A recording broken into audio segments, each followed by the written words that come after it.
Sherlock Holmes at Hogwarts. Welcome back, brave explorers of impossible worlds. We are excited to have you here to continue this odyssey together. Before we continue, everything you'll hear is pure fiction. So please don't try to replicate combat techniques at home. This wonderful story in all its rights belong to its brilliant original author. We are only the messengers of entertainment. Want another dose of adventure? Subscribe to our YouTube channel so you don't miss a single chapter. And if you can't wait, our Patreon has exclusive surprises you'll love. Chapter 501 They Are Not Human. Time always slips away unnoticed. By the second week of the new term, all the fourth-year students noticed a significant increase in their homework. One day, when the students were loudly complaining about the excessive amount of transfiguration homework Professor McGonagall had assigned, she explained the reason. Because you are entering a crucial period of your magical education. Your OWL exams are approaching. We don't take the OWL exams until 5th grade, almost 2 whole years, Dean Thomas exclaimed angrily. At that moment, his dissatisfaction with the large amount of homework made him forget even Professor McGonagall's authority, and he blurted out the remark. Perhaps so, Mr. Thomas. But believe me, you need to be fully prepared. Professor McGonagall's gaze swept over the entire class, her eyes gleaming authoritatively behind her square glasses. In this class, only 2 people have ever been able to turn a hedgehog into a satisfactory pincushion. Her gaze inadvertently swept over Sherlock and Hermione before returning to Dean. And you, Mr. Thomas. I should remind you, your pincushion will still cower in fear when someone approaches it with a needle. Dean's face flushed red. Being told this by Professor McGonagall in front of everyone was certainly unacceptable to him. But what could he do? Professor McGonagall was telling the truth. At this moment, all eyes turned to Sherlock and Hermione. Everyone knew that Professor McGonagall was referring to them. Sherlock remained calm, as if it were a trivial matter. Hermione, on the other hand, was desperately trying to suppress her smugness. However, when she saw Sherlock's expression, she couldn't help but feel a pang of regret. Because Sherlock ultimately refused her offer to become the president of the House Elf Rights Promotion Society. As for the reason? Well, Sherlock never needs a reason to refuse. So, she'd been rather sullen lately. Mainly because Sherlock hadn't even bought the SPEW badge, let alone the presidency. This time, Sherlock did give a reason, but Hermione felt it would have been better if he hadn't. I already told you this last time, dear Hermione. Hermione vividly remembered Sherlock's gray eyes and his polite yet decisive tone when he refused her. I can understand your actions, but understanding doesn't mean agreement. House elves aren't people. As intelligent beings, I can give them appropriate respect, but I won't help you fight for their so-called rights. In fact, knowing Sherlock as she did, Hermione had already guessed he would refuse her before even asking him. Don't be fooled by her earlier statement to Ron that you don't understand Sherlock. She was simply deceiving herself. Even so, she still asked, just to see what would happen. The result, of course, was unsurprising. Sherlock's rejection was utterly decisive, offering her not even the slightest hope. For Hermione, it was truly a heartbreaking experience. Even Harry and Ron had paid 2 silver sickles for SPEW badges, simply to shut her up and stop her from constantly bringing it up. They were already exhausted. As Professor McGonagall had said, although the OWL exams were in the 5th year, almost all the other teachers shared her opinion that young wizards needed to be well prepared. In simpler terms, they needed to catch up. Actually, this is quite normal. When talking about this with Chiu Zhang, seeing the surprised looks on her friends' faces, she explained earnestly, in our country, the middle school entrance exams, similar to the OWL exams, are like this. At most, the entire 9th grade curriculum is completed by the first semester of the 9th grade. In some schools, the 9th grade curriculum is even completed in advance during the summer vacation before the start of the 9th grade. Then what about the 9th grade? Ron asked, puzzled. A whole year, of course, it's used for review, Chiu Zhang said in a completely matter-of-fact tone. The 9th grade is never for learning new knowledge. Reviewing, consolidating, and improving are the main tasks of that year. The middle school entrance exams are even more important than the OWL exams in Muggle education. Compared to the pace there, Hogwarts is already very relaxed. After all, it took a full 5 years to complete all of this. Hearing the words of the girl from the great eastern country, all the young wizards fell silent, speechless. Even Sherlock couldn't help but sigh. In terms of universal education, no country in the world can compare to the nation of Cho Chang. China, truly terrifying. The divination class, which was supposed to be their homework, overlapped with the ancient rune class again. But this time, Sherlock didn't choose to go with Harry and Ron. Then, Professor Trelawney actually gave them very high marks on their homework. This made Harry and Ron feel both incredulous and utterly ridiculous. During the class, Professor Trelawney loudly read aloud many parts of their prophecies and highly praised their courage in accepting the terrible things that were about to happen. However, when she asked them to predict their fate for the month after next, they didn't find it so funny anymore. Because neither of them could think of any new calamities. "Looks like we'll have to ask them for help again, men," Ron said, gesturing for Harry to look to the other side. While Professor Trelawney loudly read their prophecies, Parvati Petty and Lavender Brown frequently smiled. In their eyes, Harry and Ron's praise for their homework was partly due to their efforts. Hearing that Professor Trelawney had assigned new homework, the two girls looked over. Harry hesitated for a moment, then shook his head. "No, buddy," Ron exclaimed in surprise. "You mean you actually want to do your homework yourself? You know that's impossible." "Well, I was chatting with Cho Chang the other day. She told me that if I have any more difficulties in divination class, she'll help me," Harry said somewhat embarrassedly. "She said there's no need to bother Parvati anymore." What a beast. Ron never imagined his best friend's charm had reached such a level. A senior from the neighboring house was actually offering to help him with his homework. How enviable. Seeing Harry's embarrassed expression, Ron felt conflicted.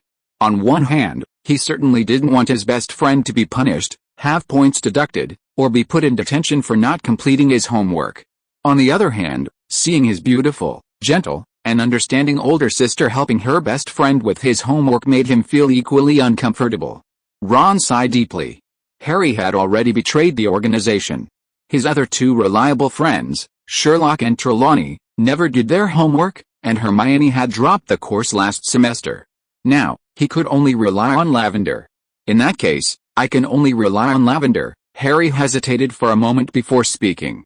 "I also think it's a good idea for you to ask Lavender for help, Ron." "Help, Harry, it's true, if it were any other girl, she would have turned against you long ago after hearing you say that last time, Ron. That's because they can't afford to play games, Harry." "Help." Of course, transfiguration and divination weren't the only subjects giving the young wizards headaches. For some reason, Professor Binns had started assigning them a paper on the Goblin Rebellion in the 18th century this week. As everyone knows, this topic is far too broad. And most of the young wizards showed absolutely no interest in this topic. Come on, it's almost the 21st century, why are you still concerned about 18th century goblins? When someone raised this point in class with dissatisfaction, Professor Binns, unusually, offered a sharp critique. "Miss Goldberger, you are making a very serious mistake. A nation that forgets its history is committing betrayal. The Goblin Rebellion in history was bloody and terrifying. You must know that although the Goblin Rebellion was quelled, even today, there are still Goblin overthrow groups attempting to oppose the Ministry of Magic's rule." Everyone was already used to Professor Binns forgetting students' names. But they had only experienced Professor Binns treating students with such seriousness once before.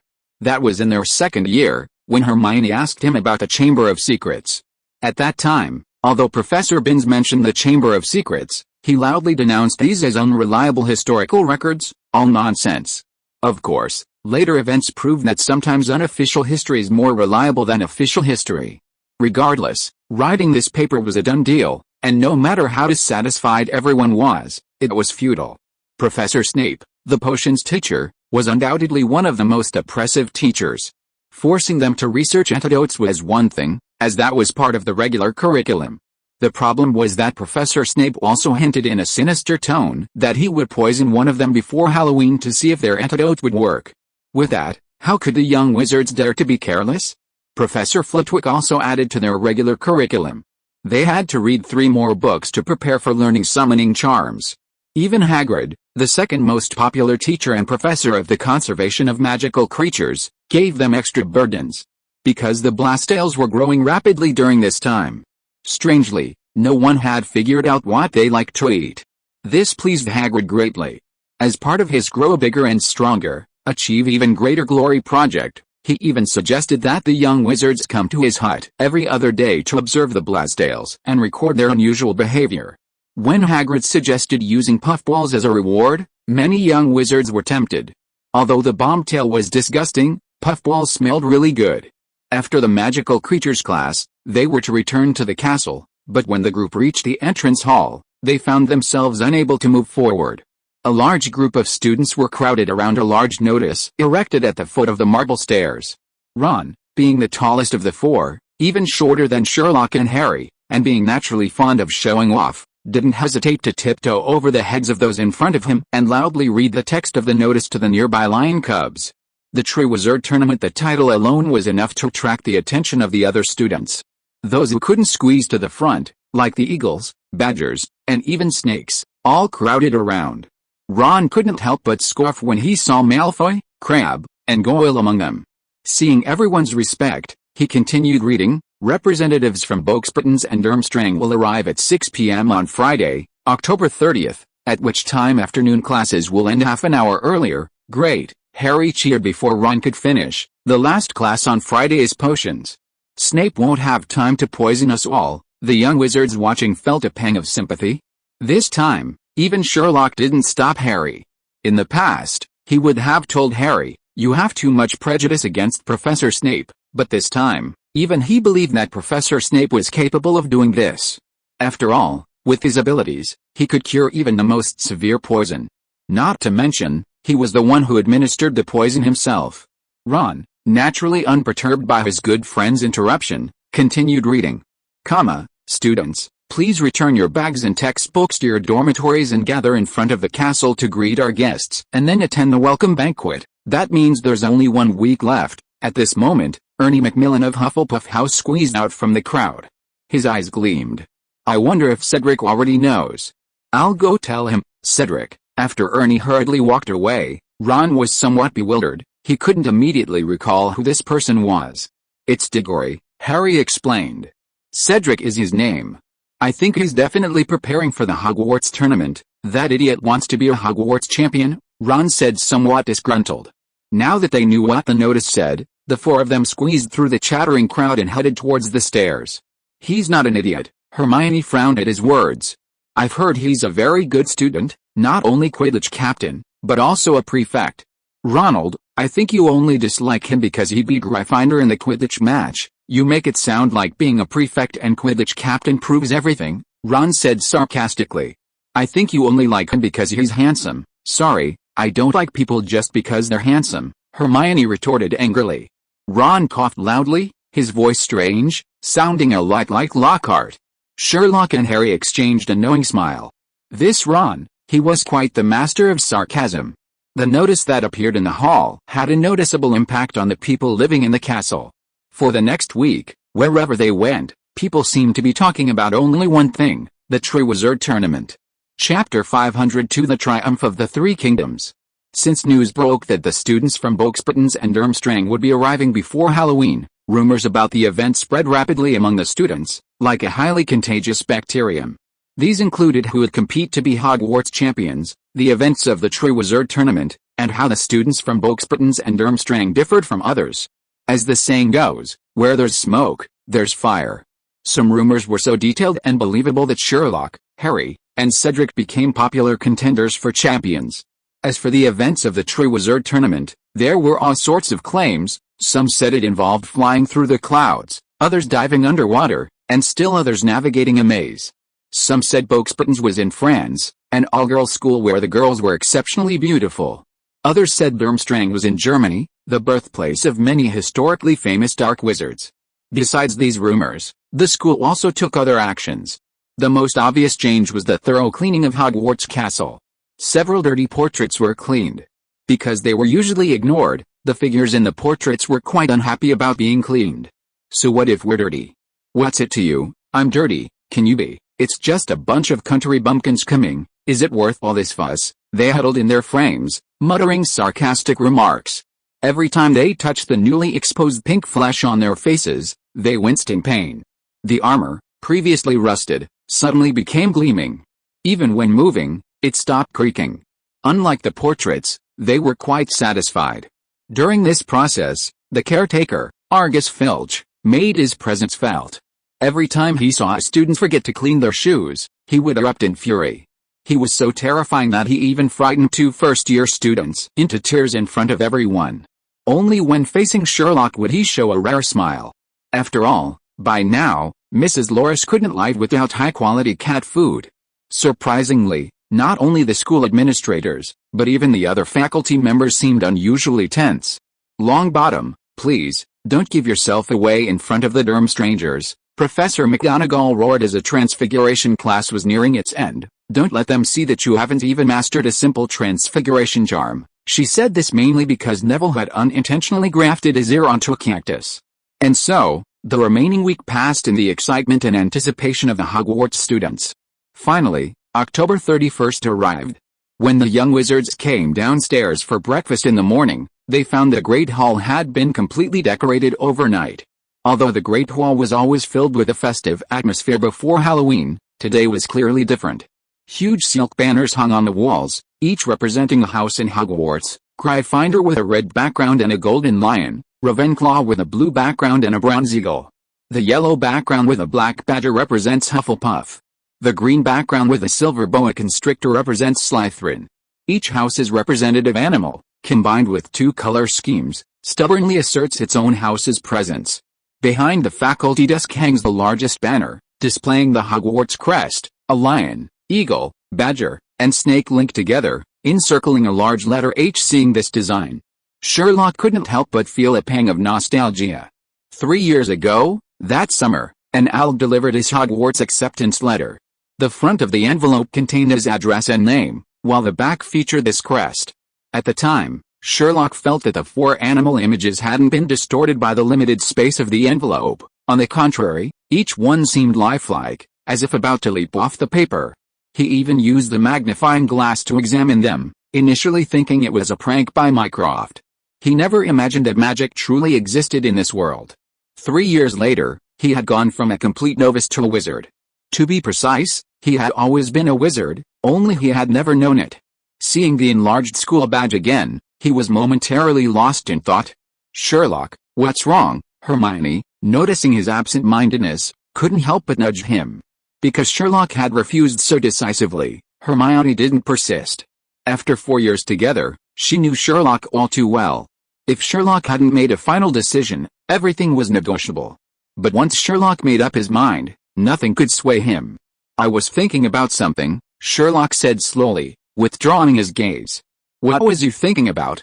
Harry asked curiously. "I was thinking about when I first received my acceptance letter." "Don't think about that," Ron waved his hand. "Let's think about how to participate in the Triwizard Tournament." Hearing Ron's words, the Weasley twins also joined in. "We asked Professor McGonagall how the champions are chosen, but she wouldn't tell me," George said resentfully. "She just told us to shut up and focus on transforming our raccoons." Fred shrugged.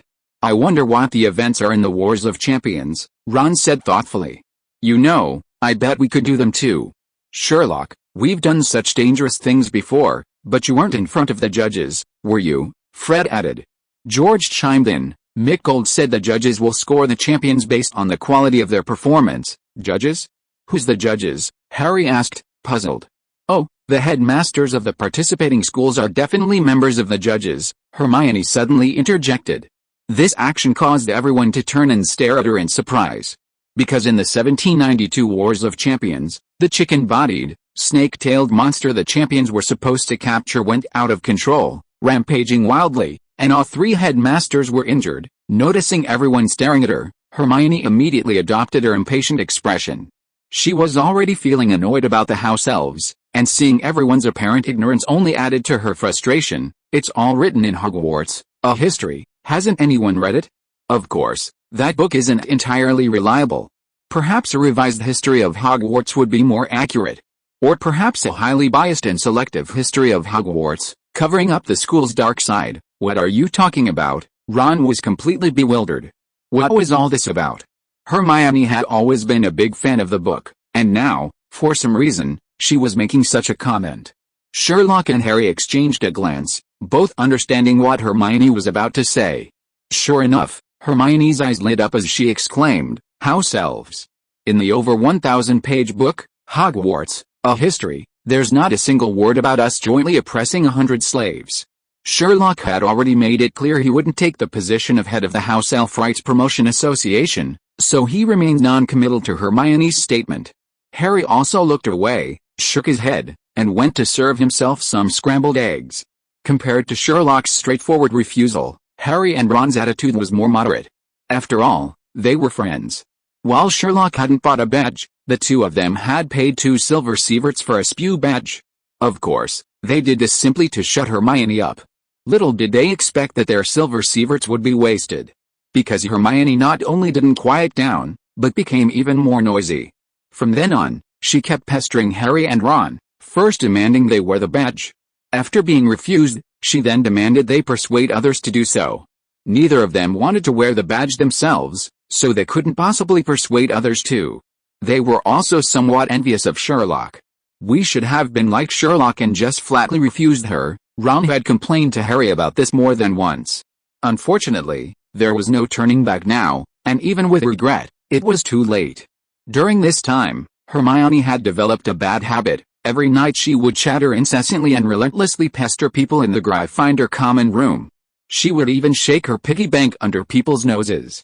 "Don't you realize that those who change your sheets, light your fire, clean your classroom, and cook for you are all unpaid, enslaved magical creatures? So what?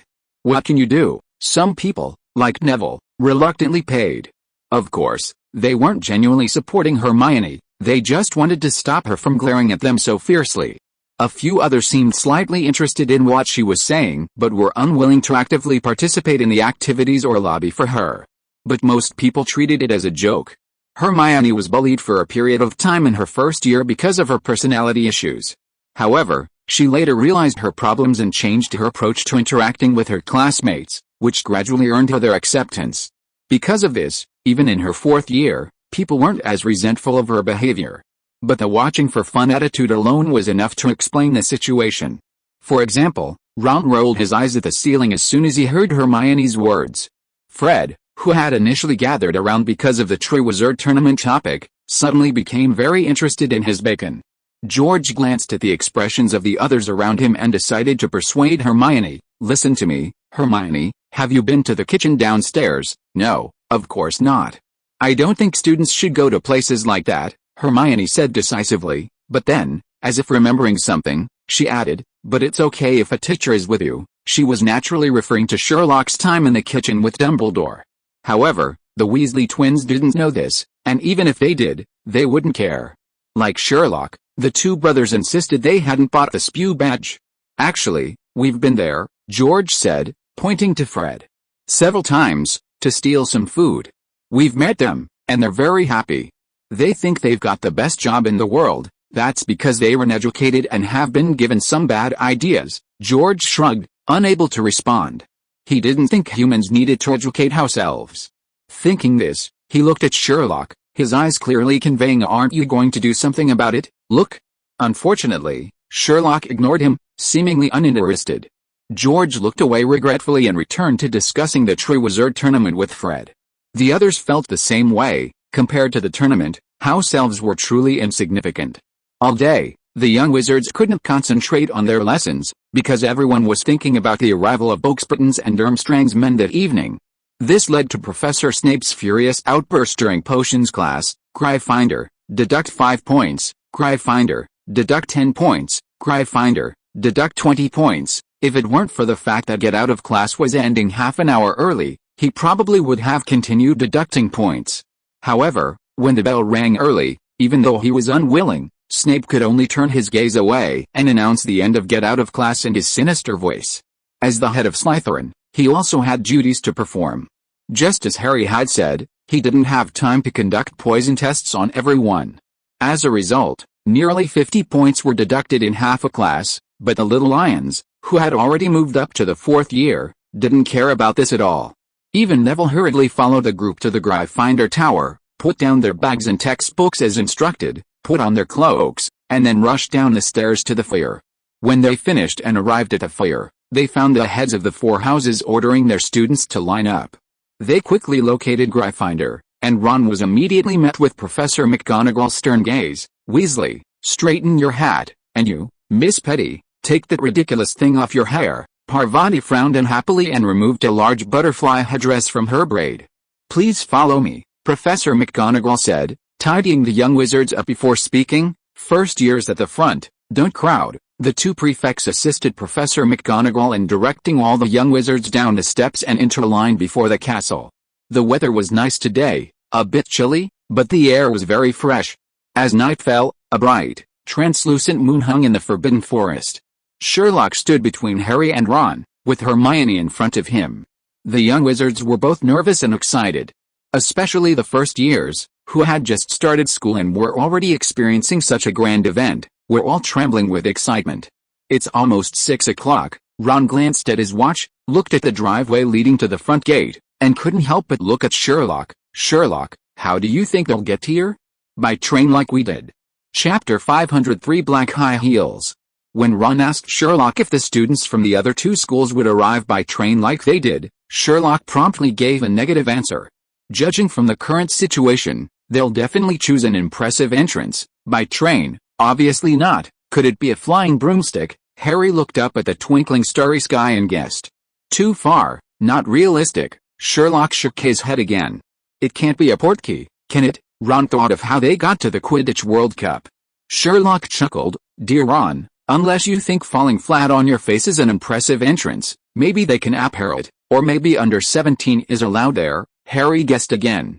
"Harry, you can't apparel it on Hogwarts grounds," Hermione said somewhat helplessly.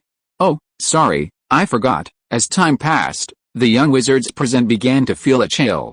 Their initial excitement turned into a wish that these foreigners would arrive sooner. "Old Shaw, looks like you were right. These foreigners are probably preparing for a dramatic entrance." Ron stamped to his slightly numb feet and couldn't help but say. Hearing Ron's words, Harry also remembered what Mr. Weasley had said at the camp before the Quidditch World Cup. "It's always like this, when everyone gets together, they can't help but want to show off. Showing off in front of others is indeed a human instinct." "Ah. If I'm not mistaken, the Boxburton's representatives have arrived." Just as the young wizards were getting a little impatient, Dumbledore, who was standing in the back row with the other teachers, shouted. Where? Many students asked eagerly, hurriedly looking in different directions. "There." At this moment, a sharp-eyed student shouted loudly, pointing to the sky above the Forbidden Forest. Everyone looked in the direction he was looking, and saw an object rapidly flying across the deep blue sky, heading towards Hogwarts Castle. At first, it was just a small black dot, but as it got closer, it gradually grew larger and larger. What finally appeared before everyone's eyes was a colossal object. "My God, it's a fire dragon." "Don't talk nonsense, it's a house flying." Surprisingly, the latter was actually closer to the truth. Just as the dark, enormous creature swept across the treetops of the Forbidden Forest, illuminated by the castle window light, a huge, powder blue carriage flew towards them. It was as large as a house, pulled by 12 winged horses. They were all silver-maned horses, each about the size of an elephant. Seeing the carriage fly lower and lower, the students in the first 3 rows reacted and hurriedly began to back away. But with a loud thud, the enormous carriage finally landed on the ground with incredible speed. Sherlock, naturally, noticed more than the others. On the carriage door was a badge, 2 golden, crossed wands, each with 3 stars emanating from them. Clearly, this must be the emblem of Boxburton's School of Witchcraft and Wizardry. The next moment, the carriage door opened, and a boy in a light blue robe jumped down. He bent down, as if groping for something on the carriage floor. Soon, he opened a golden spiral staircase. With a respectful leap backward, a gleaming black high-heeled shoe emerged from the carriage. This scene greatly shocked everyone present. The shoe was as large as a child's sled. What the hell? Who could have such a big foot? Their answer was quickly found. A tall woman appeared in everyone's view. Several people, after seeing her fully, couldn't help but gasp in astonishment.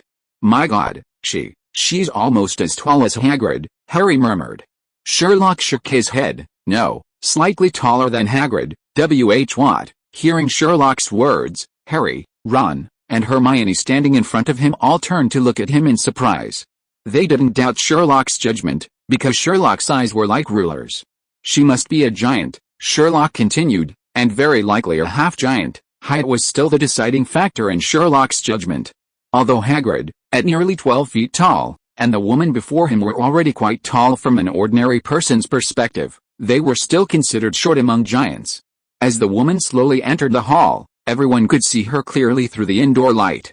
Surprisingly, she had a very beautiful olive-colored face, large, dark, watery eyes, and a pointed nose.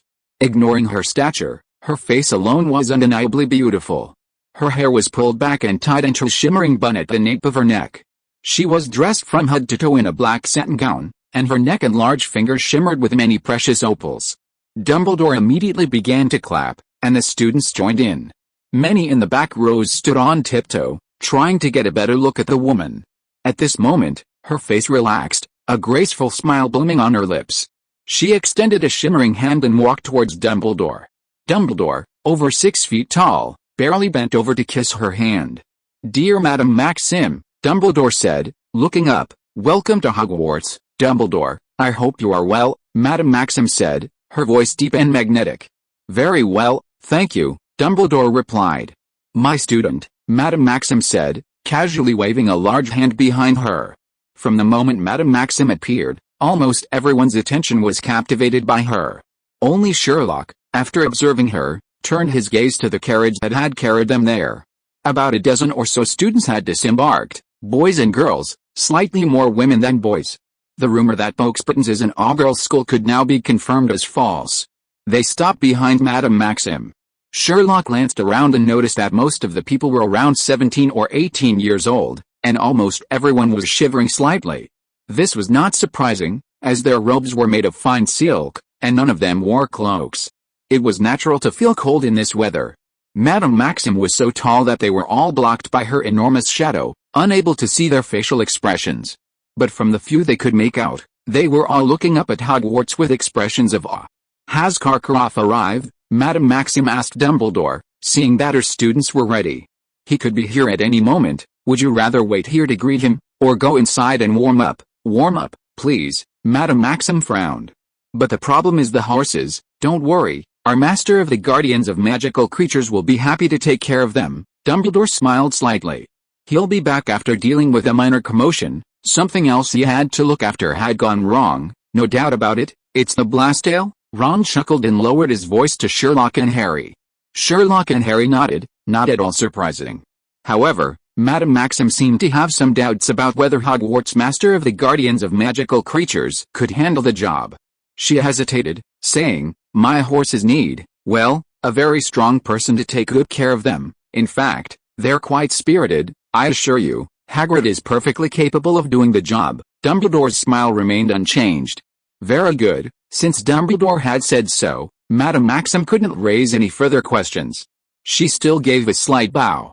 "Could you please tell Hagrid that these horses only drink single malt whiskey?" "I will," Dumbledore replied, still smiling, and bowed as well.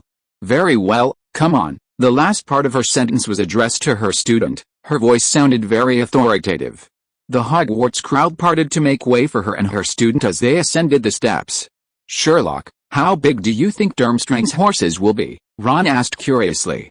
"First, Durmstrang might not make the same entrance as Boxburton's, meaning their entourage might not have horses. Second, even if they do have horses, their size isn't necessarily related to the size of Boxburton's horses.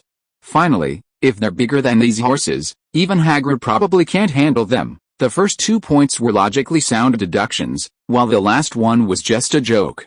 Everyone laughed.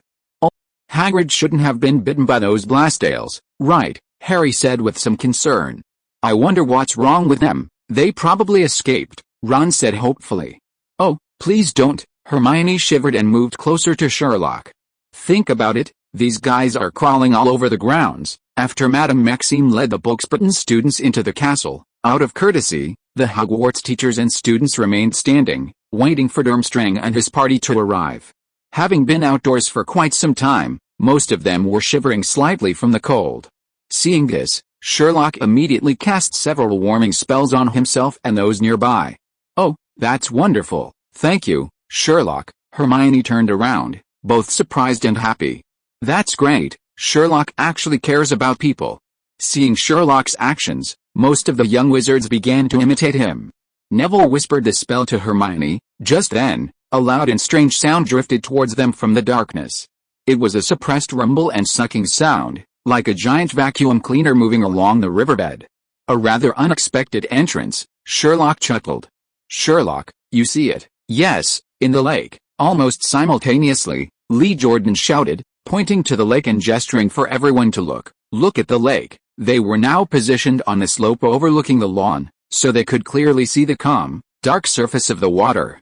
Of course, the water was no longer calm. A large whirlpool had appeared in the center of the lake, as if the plug of a reservoir had been pulled. Then, a long, dark pole-like object slowly rose from the center of the whirlpool, a mast. Behind the mast, a magnificent ship emerged from the water. It gleamed in the moonlight, its portholes shimmering with a dim, misty glow. Once the large ship was fully visible, it began to rock and roll on the turbulent water towards the lake shore.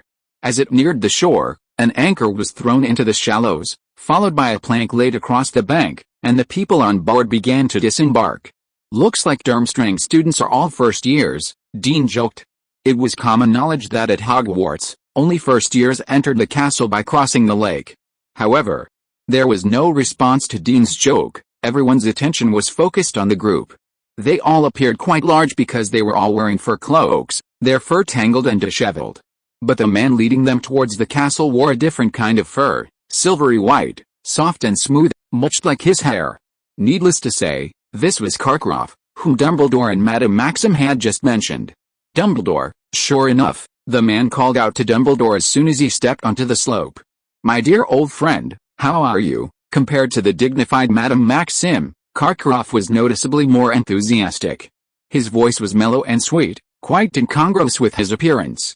Excellent, thank you, Professor Karkaroff, Dumbledore replied politely, just as he had with Madame Maxim. Professor Karkaroff was similar in build to Dumbledore, both tall and thin. However, his white hair was short, and his slightly curled goatee couldn't completely conceal his thin chin. He walked up to Dumbledore and shook hands with him. My dear old friend, Hogwarts, it's so good to be here, so good. He looked up at the castle and smiled. Sherlock raised an eyebrow at this. By observing Dumbledore's reception of the two school leaders, he had already deduced some information. Professor Karkaroff seemed genuinely pleased, as if being at Hogwarts was a source of great joy. However, Sherlock saw through him. His eyes held no smile, only coldness and sharpness. Sherlock smiled slightly. Interesting? What's interesting? Ron asked quickly. I didn't expect to see him here. See who? Harry asked. But Sherlock didn't need to answer soon enough. Professor Karkaroff gestured for one of his students to come forward. Victor, come here, warm up. Chapter 504 Foreign Beauty.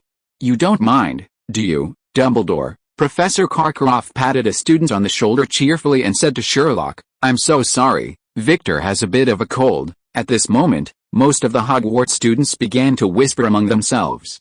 The boy with the striking aquiline nose and thick, dark eyebrows was none other than Victor Krum, the Bulgarian seeker who had recently shone at the Quidditch World Cup.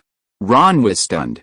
Just as Sherlock had said, he never expected to encounter Krum in a place like this.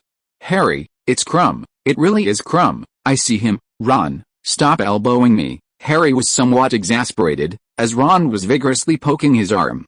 Now that Durmstrang's group had arrived, the Hogwarts students and teachers naturally didn't need to remain outside. They were now following behind Durmstrang's entourage, queuing to ascend the stone steps. Hearing Harry's words, Ron finally stopped elbowing him, but still said in a shocked tone, I can't believe it. It's Krum, Harry. Victor Krum. Seeing Ron's expression, Harry couldn't help but feel helpless and glanced at Sherlock and Hermione. Sherlock didn't speak, while Hermione frowned. For God's sake, Ronald, he's just a Quidditch player, just a Quidditch player. Ron stared intently at Hermione, seemingly unable to believe his ears. Hermione, he's one of the best seekers in the world. I never imagined he was still a student. He does look rather mature, Sherlock remarked. However, compared to the others, Ron was relatively reserved. Because as they walked back through the foyer towards the Great Hall, Lee Jordan was tiptoeing, trying to get a clearer view of Krum's back. Several 6th grade girls walked by, frantically rummaging through their pockets. Ugh, I can't believe it, I didn't even bring a quill. Do you think he'll sign my hat with his lipstick? What? You brought lipstick? Give it to me. Wait, that's mine. As Hermione walked past the girls arguing over a lipstick, she frowned and couldn't help but comment, how ridiculous. Sherlock smiled.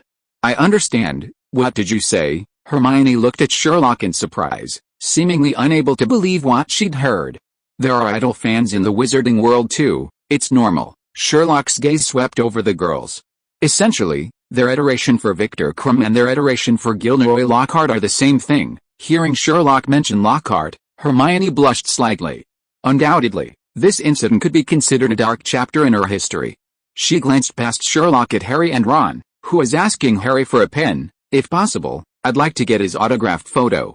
Did you bring a quill? No, they're all in my bag upstairs. Although Harry also thought Krum was an excellent, even one of the best seekers in the world, his demeanor was noticeably calmer than Ron's. The four of them had already reached the Gryffindor table and sat down. Ron deliberately sat facing the door, as Durmstrang students were still gathered there, seemingly unsure where to sit. The students who had entered Boxburton's earlier, on the other hand, had already chosen seats at the Ravenclaw table. Perhaps because Ravenclaw was the house with the most girls, there were more boys than girls among the Boxburton students present. However, after sitting down, they looked around the great hall, their faces showing sullen expressions. 3 of them had their heads tightly wrapped in scarves and headscarves. It's not that cold, Hermione said, disapprovingly. So why aren't they wearing cloaks? She just couldn't stand it. For some reason, Hermione, a native English woman, simply couldn't stand these students from France. Here. Come sit here. Just then, Ron said in a hoarse voice, here. Harry, move over a bit, make some room. What? Harry looked at Ron, completely bewildered, not understanding what his good friend was doing. Ron said regretfully, oh, too late. It turned out that Victor Krum and his Durmstrang alumni were already seated at the Slytherin table. All the Slytherin students were beaming with pride. Draco Malfoy was leaning over to talk to Krum. Huh, that's right, Malfoy's sucking up to him, Ron said sarcastically. I bet Krum saw right through him. Sherlock shook his head. Malfoy just said he saw Krum play at the Quidditch World Cup. Besides, Krum wouldn't have seen right through him either. Sherlock couldn't help but sigh. With Gemma Farley's graduation, Slytherin really didn't have many decent students left. If Gemma were still here, Slytherin wouldn't be so excited just because a student from another school, and mainly because Krum was sitting next to their house. Then Ron showed off. I bet Krum has people fawning over him and flattering him wherever he goes. Where do you think they'll sleep? We can give him a bed in our dorm, Harry. I'd give him my bed and sleep on my cot, Harry. Ron's gone mad. Hermione scoffed dismissively. However, his 2 friends' reactions didn't change Ron's attitude. He continued to watch the Durmstrang students with great interest, mainly focusing on Krum.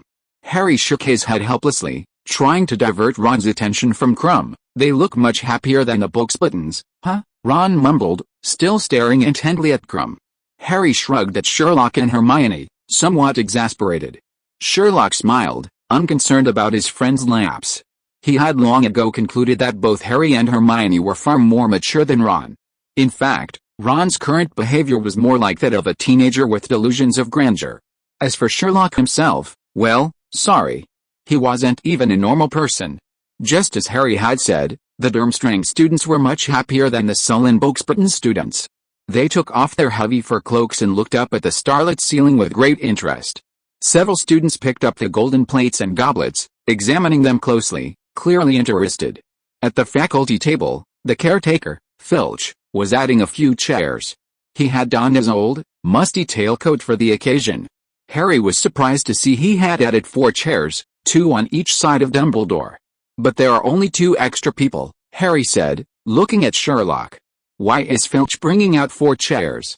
Who else is coming? The Ministry's people, if it were before, would definitely be Barty Crouch and Ludo Bagman, Sherlock answered directly. But now, Barty Crouch can't come, it might be Cornelius Fudge, right. Harry realized. After all the students had entered the Great Hall and taken their seats at their respective house tables, the faculty entered. They walked to the head table and sat down. Last to arrive were Professor Dumbledore, Professor Karkaroff, and Madame Maxim. Durmstrang's students didn't seem to react much, but the Boxburton students immediately stood up when they saw their headmaster appear. Several Hogwarts students couldn't help but laugh at the sight. The Boxburton students, however, showed no embarrassment whatsoever. They only sat down again after Madame Maxim sat down to Dumbledore's left. Dumbledore remained standing until the Great Hall gradually quieted down. Good evening, ladies and gentlemen, ghosts, and, "Especially, distinguished guests," said Dumbledore, smiling at the foreign students. "It is with great pleasure that I welcome you to Hogwarts. I hope and believe that you will feel comfortable and happy here." As soon as he finished speaking, a Boxburton's girl, still tightly wrapping her head in a scarf, let out a cold laugh that was undoubtedly sarcastic. Hermione, who already disliked the French, was further annoyed by the girl and immediately whispered, "Nobody forced you to stay. The tournament will officially begin at the end of the banquet. I now invite everyone to eat and drink to their heart's content, as if you were at home." As soon as he finished speaking, everyone's plates were piled high with food. Today's dishes were exceptionally lavish, with even a few foreign dishes. Harry couldn't help but steal a glance at Hermione, thinking that the house elves in the kitchen seemed to have gone all out this time. "What's that?" Ron pointed to a large plate next to a large steak and kidney pudding, which looked like a seafood medley. "French fish soup," Sherlock said calmly, "and these dishes are all French." Hermione nodded. "I had it during the summer before last. It was delicious. The best British food has always been French, but from now on, it'll be Chinese food." Hearing Sherlock say this, Harry couldn't help but look towards Ravenclaw, just in time to see Cho Chang whispering to a girl from Boxburton's. As Sherlock and Hermione had said, French food was indeed much better than English food. Ron, after trying it, immediately began to devour it without hesitation. "He's finally not paying attention to Crumb anymore," Harry whispered to Sherlock and Hermione. Sure enough, only delicious food could distract him. 20 minutes after the banquet began, Hagrid slipped into the Great Hall through a door behind the faculty desk. He sat at the end of the table, raised a hand wrapped in many bandages, and waved it in Sherlock's direction. "How are the Frye-tailed snails, Hagrid?" Harry called out. "They're thriving," Hagrid replied happily to Harry's teasing. "Yeah, I guessed it." Ron, overhearing Harry and Hagrid's conversation, whispered to his three friends, "Looks like they've finally found something they like to eat, haven't they?" "That's Hagrid's fingers." Just as Ron was making this comment, a voice suddenly said, "Excuse me, are you still going to eat this fish soup?" It was the Boxburton's girl who had laughed when Dumbledore spoke. She finally took off her scarf. Long, shimmering light blonde hair cascaded down to her waist, curling at the ends. She had large, bright blue eyes and a set of perfectly white teeth. Upon seeing her, Ron, who had been making sarcastic remarks, blushed crimson, just like his hair. He stared at her, opening his mouth to answer, but for some reason, only strange little sounds came out, as if his throat was constricted. Harry, compared to Ron, fared much better. He pushed the plate towards the girl. "Okay, you take it. Are you finished eating?" the girl asked uncertainly. "Yes," Ron almost gasped for breath, but managed to say, "Yes, it was delicious." The girl nodded, her gaze routinely sweeping over Hermione and Sherlock. After a brief eye contact with Sherlock, she calmly looked away and carefully carried the plate to Ravenclaw's table. Throughout this, Ron continued to stare wide-eyed at the girl, as if he had never seen a girl before. Harry couldn't help but burst out laughing. His laughter also jolted Ron back to his senses. "She's a Vila," Ron declared confidently to Sherlock and Harry in a hoarse voice. "She must be a Vila." "Definitely not," Hermione retorted bluntly. "I didn't see anyone staring at her like an idiot." This was blatant lying. As the girl removed her scarf, revealing her true face, walked through the Great Hall, many boys turned to look at her. Several seemed momentarily speechless, just like Ron had been. "I say, that girl is something else," Ron said, turning slightly to ensure he could still see her clearly. "There's no one like her at Hogwarts." "The girls at Hogwarts are nice too," Harry said without hesitation. He admitted the girl was beautiful, but Cho Chang was sitting a few seats away from the silver-haired girl. Sherlock watched the silver-haired girl's departing figure thoughtfully. "Not a Vila. She must only have Vila blood, otherwise it wouldn't just be this effect. There would also be." He paused, his tone becoming more certain. "She knows me." "What?" Harry, who was staring at Cho Chang, Ron, who was staring at Fleur, and Hermione, who looked annoyed, all turned around at the same time, looking at Sherlock in surprise. Chapter 505 Rule Changes. Hermione was initially pleased because Sherlock hadn't reacted like Ron and the other boys had when they saw the French girl who resembled a Vila. But then, in the blink of an eye, she heard Sherlock say that the girl knew him.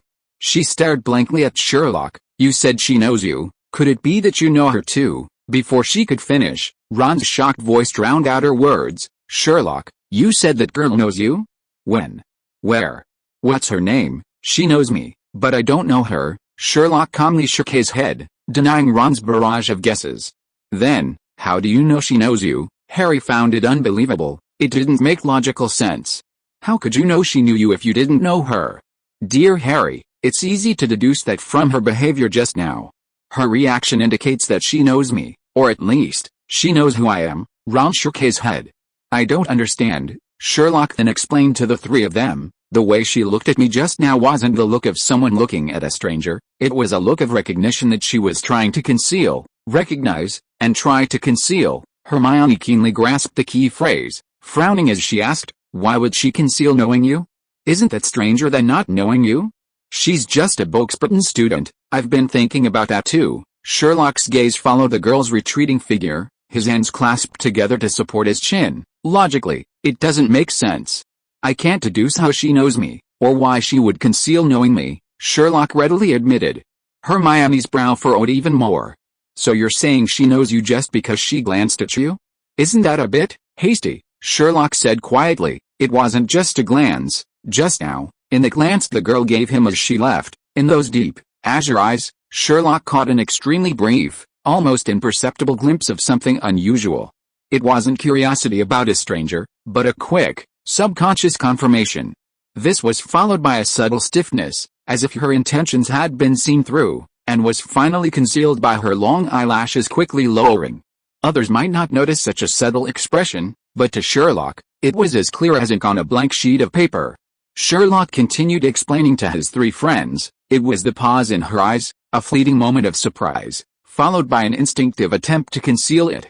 Her pupils contracted slightly, and her gaze quickly shifted downwards. These micro-expressions conveyed a very clear message. She recognized me, and she didn't want me to know she recognized me. As for the reason behind it, Sherlock shrugged. That's beyond the scope of information I can gather from observation. Perhaps it's related to the rivalry between Boxburtons and Hogwarts? Or maybe there are other personal reasons? The clues are insufficient to make a conclusion. Ron immediately looked at him with admiration. But how does she know you? A girl as beautiful as her, you'd definitely remember her after just one glance. Sherlock was silent for a moment. Harry, Hermione, and Ron all carefully observed his expression and noticed that he seemed to be trying hard to recall. Sherlock, could it be something from your childhood? Harry couldn't help but speculate.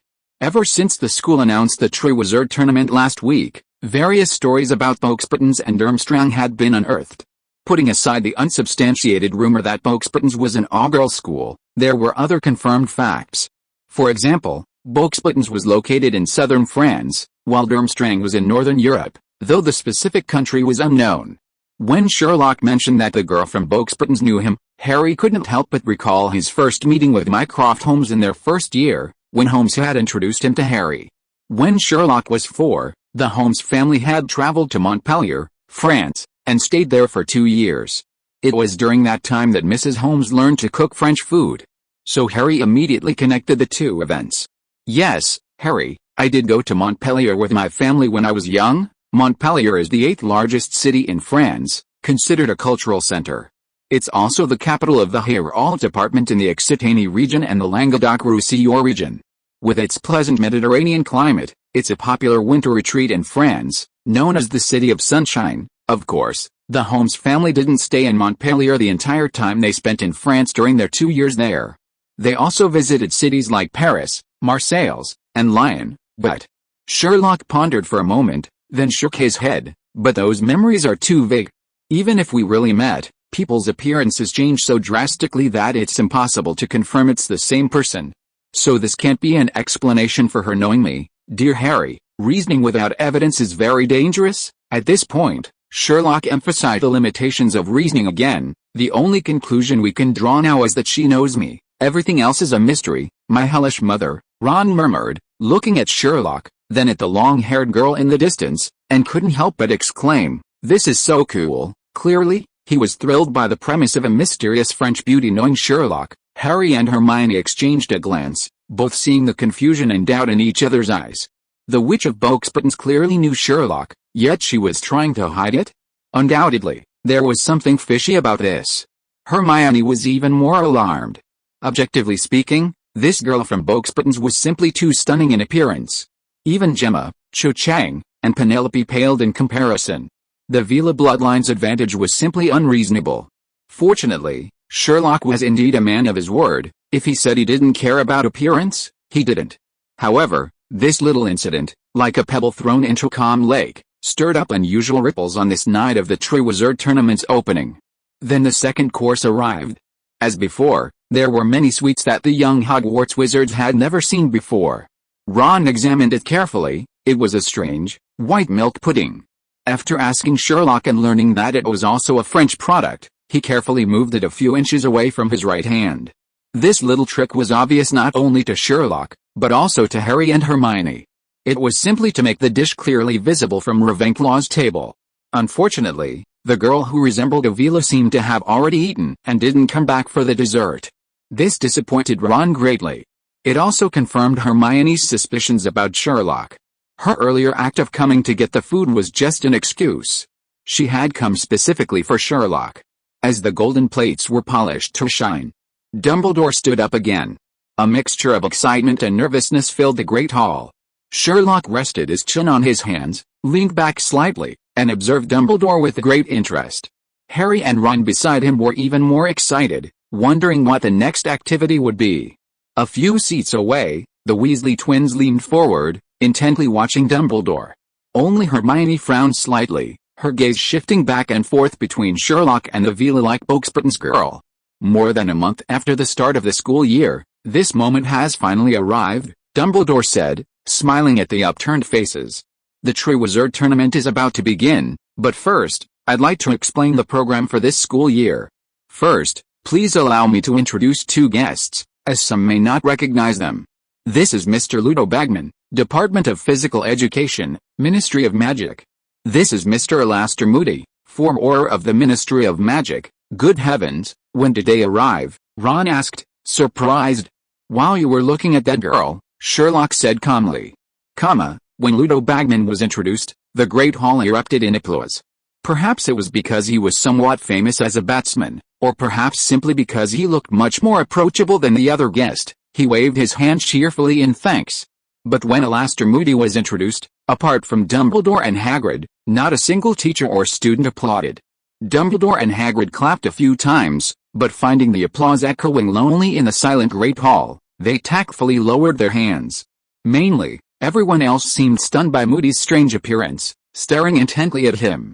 Karkaroff, in particular, turned deathly pale upon seeing Moody, his face contorting with a terrifying mix of resentment and fear.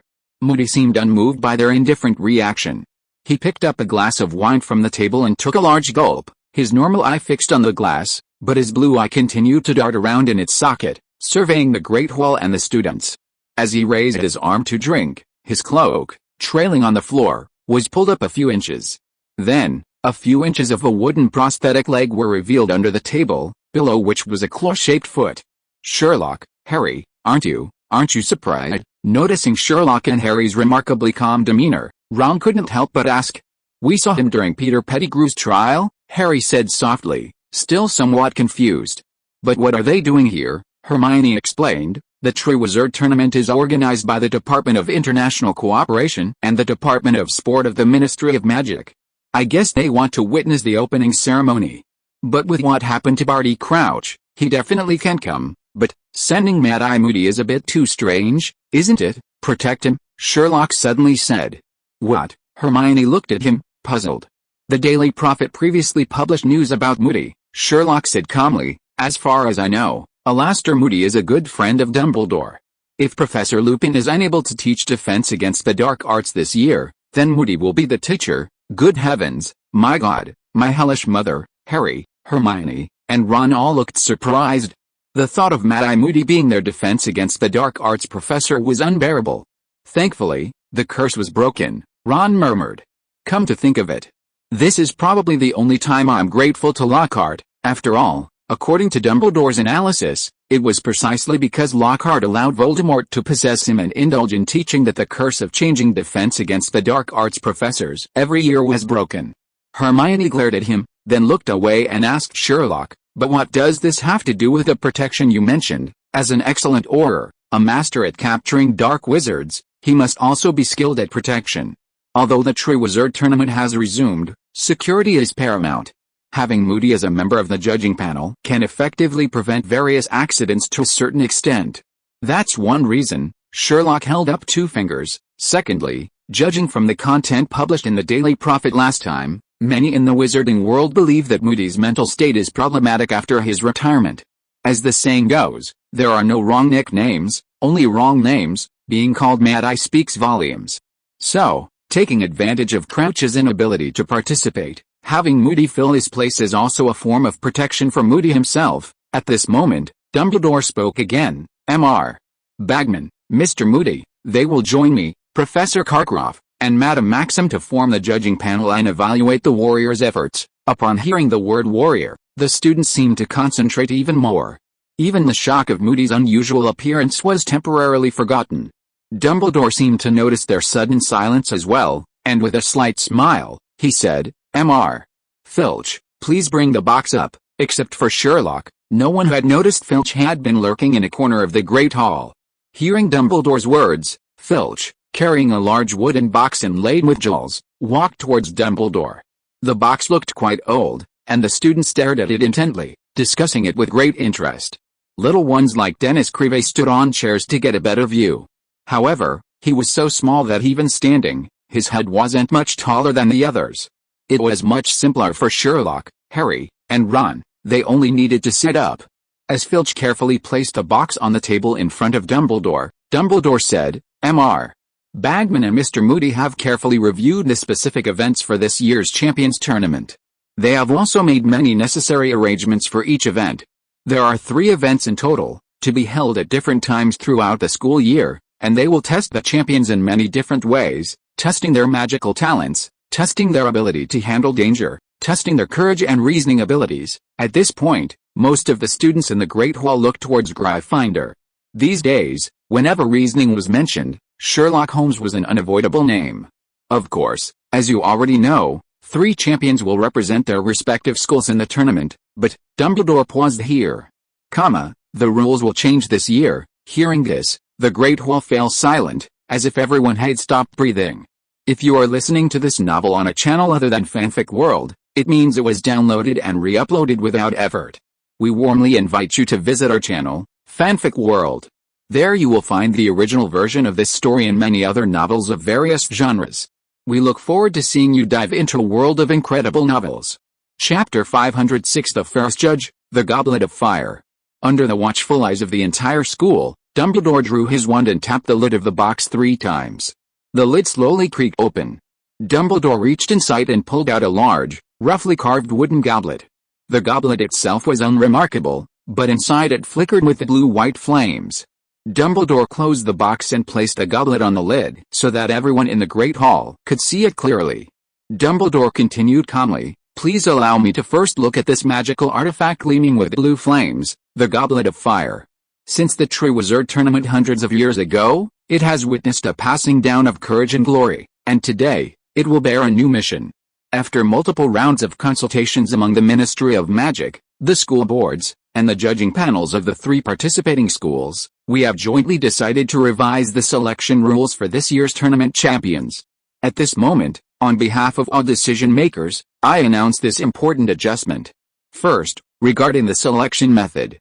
The Goblet of Fire will act as an absolutely impartial judge, selecting 3 of the most courageous and promising wizards from Hogwarts, Buxbottoms, and Durmstrang as representatives for each school. 3. Fred couldn't help but exclaim, "Are you kidding me? 3 champions, not 1."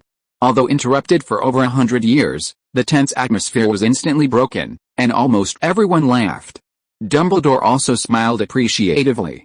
"I'm not joking, Mr. Weasley," said Dumbledore. "But since you've mentioned joking, I've heard a very funny joke about a shrew." Dumbledore clearly wanted to finish the joke he hadn't told last time. However, this time he only got to the beginning before Professor McGonagall cleared her throat loudly. "Oh, it's probably not appropriate to talk about this now." "Not appropriate." He immediately changed the subject, decisively admitting defeat. "Where was I? Ah, right, the new rules. Although the Triwizard Tournament, established over 700 years ago, has always revolved around the model of each of the 3 schools sending 1 champion, it has been suspended for over 100 years due to various reasons. With its restart this year, Some rules should also be changed. In addition to the fact that each school's representative has changed from 1 champion to 3 champions, as I just mentioned, the Goblet of Fire will also appoint a captain based on comprehensive qualities to coordinate the team's missions. Rest assured, the core of the Goblet of Fire's magic has not been altered. Its criteria for judging courage, wisdom, and responsibility remain the cornerstones we trust. Dumbledore raised his voice slightly, calming the excited young wizards. Secondly, there's the age requirement for the champions. To balance the professionalism and safety of the competition, we have added a new rule. At least one of the 3 champions from each school must be 17 years of age or older. This measure is necessary because the tournament's events are still very challenging and dangerous. No matter how many precautions we take, this 17-year-old warrior, with his richer magical experience, will provide the team with necessary guidance and support, especially taking on more coordination responsibilities when dealing with high-risk missions. Some students might ask, why break the long-standing tradition of a single warrior participating? I'd like to share our considerations from 2 core perspectives. I don't care why we're breaking this tradition, Fred said enthusiastically. Exactly, traditions are meant to be broken. Good for you, George chimed in decisively. If it were only stated that students aged 17 and above were allowed to participate, everyone would definitely object. But now each school has 3 participants, and although it's stated that at least 1 participant must be 17, there are still 2 spots available.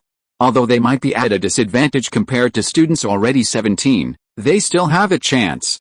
Thank you for your trust, Mr. Weasley, but I still feel it's necessary to explain the changes to the rules. First, it's to better protect everyone's safety. As you all know, the Triwizard Tournament is always fraught with formidable challenges.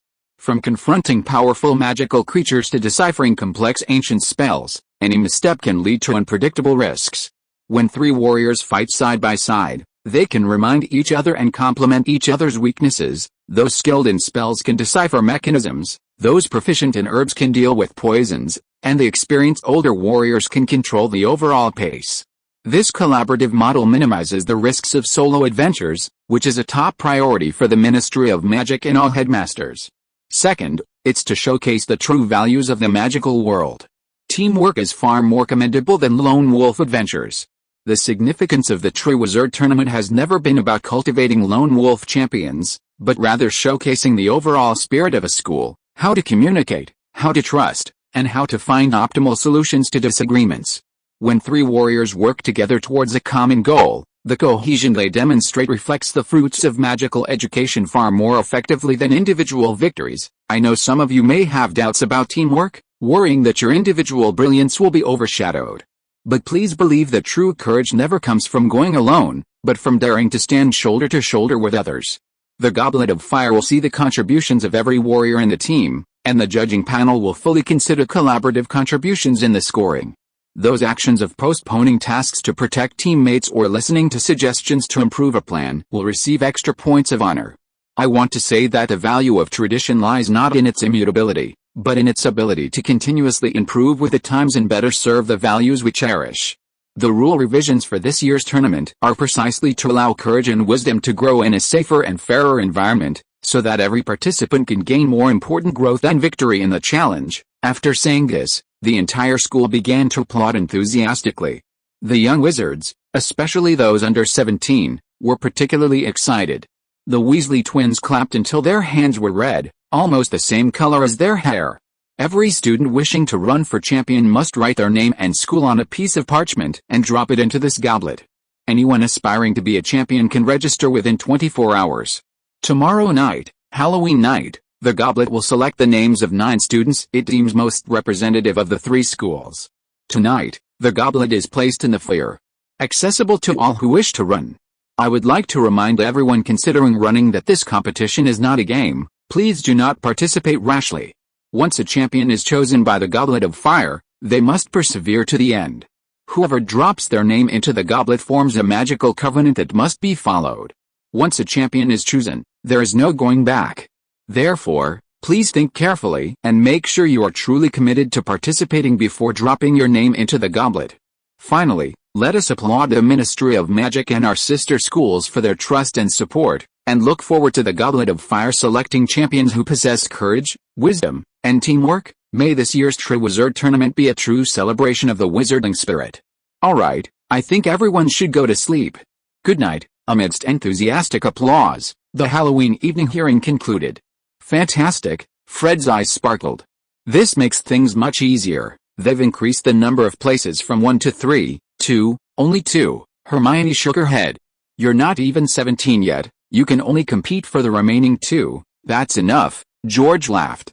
"This change is brilliant." The students then passed through the Great Hall and headed towards the double doors leading to the foyer. "Where is he?" Ron's attention wasn't on the Goblet of Fire. He hadn't heard a word the others were saying, only searching for Krum in the crowd.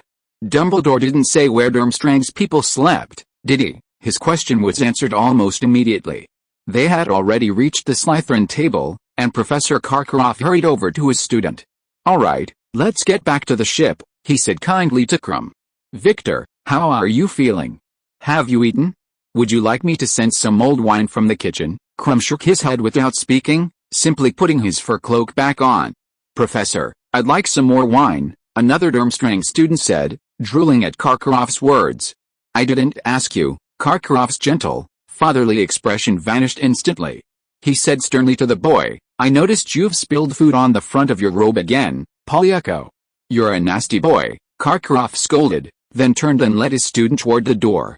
As luck would have it, they bumped into Sherlock and Hermione as they reached the door. Sherlock didn't stop, and Hermione followed him. In her view, although Hogwarts, Buxbottoms, and Durmstrang were considered the 3 most prestigious schools in Europe, Hogwarts was the best magic school in Europe, and even the world. She had firmly believed this since before the start of her first year. Therefore, she looked down not only on Buxbottoms but also on Durmstrang. It was as if someone from a backward country had come to Hogwarts to beg for food.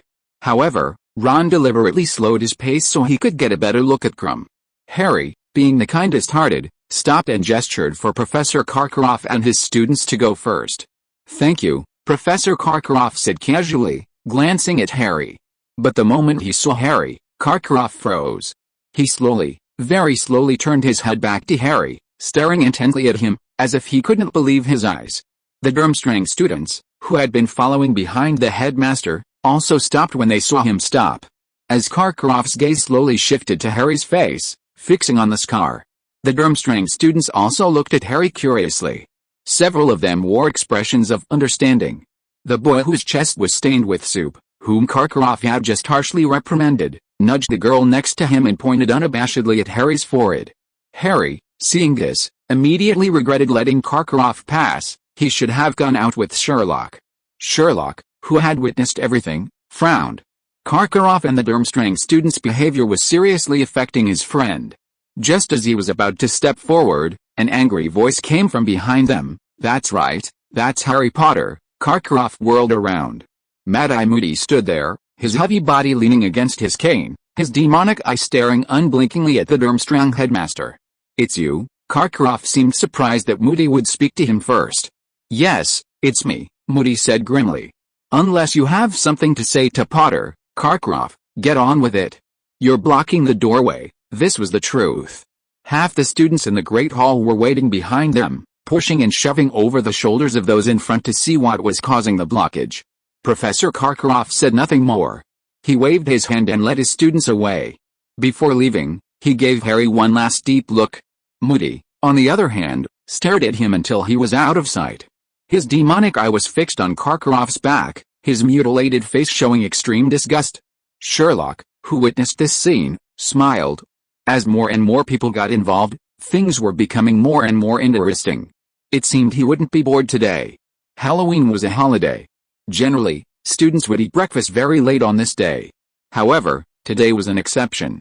When Sherlock returned to the dormitory with Harry and Neville after their morning exercise, they found that Ron and Dean were nowhere to be seen.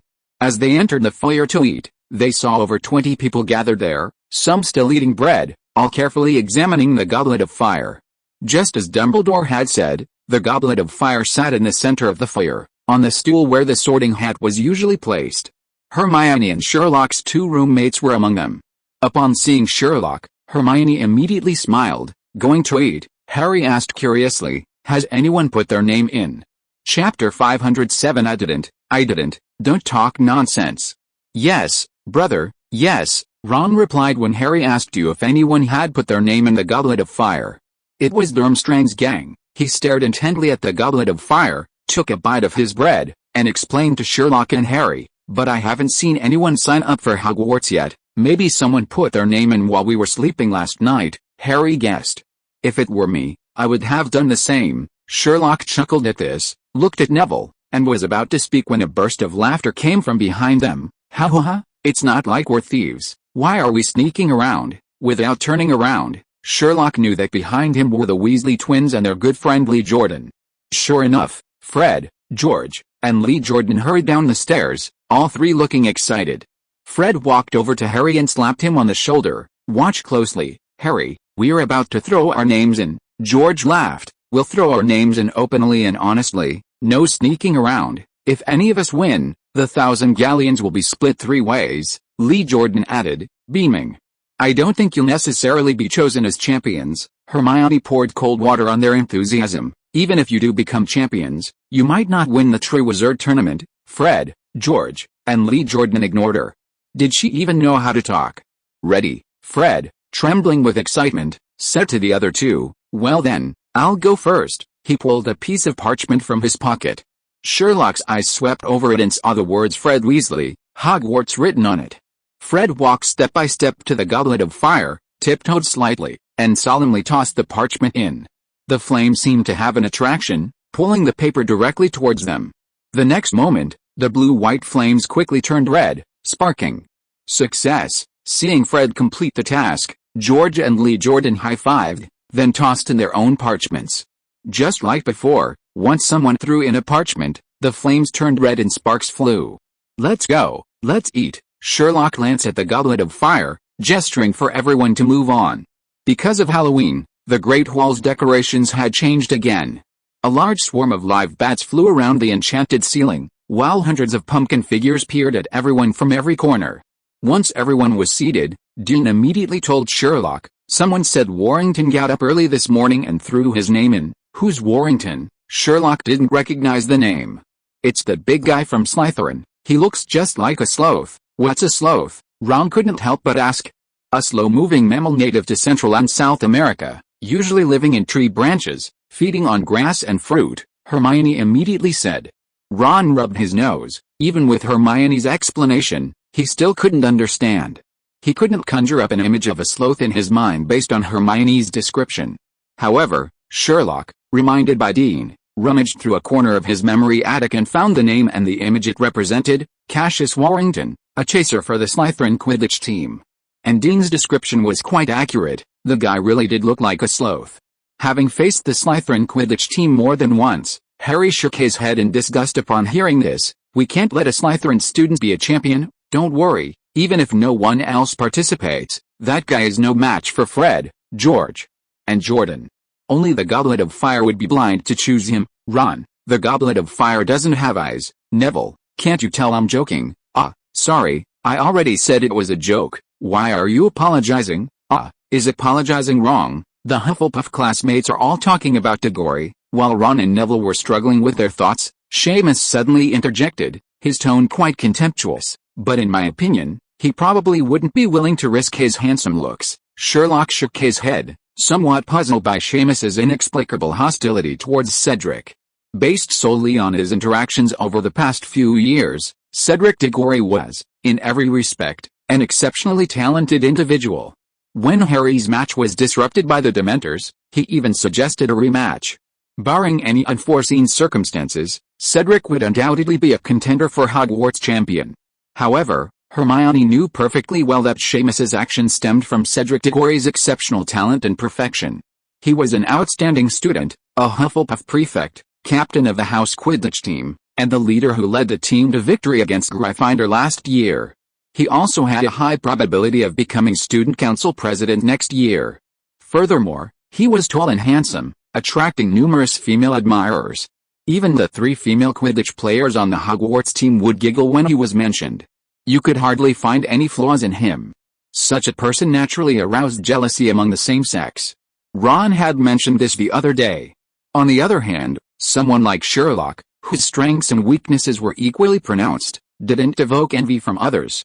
Hermione didn't want to argue with Seamus about the issue and was about to change the subject when her eyes lit up. "Listen!" A burst of cheers erupted. Everyone turned around in their seats and saw Angelina Johnson, the chaser for the Gryffindor Quidditch team, walk into the Great Hall. Seeing everyone staring at her, she grinned shyly. She was a tall, dark-skinned girl. Lee Jordan had praised her beauty more than once during his Quidditch commentary and had even asked her out. Unfortunately, he hadn't succeeded yet. Angelina walked over to them, sat down, and said, "Hi everyone. I've put my name in." As if afraid of misunderstanding, she added, "Don't worry about me taking your spots, I just turned 17 last week." "I'm so glad Gryffindor finally has a girl," Hermione said sincerely. "I really hope you succeed, Angelina." "Thank you, Hermione," Angelina said, giving Hermione a slight smile. "Yes, I'd rather it be you than that pretty boy Diggory," Seamus said. Hermione frowned. Was Seamus's hostility towards Cedric a bit too much? Sure enough, his words drew angry glares from several Hufflepuff students passing by their table. "There are 3 spots," Angelina shook her head. "Besides, Diggory isn't some pretty boy, he's a very talented guy. If I could compete with him, our chances of success would definitely increase significantly." Seamus was speechless. He hadn't expected his own people to support Cedric. His attempt to be cool had failed, and facing the gloating gazes of the Hufflepuff students, Seamus decided to change the subject. "By the way, Sherlock, Harry, aren't you going to give it a try? It would be too boring if the Lion King and the Savior didn't participate." Harry hesitated for a moment, then shook his head. "I haven't decided yet." He looked at Sherlock as he spoke. Seeing this, Seamus also looked at Sherlock. "No rush," Sherlock smiled slightly. "There are 24 hours in total. We can think about it slowly. Let's participate. Old Sherlock, old Hare, the 3 of us brothers will go together." "You can't do it like this." The headmaster said that there must be someone 17 years old. "Neville, I find that you're getting better and better at making people upset lately." Sorry, Ron, I misspoke again." Everyone chatted and ate, and soon finished breakfast in a pleasant atmosphere. While they were eating, more and more people were putting parchment with their names on it into the Goblet of Fire. When they left the Great Hall, they happened to see Malfoy with Crabbe and Goyle throwing parchment into the Goblet of Fire. HMPH, he actually wants to participate too, doesn't he even think about whether he has the ability, Ron said disdainfully when he saw this. Whether you get chosen is one thing, whether you participate is another. Sherlock's gaze swept over the classmates surrounding the Goblet of Fire, then he smiled at Neville. "Even if you're unwilling, you have to do it for the honor of your family, right, Sherlock? You know, obviously." "What are you talking about?" several friends asked, puzzled, watching Sherlock and Neville's seemingly cryptic conversation. "I slipped my name in last night while you were all asleep," Neville whispered.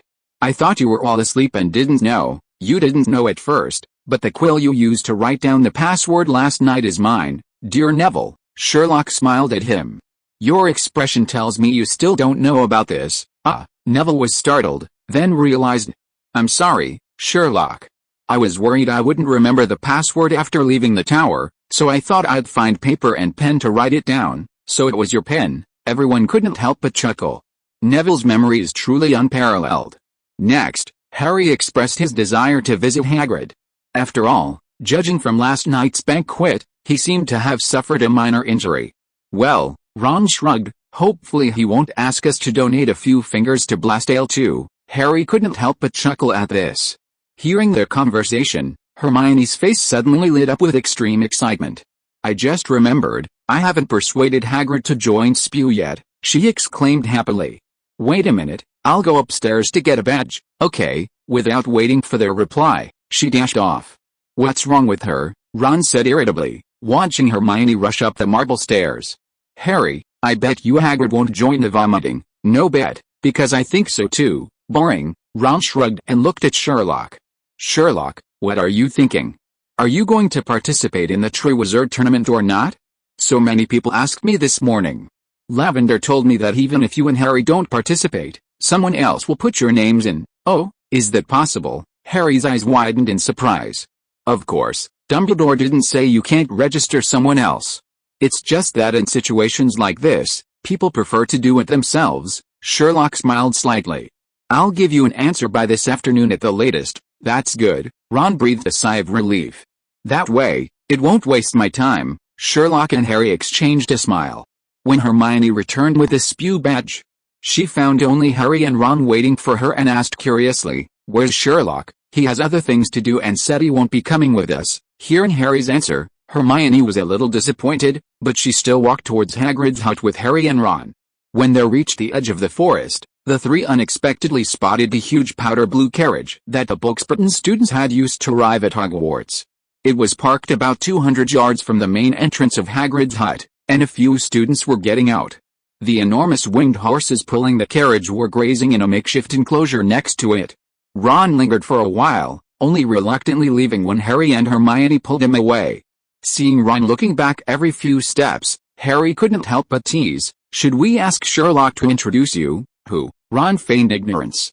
"Don't pretend. You were just standing there wanting to see the girl, weren't you?" Hermione said irritably. "No, I didn't." "Don't talk nonsense." Ron blushed and waved his hands frantically. Harry shook his head at his appearance and went to knock on Hagrid's door. A low, whimpering bark immediately came from inside. "Finally here," Hagrid opened the door and said happily when he saw the three of them, "I thought you little guys had forgotten where I live." "Sorry, we've been so busy, Hagrid." Hermione stopped abruptly halfway through her sentence. Harry, Hermione, and Ron all looked up at Hagrid, speechless with surprise. Chapter 508 Iron Elbow. Rubeus Hagrid, the Hogwarts game ranger, keykeeper, and professor of magical creatures, usually dressed in a rustic style, giving the impression of someone who had just emerged from the deep forest. However, given his 11.5-foot height and his profession, it didn't seem out of place. But today, his attire astonished Harry, Hermione, and Ron. He wore a furry brown suit with a yellow and orange-red checkered tie. All three knew this was Hagrid's best outfit. The problem was, it was also his worst. To make matters worse, Hagrid seemed to have tried to straighten his hair, using a large amount of machine lubricant or something similar. Now, his hair was neatly combed into two slicked back sections. The three guessed he might have intended to wear a ponytail like Bill's, but found he had too much hair, resulting in this bizarre and incongruous look. The three friends looked at each other, completely baffled as to what had driven Hagrid to such a state. Ron, who had been staring at Hagrid's bizarre hairstyle, was about to comment when Harry elbowed him. "Hiss," Ron gasped. "You're really ruthless, aren't you?" Harry gave Ron a wink and quickly asked, Hagrid, where are the Blasdales?" In the pumpkin patch outside, the oblivious Hagrid, completely oblivious to the anomaly, cheerfully replied, "Huh. They've grown enormous, each one's probably 3 feet long now. There's only one problem, they've started killing each other." Harry, he wasn't going to say anything this time either. Hermione took a deep breath. "Oh, that's terrible, isn't it?" "Yes," Hagrid said sadly, "but it's all right. I've separated them and put them in a box now. There are probably only about 20 left." Thank goodness." Ron finally caught his breath and quickly said. Hagrid, however, clearly didn't catch the sarcasm in Ron's words. At this moment, Ron understood why Harry had elbowed him. But he suspected Harry was retaliating. After all, he had elbowed Harry several times in a moment of panic when he saw Corm yesterday. He wanted to remind himself that there was no need to use so much force. After a few casual words, Hagrid started making tea, and they sat down at the table. "Where's Sherlock? Why isn't he here? Maybe he doesn't want to hear vomit anymore." "Ouch, what are you doing?" Ron had just recovered from Harry's elbow when he was suddenly elbowed by Hermione. He looked at Hermione innocently, feeling utterly wronged. Anyone who saw spew for the first time would think it was vomit, right? Hermione's elbow interrupted Ron, and then she began to talk to Hagrid about house elves with great expectation. In her mind, someone like Hagrid who loved magical creatures would definitely support her. But when Hermione showed him the badge, he flatly refused to join spew. "This isn't good for them, Hermione." He rarely showed such a serious expression. "It's their nature to care for humans. They like it, understand? They'd be sad if they weren't given work, and paying them would be an insult to them." Harry and Ron exchanged a glance, their expressions saying, "Just as I expected." Harry even had a malicious thought, maybe Sherlock really did want to hear more about vomiting, just like Ron said, which was why he hadn't come to Hagrid's hut with him. Sherlock hadn't gone to find Hagrid with his three friends for two reasons. First, he genuinely didn't want to hear Hermione talk about spew anymore. As he had told Hermione before, Sherlock could understand Hermione's actions, but he absolutely didn't approve. In human society, human rights are absolutely paramount. Second, he genuinely had things to do. He walked briskly to the headmaster's office, and the dripping stone beast, as always, jumped aside upon seeing Sherlock. Sherlock knew Dumbledore was in his office as soon as he saw the situation. He knocked on the door and heard a voice from inside, "Come in." When Sherlock entered the room, he found Professor McGonagall there as well. Judging from their posture, they had been there for quite some time. Dumbledore wasn't surprised by Sherlock's arrival, but Professor McGonagall looked surprised and asked, "Holmes, how did you get in?" "I walked in." "Who asked you that?" Professor McGonagall said irritably. "How did you know the password to the headmaster's office?" "Don't tell me you could deduce that, dear Professor McGonagall. You might not believe it, but I don't need a password to come here." "How is that possible?" Professor McGonagall blurted out. "All right, Minerva," Dumbledore interrupted with a smile. "I told him the password." Sherlock shrugged. It seemed Dumbledore wasn't planning to tell Professor McGonagall about this yet. Professor McGonagall glanced at Sherlock with curiosity, then suddenly asked, "Holmes, are you planning to participate in the Triwizard Tournament?" Hearing McGonagall's question, Dumbledore also looked at Sherlock with curiosity. Actually, his original plan was to ask Professor McGonagall to invite Sherlock here after he finished speaking with her, but unexpectedly, Sherlock came to him himself, saving him some trouble. Coincidentally, the question Professor McGonagall asked was exactly what he intended to ask Sherlock, so he wanted to hear his answer. Sherlock didn't give a direct answer, but instead asked in return, "Professor McGonagall, please tell me first, what are the benefits of winning the Triwizard Tournament?" Professor McGonagall was taken aback. She hadn't expected Sherlock to ask her a question in return, but she answered earnestly, "The champion will win eternal glory. This is the first Triwizard Tournament to be restarted after nearly 200 years, and the champion's name will be forever etched in the wizarding world. They will also receive a generous prize of 1,000 galleons. Of course, more importantly, winning this historic tournament as representatives of Hogwarts is an unparalleled honor in itself." Professor McGonagall's tone carried an unquestionable authority and a fervent passion for the school's honor. Sherlock listened quietly, his face barely showing any emotion. He completely ignored the parts about glory and galleons, a smile flashing in his gray eyes. "So, the competition is full of puzzles, dangerous challenges, and high-intensity adventures, of course." Professor McGonagall straightened her back, a hint of pride in her voice. "Every event in the Triwizard Tournament is meticulously designed. It tests the warrior's wisdom, courage, and magical skills, filled with unknown risks and thrilling confrontations. This reboot, changing the format from single-player to team-based, further emphasizes teamwork and competition." Sherlock's eyes gleamed, and he nodded thoughtfully. An extreme challenge full of puzzle-solving elements and high-intensity adventure? Sounds much more interesting than the classroom," although his tone seemed calm. Both Dumbledore and McGonagall could tell that Sherlock was now brimming with interest. "So, Holmes," Professor McGonagall pressed, her voice tinged with anticipation, "what is your decision?" Sherlock's gaze swept between Professor McGonagall and Dumbledore, who had been observing him with keen interest. He paused for a moment, seemingly weighing his options. "Professor, allow me some time to consider." He didn't immediately give his answer, but the word consider spoke volumes. Professor McGonagall smiled. "Of course, this is a very important decision. I believe you will make the best choice for the school and for yourself." Sherlock's reply softened her tone considerably. She trusted his wisdom. If he were indeed chosen by the Goblet of Fire to participate in the Triwizard Tournament, it would undoubtedly be a good thing for Hogwarts. "Since you invited Holmes in, I'll take my leave now, Albus." Professor McGonagall gave Sherlock an expectant look, then turned and left the headmaster's office. The door closed softly, leaving only Sherlock and Dumbledore in the office. Dumbledore's azure eyes, peering through his half-moon lenses, seemed to deepen with a smile. He touched his fingertips together and said gently, "Professor McGonagall seems to think you're more likely to change your mind and participate. So, Sherlock, are you drawn by the adventure?" He didn't press for a decision, but directly pointed out the possible motive. Sherlock walked to Dumbledore's desk and sat down. "To be frank, my personal will isn't really important." "Why do you say that?" "Because even if I don't participate, you'll find a way to make me Hogwarts representative." "Oh, and Harry too." The office fell silent instantly. Fawkes gently shook his feathers on his perch. Light drifted in from the window, flickering on the delicate silverware. Dumbledore's smile didn't completely disappear, but his azure eyes sharpened, piercing through his half-moon lenses as if they could penetrate the deepest corners of one's heart. He didn't immediately deny it, nor did he maintain his ambiguity, but calmly gazed at Sherlock, his fingertips habitually touching together.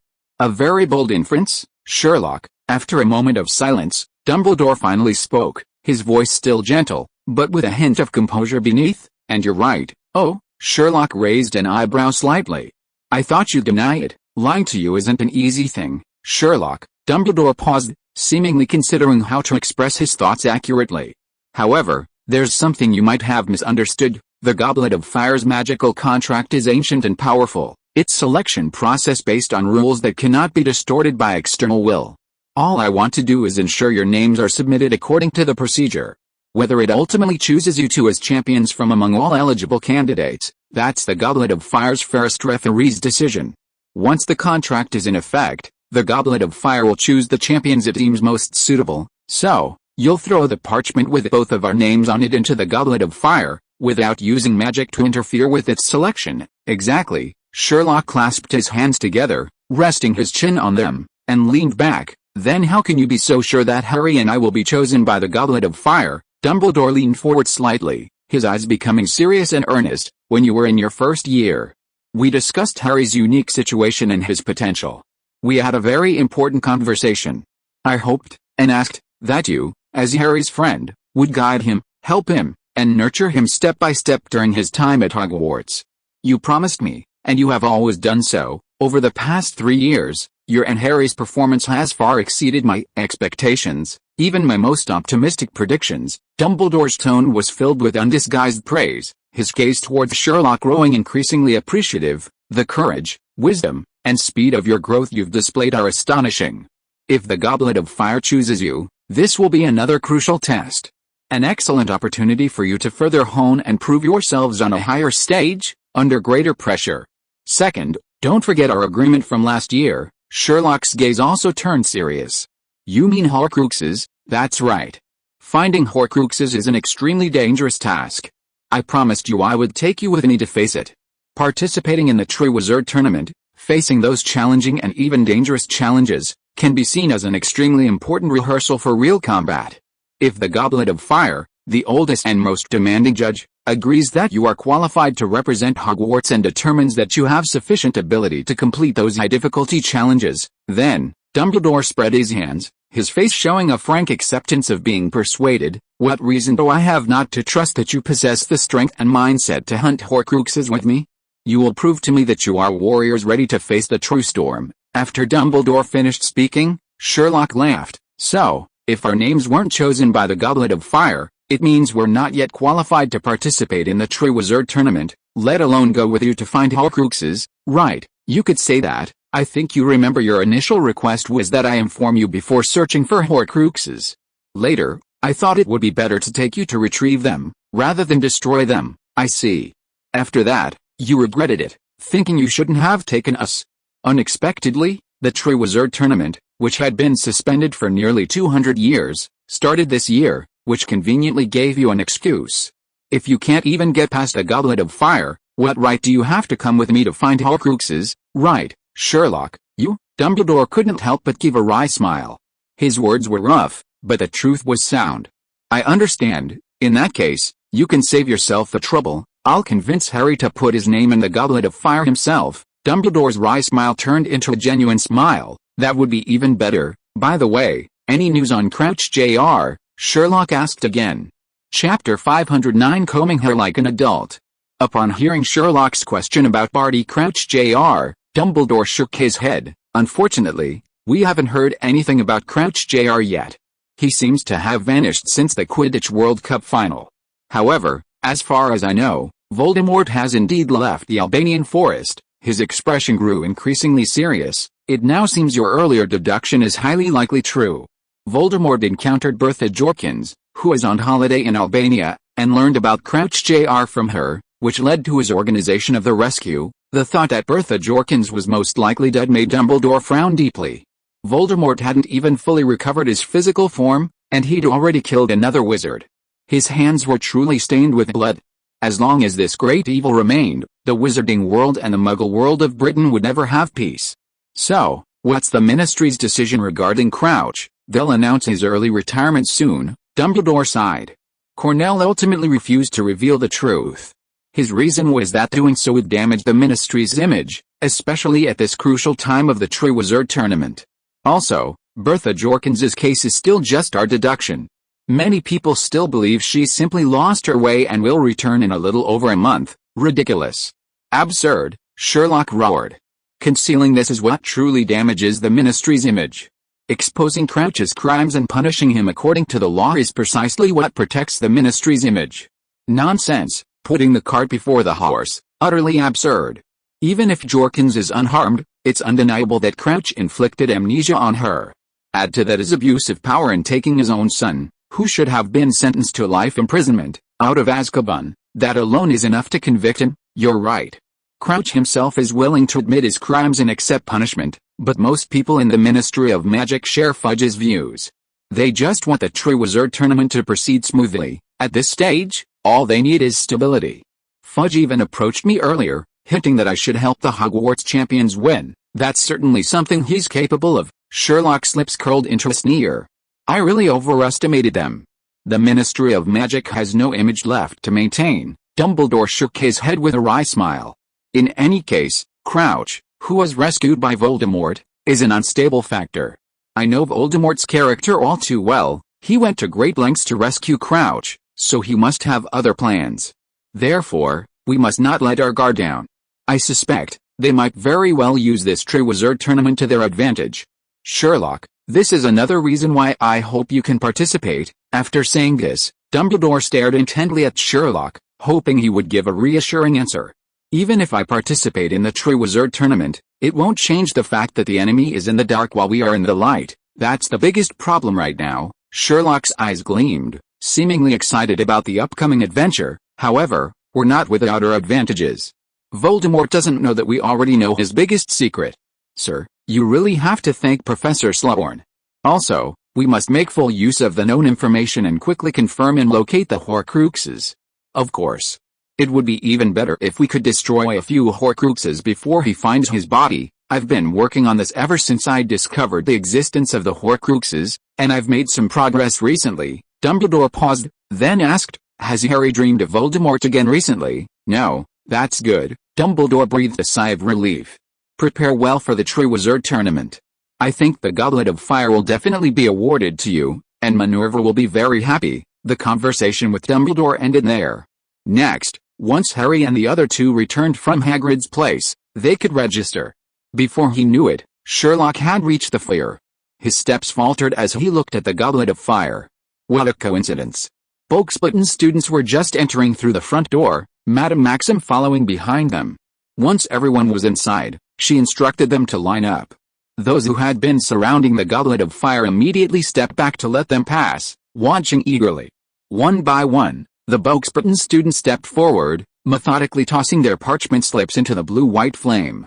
As before, each name thrown into the fire quickly turned red, sparking a few flecks. When the girl who had removed her scarf at the banquet, with her cascading light blonde hair and azure eyes, and who resembled Avila, gracefully walked towards the Goblet of Fire, the surrounding murmur noticeably subsided. This time, not only Hogwarts, but many Durmstrang boys followed her gaze, some with admiration, others with a dazed expression. She herself remained calm, with a hint of the reserved characteristic of Boxbutton students, even a subtle aloofness. It was as if she had long been accustomed to being watched. It's often said that the British look down on the French, but do the French ever truly respect the British? Therefore, the relationship between Boxbuttons in France and Hogwarts in England is quite delicate. Neither side acknowledges the other as the strongest magic school in Europe. As for Durmstrang? Sorry, a bunch of Norse barbarians, go play somewhere else. In the eyes of Boxbutton students, Hogwarts is only strong because it has Dumbledore, the universally acknowledged greatest wizard in the world, as its headmaster. Otherwise, with its disastrous defense against the dark arts course alone, it would be no match for them. However, just as the girl threw her name into the flames and turned to leave, an unexpected voice suddenly rang in her ear. Hello, Miss Delacour. Fleur Delacour's movements froze almost imperceptibly. The parchment with her name on it landed steadily in the flames, the blue flames instantly turning a fiery red, bursting with sparks. The procedure was complete. But unlike the others who immediately looked away after dropping their notes, she slowly and very awkwardly raised her eyelids to look at the person who had spoken. The boy's appearance was immediately striking. He was tall and thin for his age, with a sharply defined face. Gray eyes, a long, aquiline nose, and a square, prominent jaw all gave him an air of alertness and decisiveness. When did he arrive? As she sized up Sherlock, he was also carefully observing her. In the depths of those deep blue eyes, Sherlock caught a fleeting look of surprise. This was followed by a deeper alertness and a suppressed struggle to maintain composure. Sherlock immediately understood. His earlier deduction was indeed correct. She knew him. It seemed that his sudden approach and conversation had made her disguise far less effective than it had been at the dinner party the previous night. Who are you? Fleur quickly reacted to being called out by a stranger, asking warily, why do you know my name? Wasn't it clearly written on the parchment you threw into the goblet of fire, Fleur Delacour, Buttons, or are you registering someone else? Seeing Sherlock's nonchalant answer, Fleur secretly breathed a sigh of relief. Thank goodness. She almost thought she'd been recognized. She was too sensitive. The last time she met Sherlock, he was only 4 or 5 years old. It was normal that he wouldn't remember her. Normally, most people only remember 1 or 2 memorable things from their childhood, sometimes not even complete events, but just 1 or 2 images, or even just a sentence or 2. If that's the case, why was he looking for her? As if sensing Fleur's thoughts, Sherlock smiled slightly. I am Sherlock Holmes, an ordinary student at Hogwarts. Miss Delacour, I'm here to see you because I'm hungry. In Hagrid's hut, Ron couldn't help but whisper to his 2 friends, when are we going back to the castle? In fact, Hagrid had treated the 3 of them to lunch, but that meal was, well, how to put it? According to Hagrid himself, what he made was a stew of steaks. Hermione, however, found a huge paw in her portion. After that, none of the 3 had any appetite. After a while, watching Hagrid begin mending the quilt with coarse yellow yarn threaded through a large bone needle, Ron became restless. Harry and Hermione also wanted to return as soon as possible. Harry wanted to discuss with Sherlock whether they should participate in the Triwizard Tournament. He was very conflicted. Sirius Black had written to him these past 2 days, urging him to participate, saying that his godfather would offer advice. Deep down, Harry couldn't suppress his adventurous spirit and wanted to participate. But he worried that Sherlock would be chosen as a champion, while he wouldn't. That wasn't the worst part.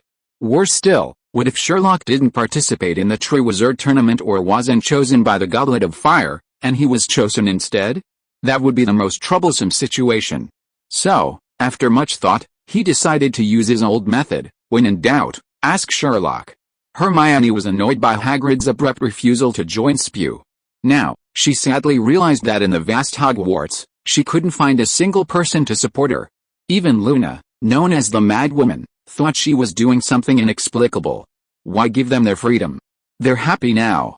Hermione, by fighting for their freedom, you're actually taking away their happiness. Luna, you're using my words against me. Hermione felt exhausted, and coupled with that unpleasant lunch, she wanted to return as soon as possible. She also wanted to ask Sherlock if he wanted to participate in the Triwizard Tournament. If so, she would fully support him. The 3 of them readily agreed, but as they were about to leave, Hagrid stopped them. I'll go with you, Hagrid said, setting aside his mending supplies. Wait for me a moment. Hagrid stood up and walked to the dresser beside the bed, beginning to search inside. The 3 of them didn't pay much attention at first, until a particularly unpleasant odor filled their nostrils. Ron couldn't help coughing and asked, cough cough. Hagrid. Cough cough, what's that? Hagrid turned around, holding a large bottle in his hand, and asked with some confusion, don't you like it? The book says it's very popular. Is it a lotion for after shaving? Hermione was also almost suffocating, but still managed to ask the question. It's cologne, Hagrid said, his face flushed, his voice hoarse. Sorry, I probably sprayed too much. I'll wash it off. You wait a little longer. He walked heavily out of the hut and frantically washed his face in the bucket outside the window. Cologne? Hermione asked in surprise. Hagrid, she really couldn't connect the 2 things. And what about that suit and hair? Harry was equally bewildered. Hagrid had a strange aura about him today. Look, Ron suddenly pointed out the window. The three looked up and were completely dumbfounded. Hagrid had already washed his face and was striding forward, back straight.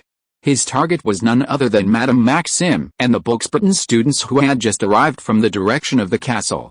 Because of the distance, the three couldn't hear what they were saying. But they clearly saw that Hagrid's face was even redder than before when he was talking to Madame Maxim, almost as red as Ron's hair.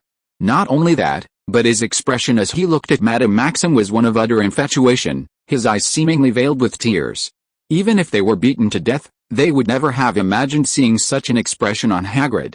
Hermione exclaimed in surprise, "Wait, wasn't he saying he was going back to the castle with us?" Hagrid seemed to have completely forgotten about the three of them, not even glancing back at his hut, and strode across the field with Madame Maxim.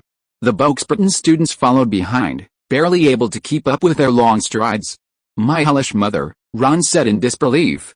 He's fallen in love with her, Harry." Oh, none of the three of them expected that Hagrid would comb his hair like an adult and wear a handsome suit for Mrs. Maxim. Chapter 510 The Lewd Sherlock? Strictly speaking, Hagrid and Madame Maxim had known each other for less than a day. Yet, he had changed his appearance, something he had never cared about before, for this woman, although the change was a failure, but it was still an unprecedented act for Hagrid. Harry, Hermione, and Ron were utterly shocked by what they saw. If they hadn't seen it with their own eyes, they would never have believed it. After a while, seeing Hagrid and Madame Maxim walking further and further away, clearly having forgotten about them, Harry finally spoke up. "Let's go. It seems they won't be back anytime soon." With Sherlock not around, Harry was usually the one making the decisions. Hermione and Ron naturally had no objections. The three of them discussed the matter as they walked back, and when they saw the castle, they were surprised to find Sherlock standing on the steps, with Luna Lovegood beside him. Hermione, seeing the two, asked excitedly, "Sherlock, Luna, were you waiting for us? I didn't know you'd be back at this hour." Sherlock shook his head and pointed to a spot not far away. "MRS. Maxim just left with the Booksburton students." We saw them too, but what does that have to do with you being here?" Ron asked, puzzled. "It wouldn't have mattered, but I just happened to run into Delacour and tried to test her. Unfortunately, Madame Maxim interrupted me. I think she probably mistook me for a lecherous man." Sherlock couldn't help but laugh at this point. Such self-important Frenchmen. "No, what are you talking about?" Ron was increasingly confused, looking at Sherlock with a bewildered expression. "What's this lecherous man nonsense? And who's Delacour?" "Sherlock, can you speak in a way we can understand?" "Of course, my dear Ron." Sherlock, hands in the pockets of his wizard's robe, looked at Ron with a playful smile. "The Miss Delacour I am talking about is the Booksburton's witch you stared at dinner yesterday, suspecting she was Avila, thinking she was extraordinary. She has cascading light blonde hair, deep blue eyes, and a delicate face, remember?" "Oh, it seems you remember very well." Noticing Ron's face flush instantly, Sherlock chuckled. "Okay, it's her." Hermione's tone seemed calm, but there was a subtle tension. "So? Testing her? What did you do to her?" "What did I do?" Sherlock shook his head and smiled. "Strictly speaking, I conducted a very basic information verification experiment." "What verification experiment? An information what experiment? Information verifying what?" Seeing that everyone was confused, Sherlock explained further. "Remember last night when I asserted that she knew me?" "Yes." Harry nodded honestly. "You said her eyes were concealing something." "A very precise repetition, dear Harry. Observational skills are always the cornerstone of reasoning. However, inferences based on a single scene, no matter how logical they seem, still need more data points to support or correct them." "Hermione, I think you agree with this scientific method." Hermione nodded, but her brows were still slightly furrowed. "So your data point was actively striking up a conversation with her?" "That's right. A minimal intervention was enough." Sherlock began pacing, recounting his process of testing Fleur Delacour. "When I found her, the students of Booksburton's were lining up to throw their names into the goblet of fire, and she happened to be the last one. After confirming there were no other distractions, I approached her at the very moment she finished throwing her name, when her attention was most likely to relax and she was turning towards her exit path, a point at which, theoretically, she was in a state of mind where the mission was over." He stopped, looked at Luna, and measured a distance between them. "I was about this far away, about 3 feet, exactly the non-threatening distance when facing a stranger." I looked her straight in the eye and clearly read out the name on the parchment she threw into the fire in a normal voice, Miss Delacour, and then, Ron pressed eagerly, completely forgetting his earlier embarrassment.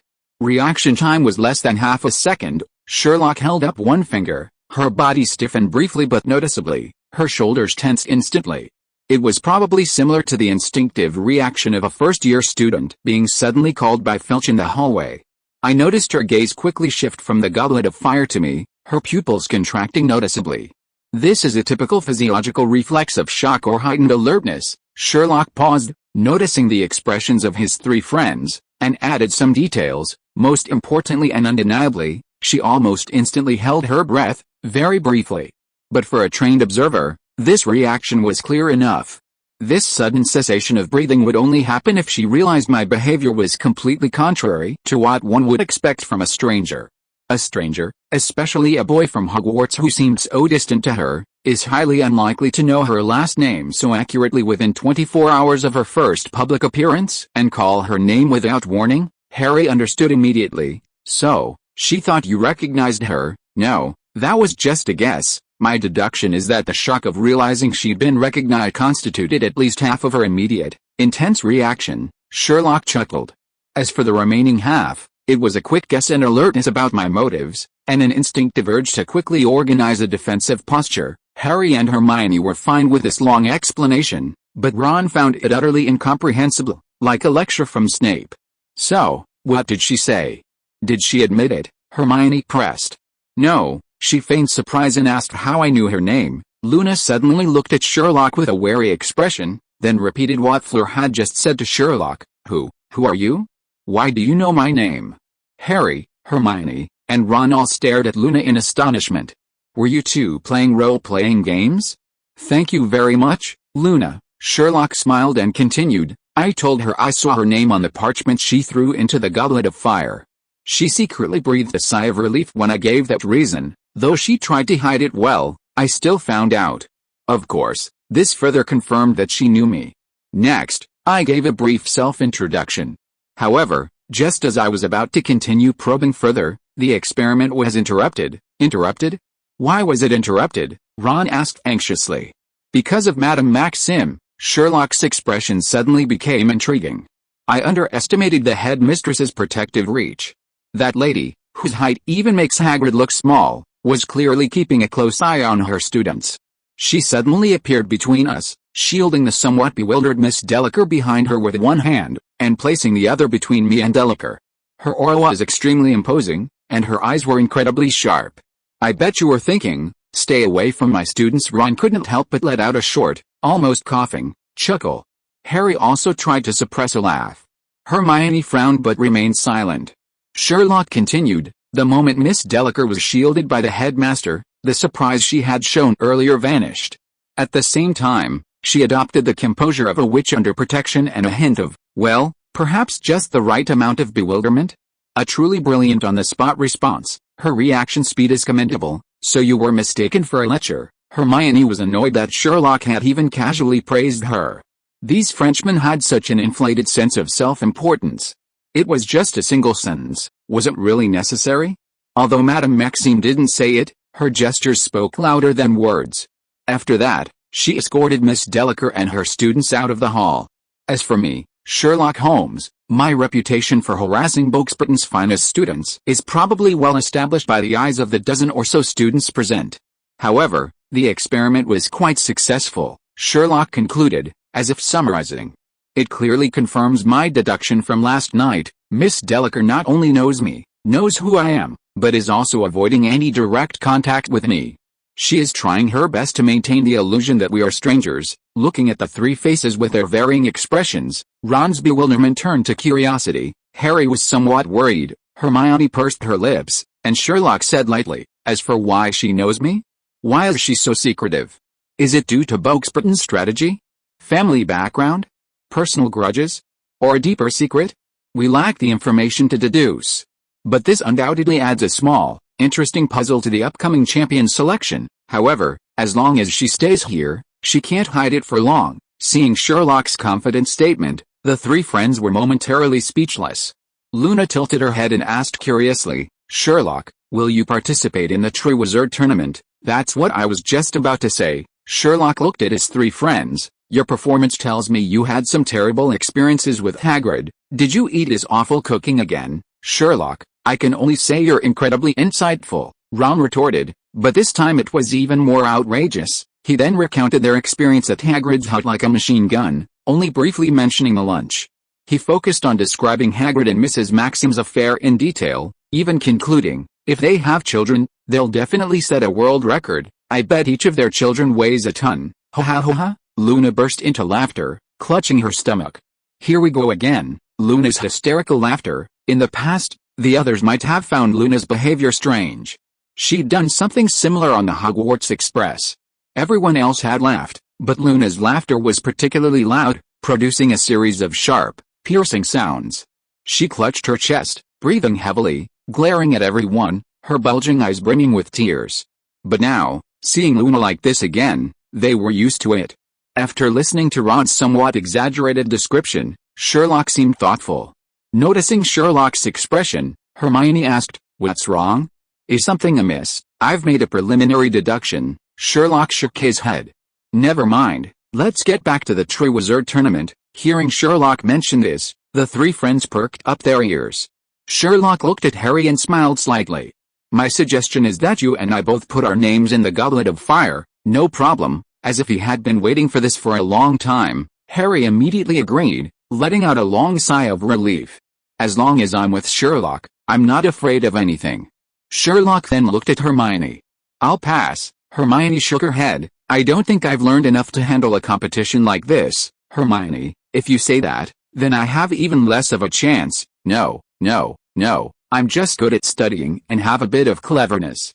"You and Sherlock are different," Hermione said sincerely. "Besides, neither of you are 17 yet, which is exactly the two remaining spots. Now we just hope Angelina can get the third spot." Clearly, in Hermione's view, with Sherlock leading the way, Hogwarts would win the competition no matter who participated. "What about me?" Ron asked loudly when he saw that Sherlock hadn't even mentioned his name.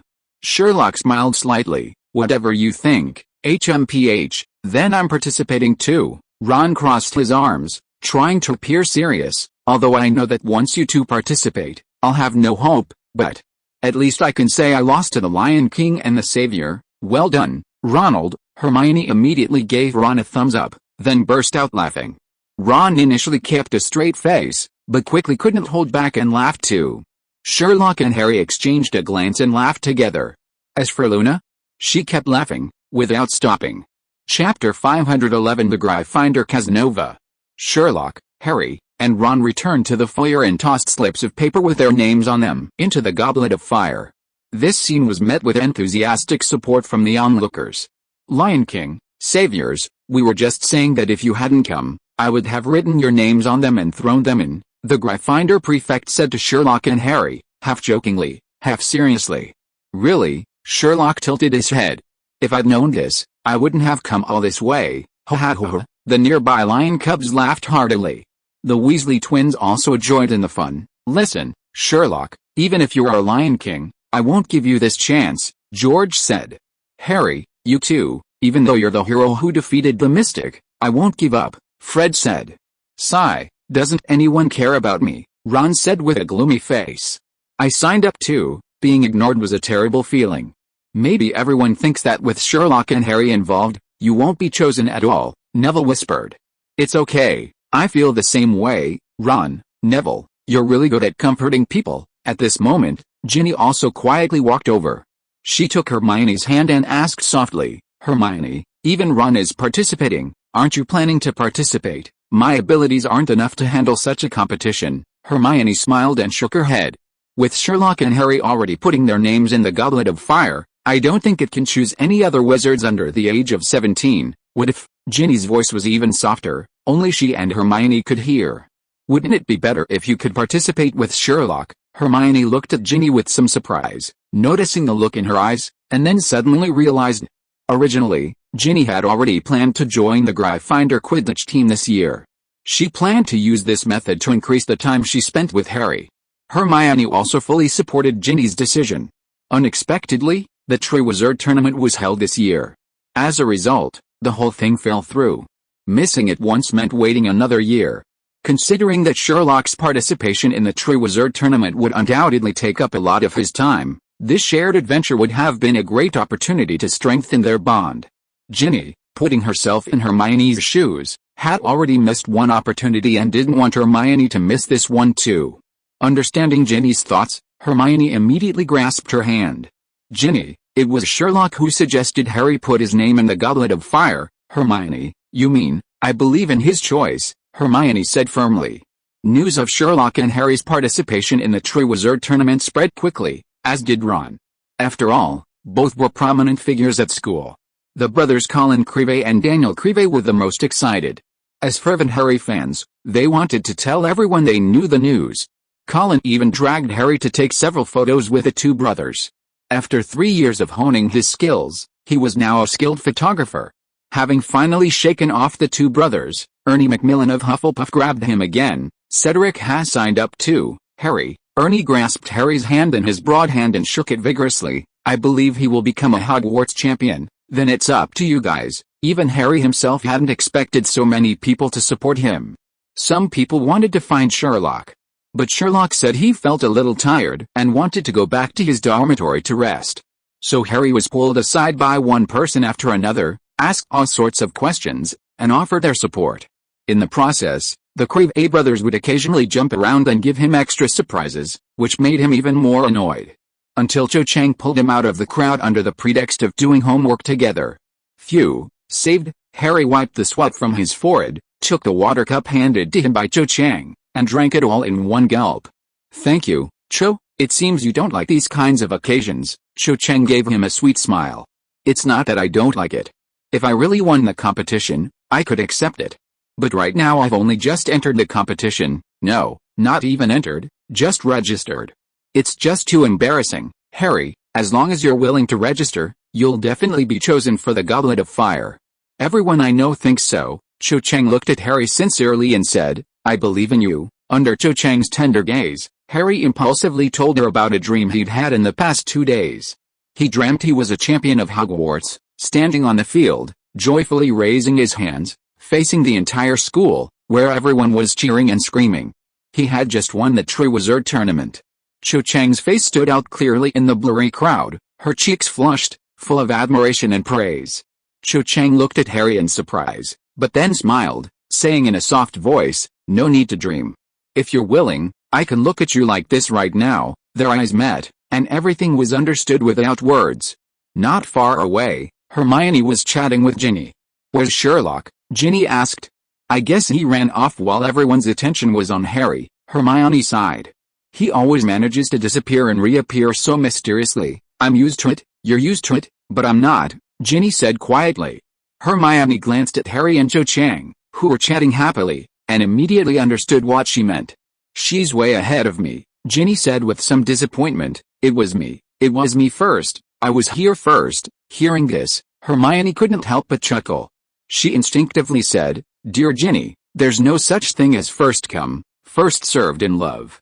You mustn't have such childish thoughts as I was here first." At this point, Hermione felt a chill.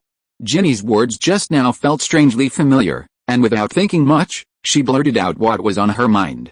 But now, thinking about it carefully, wasn't this exactly what Gemma had said to her alone before graduation? At this moment, wasn't Ginny to Cho Chang what she was to Gemma? In this race of love, they were the two who came first, yet others had overtaken them. This moment was exactly like that moment.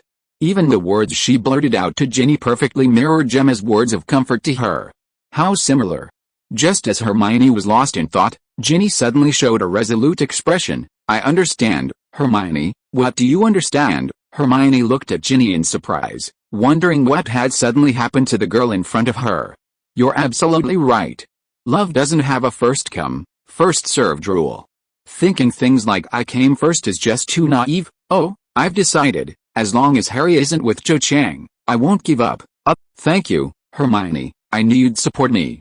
For a moment, Hermione didn't know what to say. But what surprised her even more was yet to come.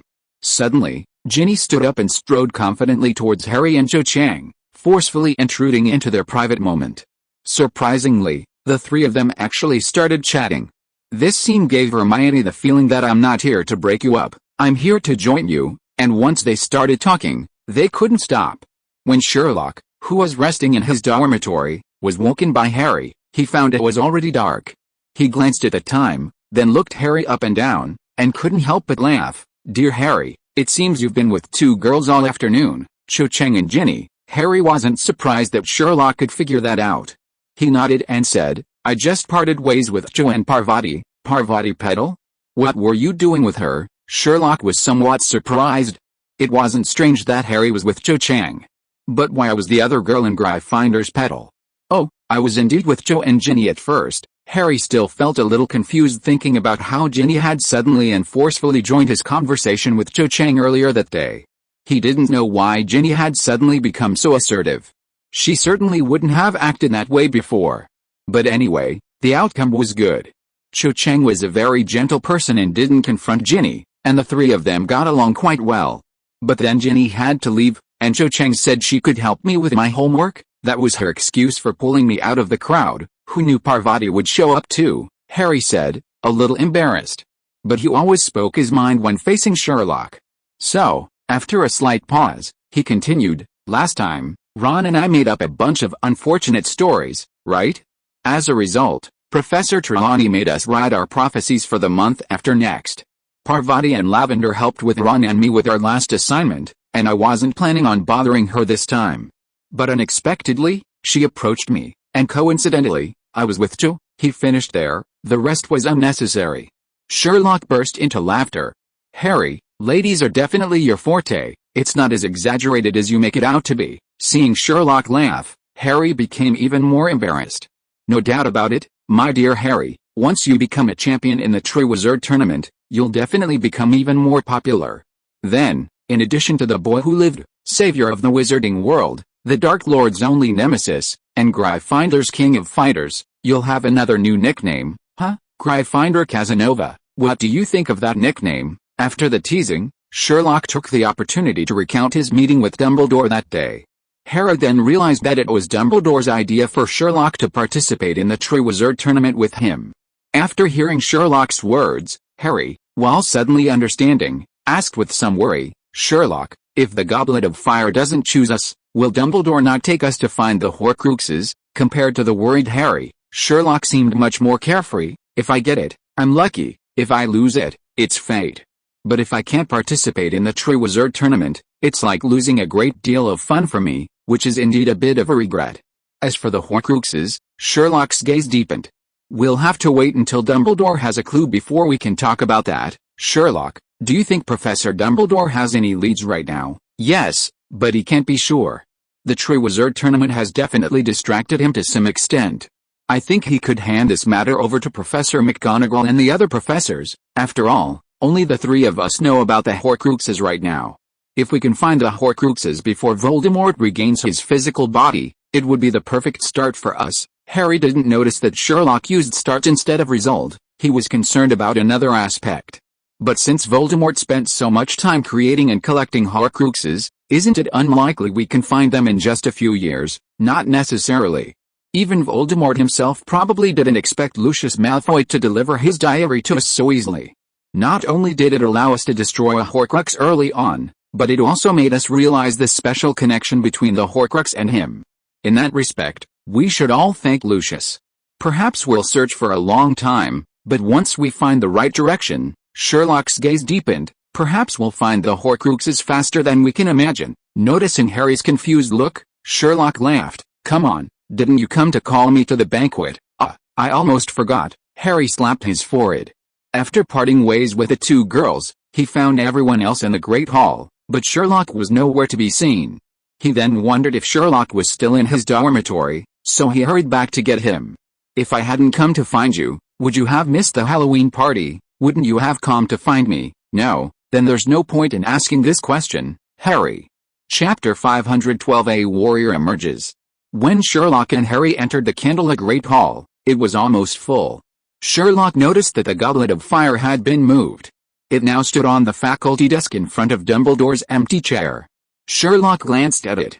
This was just moved here, wasn't it? Yes, Filch moved it here before I came up. Harry answered instinctively, then asked in surprise, "You could tell, my dear Harry, it's precisely because Filch did it that I can tell.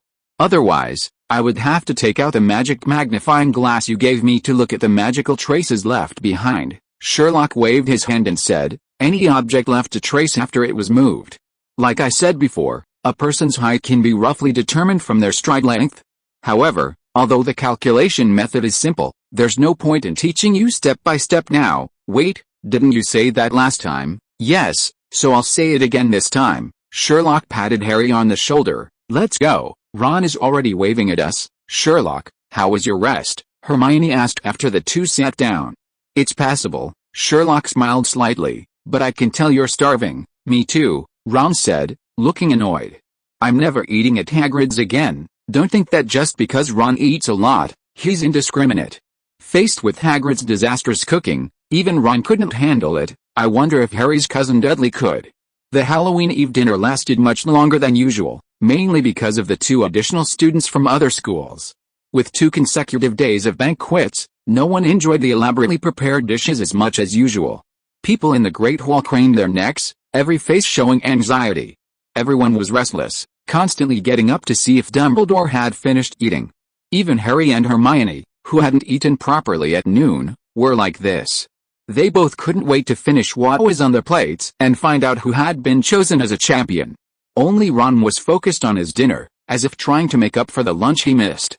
Hermione gently nudged Sherlock. "You don't seem nervous. Tell me a reason why you're nervous." "Well, you never seem nervous." No.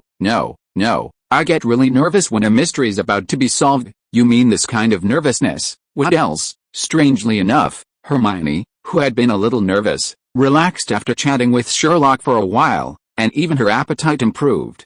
Harry, seeing this, looked enlightened and ate a few more bites. Finally, the golden plate was spotless again.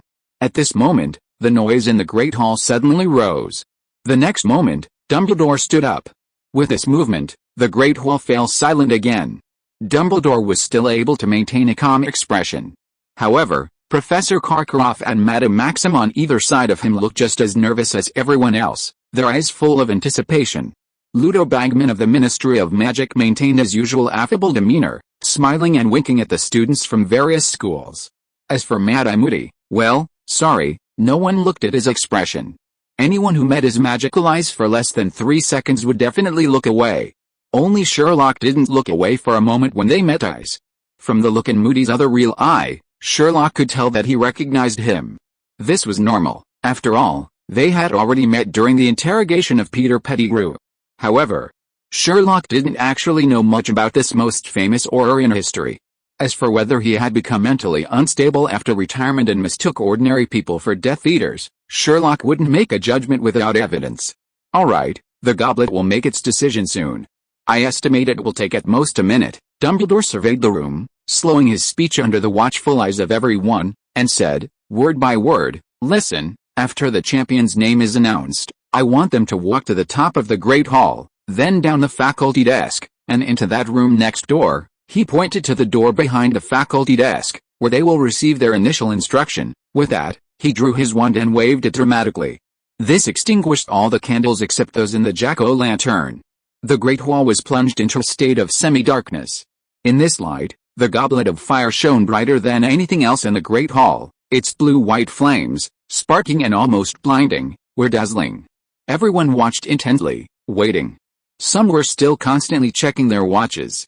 Hermione gripped Sherlock's hand tightly. Almost there, almost there, almost there, Sherlock. Just then, the flame in the goblet suddenly turned red, and sparks crackled and flew out. In a flash, a tongue of fire shot into the air, from which flew a charred parchment. Everyone who witnessed this held their breath. Dumbledore calmly caught the parchment, then held it a distance to read the words by the flame's light. Once the parchment was out, the flame returned to its bluish-white hue. "The first champion of Durmstrang, and captain," Dumbledore said clearly and forcefully. "Whipper-crumb." Not surprising at all, Ron shouted, and applause and cheers filled the Great Hall. "Fantastic, Whipper," Karkaroff roared. Despite the loud applause, his voice was audible. "I knew you were destined to be a champion." Whipper-crumb rose from his Slytherin table and walked toward Dumbledore. "He seems a little listless," Harry whispered to Sherlock. Sherlock smiled and nodded. Same as you, the troubles of being a celebrity. Harry was taken aback, then realized. When he first entered Hogwarts, he also had to endure the intense scrutiny of onlookers every day. Krum received even worse treatment. Besides Durmstrang's own students, many people from both Hogwarts and Boxburtons would come to him for autographs and even photos. Such experiences naturally dampened Krum's spirits. Now, having been chosen as a champion in the Triwizard Tournament, this situation would likely only worsen. He turned to the right, still looking listless, and walked along the teacher's desk, entering the next room through that door. Just a few seconds later, the flames turned red again. A second parchment, propelled by the flames, leaped out of the cup. Durmstrang's second champion, Toby Torson. Dumbledore's words had barely faded when a somewhat thin boy jumped up from the Slytherin table. His face was filled with incredulous elation and excitement. He even stammered, It's me. It really is me." His insecure look made everyone laugh. Sherlock's gaze swept over, finding that this boy didn't leave any impression. He did remember the boy standing next to him, though. Last night, he had asked Professor Karkaroff for some wine, only to be scolded by Professor Karkaroff. Professor Karkaroff had even called him a disgusting boy for spilling food on the front of his robe. The scolded boy also stared in astonishment, but then patted Toby Torson on the back forcefully and shouted, "Well done, Toby. You didn't let us down." His loud voice attracted the attention of those nearby. Karkaroff's expression was priceless. The way he looked at Toby was completely different from how he had looked at Krum earlier. It wasn't the satisfaction of seeing an excellent student, but a complex mix of disbelief and a hint of disdain. Clearly, he was unhappy that Toby Thorson had been chosen as a champion. In the end, he merely nodded stiffly, not even bothering to offer a word of congratulations. Toby Thorson was overjoyed and, oblivious to his headmaster's attitude, practically skipped over. Shortly after Toby entered the room, the blue flames turned red for the third time, and a charred parchment flew towards Dumbledore. Dumbledore glanced at the name and announced expressionlessly, "The last champion of Durmstrang, Lucas Polyako, PFFT, cough cough cough." Having just seen Toby Thorson off, Polyako heard his own name called. He pointed to his nose, his face a mixture of bewilderment and dizziness from immense surprise. "Me? Lucas Polyako? Me?" He looked down at his soup-stained front, blinking hard, as if trying to confirm whether the oil stain had brought some mysterious good fortune. Headmaster Karkaroff's face darkened completely. If seeing Toby only surprised and disgusted him, seeing Polyako's name made his lips twitch uncontrollably, his face turning so dark it was almost dripping with water. His fatherly expression was probably reserved only for Krum. He didn't look at Polyako, but instead cast a sinister gaze at the Goblet of Fire, as if questioning the fairness of this ancient magical artifact. He had brought so many excellent students, why had the Goblet of Fire chosen wizards from two fallen families? But at this point, Polyako no longer cared about the headmaster's attitude. He let out a short cheer, though to others it sounded more like a strange cry, and then forcefully hugged everyone who congratulated him. He accidentally knocked a quill pen out of someone's pocket. Then, he strode towards the teacher's table with an almost smug, carefree attitude. On the way, he accidentally knocked over a chair at the Hufflepuff table, earning a disgruntled glare from the Badger beside him. After all three champions of Durmstrang were announced, the applause and chatter gradually subsided. The Goblet of Fire's light stabilized, as if gathering power, before surging again. Now everyone's attention was focused on the goblet once more, wondering whether the next champion chosen would come from Boxburtons or Hogwarts. This time, the wait was slightly longer than before. When the Goblet of Fire handed the charred parchment to Dumbledore, he read crisply, "The champion and captain of Boxburtons is Fleur Delacour." The girl, who resembled Avila, gracefully rose, tossed her silver hair, and lightly walked between the Ravenclaw and Hufflepuff tables. At that moment, almost every boy in the Great Hall stared at her intently. Some even surpassed Ron's demeanor from the previous night.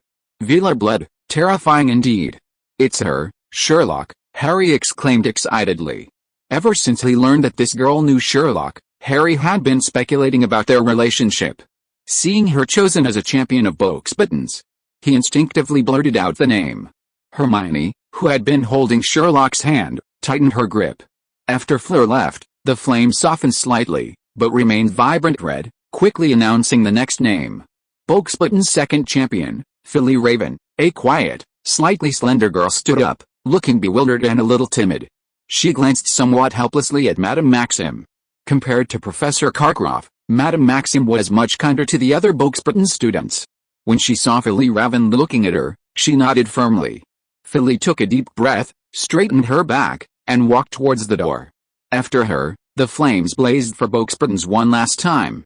The last champion of Boxburtons, Loyola Fawn, this time, a rather composed-looking boy stood up. He was sturdy, his short brown hair meticulously groomed, and his face held a mixture of fortitude and obvious surprise. He took a deep breath, nodded to Dumbledore, bowed to Madame Maxim, and then walked steadily toward the door without looking to either side. All three champions of Boxburtons had been chosen, and the two girls who weren't chosen buried their faces in their arms, crying sadly. As Loyola Fawn passed by the two girls, he merely glanced at them expressionlessly before looking away. After the three champions of Boxburtons entered the next room, the great hall fell silent again. This time, the silence was thick with an intense, palpable excitement. Now it was the turn of the hosts of this Triwizard Tournament, the champions of Hogwarts. If you are listening to this novel on a channel other than Fanfic World, it means it was downloaded and re-uploaded without effort. We warmly invite you to visit our channel, Fanfic World. There you will find the original version of this story and many other novels of various genres. We look forward to seeing you dive into a world of incredible novels. Chapter 513. This young lady seems to be thinking about something impolite. With all the champions from Durmstrang and Boxburtons chosen, only 3 champions remained for Hogwarts. As the host of the Triwizard Tournament, Hogwarts undoubtedly received the most attention. Ron suddenly leaned in. I really hope Angelina is one of the 17-year-olds. Me too, Hermione said, still holding Sherlock's hand tightly, her breath caught in her throat. Don't worry, we'll find out soon enough, Harry said, his eyes glued to the goblet of fire. The goblet of fire's blue-white flames leaped, as if anticipating the final climax. Just then, the goblet of fire turned red again, sparks flying, flames shooting high into the air, and Dumbledore pulled the 7th parchment from the tip of the flames. The champion and captain of Hogwarts, Cedric Diggory, oh no, Ron and Seamus shouted together. But apart from Sherlock, Harry, and Dean nearby, no one heard them. Because the long table at Hufflepuff next to them erupted in thunderous cheers, stomping, and screams. The shouts reached the ceiling, and some Hufflepuff students even stood on the benches. Cedric slowly rose to his feet. His face beamed with surprise, pride, and a gentle smile. Amidst the applause that nearly lifted the roof off, he calmly waved to the Hogwarts students and walked steadily toward the room behind the teacher's desk. In terms of appearance alone, he was in no way inferior to Krum and Fleur, and perhaps even more so. The home advantage of the host nation was on full display at this moment, and the cheers for Cedric lasted for a long time. This made Professor Karkaroff and Madame Maxim look somewhat displeased. However, not everyone supported Cedric. Ron sneered, very well, we now have warriors over 17 years old. The rest is up to you. Harry suddenly felt a tight grip on his left hand. Turning around, he couldn't help but laugh and cry. For some reason, Ron had grabbed Harry's hand just like Hermione had grabbed Sherlock. Clearly, Ron, though having cast his name in the Goblet of Fire, knew deep down that he wasn't cut out for it. Listen, that guy's already taken a captain's spot. If Sherlock and you don't make it next, it'll be really bad. Ron, what are you saying? Hermione said, somewhat annoyed.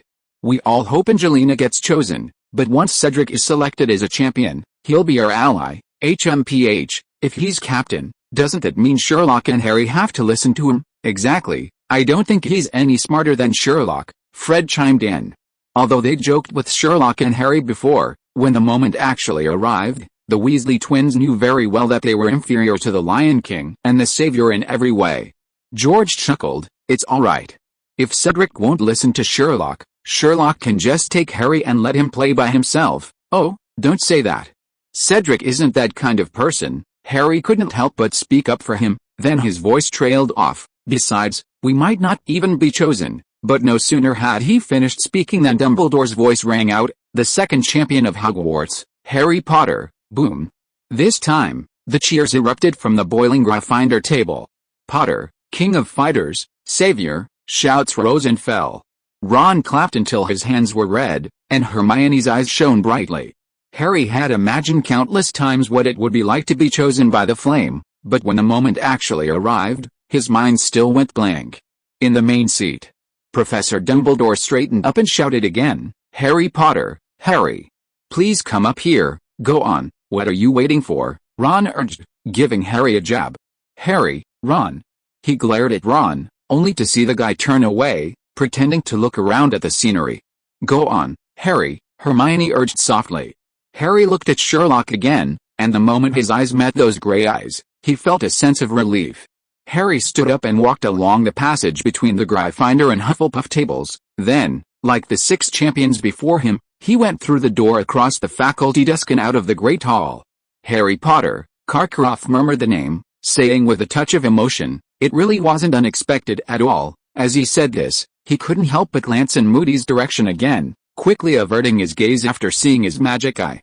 "I even suspect this change in the rules was made for this little boy," Mrs. Maxim said with a smile. "Don't say that, Mrs. Maxim," Mr. Bagman interjected. "The change in the rules wasn't decided by the British Ministry of Magic and Hogwarts, it was approved by your country's Ministry of Magic in both of your schools." "That's true, but the problem is that the champions of Durmstrang and Boxburtons are all 6th or 7th year students, am I right, Mrs. Maxim?" "Yes, all 3 of them are already 17, in other words, the Goblet of Fire thinks Potter is more qualified than other contestants older than him," Bagman said impatiently. "All right, don't bother Dumbledore, the last contestant's name has been announced." Just as they were speaking, the flame in the goblet turned red again. Sparks crackled and sputtered. A long tongue of fire suddenly shot into the air, carrying a piece of parchment. Dumbledore immediately stretched out a long, slender hand and grabbed the parchment. He held it far away, staring at the name written on it. A long silence followed. Dumbledore stared at the note in his hand, and everyone in the Great Hall stared at Dumbledore. Then, Dumbledore cleared his throat and read aloud, "Sherlock Holmes." A second deafening roar erupted from Gryffindor. Ron shouted the same phrase for the second time. Not surprising at all, the Lion King has arrived, the great detective Sherlock Holmes. Tremble, our king has come. Hermione gripped Sherlock's hand tightly one last time, then released it. Sherlock calmly rose amidst the cheers, a faint smile playing on his lips, and nodded slightly to the crowd that had cheered him. "The Lion King? What's that?" Bagman asked curiously. Karkaroff, however, looked at Sherlock with curiosity. "Judging by his age, he can't be 17, can he?" "Dumbledore, your school truly produces many talented individuals. The Goblet of Fire really only selected a 17-year-old wizard." Madame Maxim straightened her large, imposing frame, her enormous chest heaving in her black satin dress. She recognized Sherlock as the one who had spoken to Fleur earlier that day and said with considerable displeasure, "It's all the Goblet of Fire's choice," Dumbledore replied calmly. His gaze swept over Sherlock, who, with steady steps, the hem of his black robe fluttering, calmly disappeared behind the door. Sherlock naturally noticed Dumbledore's gaze, but he didn't respond. He walked briskly through the door, out of the Great Hall, and into a small room. "All right, now our champions have been chosen. I know I can completely trust all of you, including Boxburtons and the other students at Durmstrang, and I'm sure you'll all give your all to your champions. By cheering on your champions, you'll also be making a great contribution to this event." Dumbledore's voice came from behind him, but Sherlock wasn't paying attention. He was focused on the portraits of wizards hanging on the walls on either side. The fireplace opposite him was burning brightly. As he entered, all the faces in the portraits turned to look at him. A wrinkled witch darted out of her frame and into the one next to hers. That one depicted a wizard with a walrus beard. The wrinkled witch began to whisper in his ear. Sherlock was all too familiar with this scene. Since discovering the Chamber of Secrets and the Room of Requirement, Hogwarts held almost no secrets for him. He had been to this house countless times. The 8 champions who had preceded him were now gathered around the fireplace, forming 3 distinct groups. Durmstrang's Victor Crumb, Toby Thorson, and Lucas Pagliacco. Boxburton's Fleur Delacour, Philly Raven, and Loyal Fawn. Hogwarts, relatively speaking, was outnumbered, with only Cedric and Harry. Sherlock's gaze swept over them, quickly grasping their situation. Aside from Harry, whom he knew intimately, the 3 captains left the deepest impression. Crumb leaned against the fireplace, hunched over, deep in thought, slightly distancing himself from the other 2 from Durmstrang. Cedric was speaking quietly to Harry.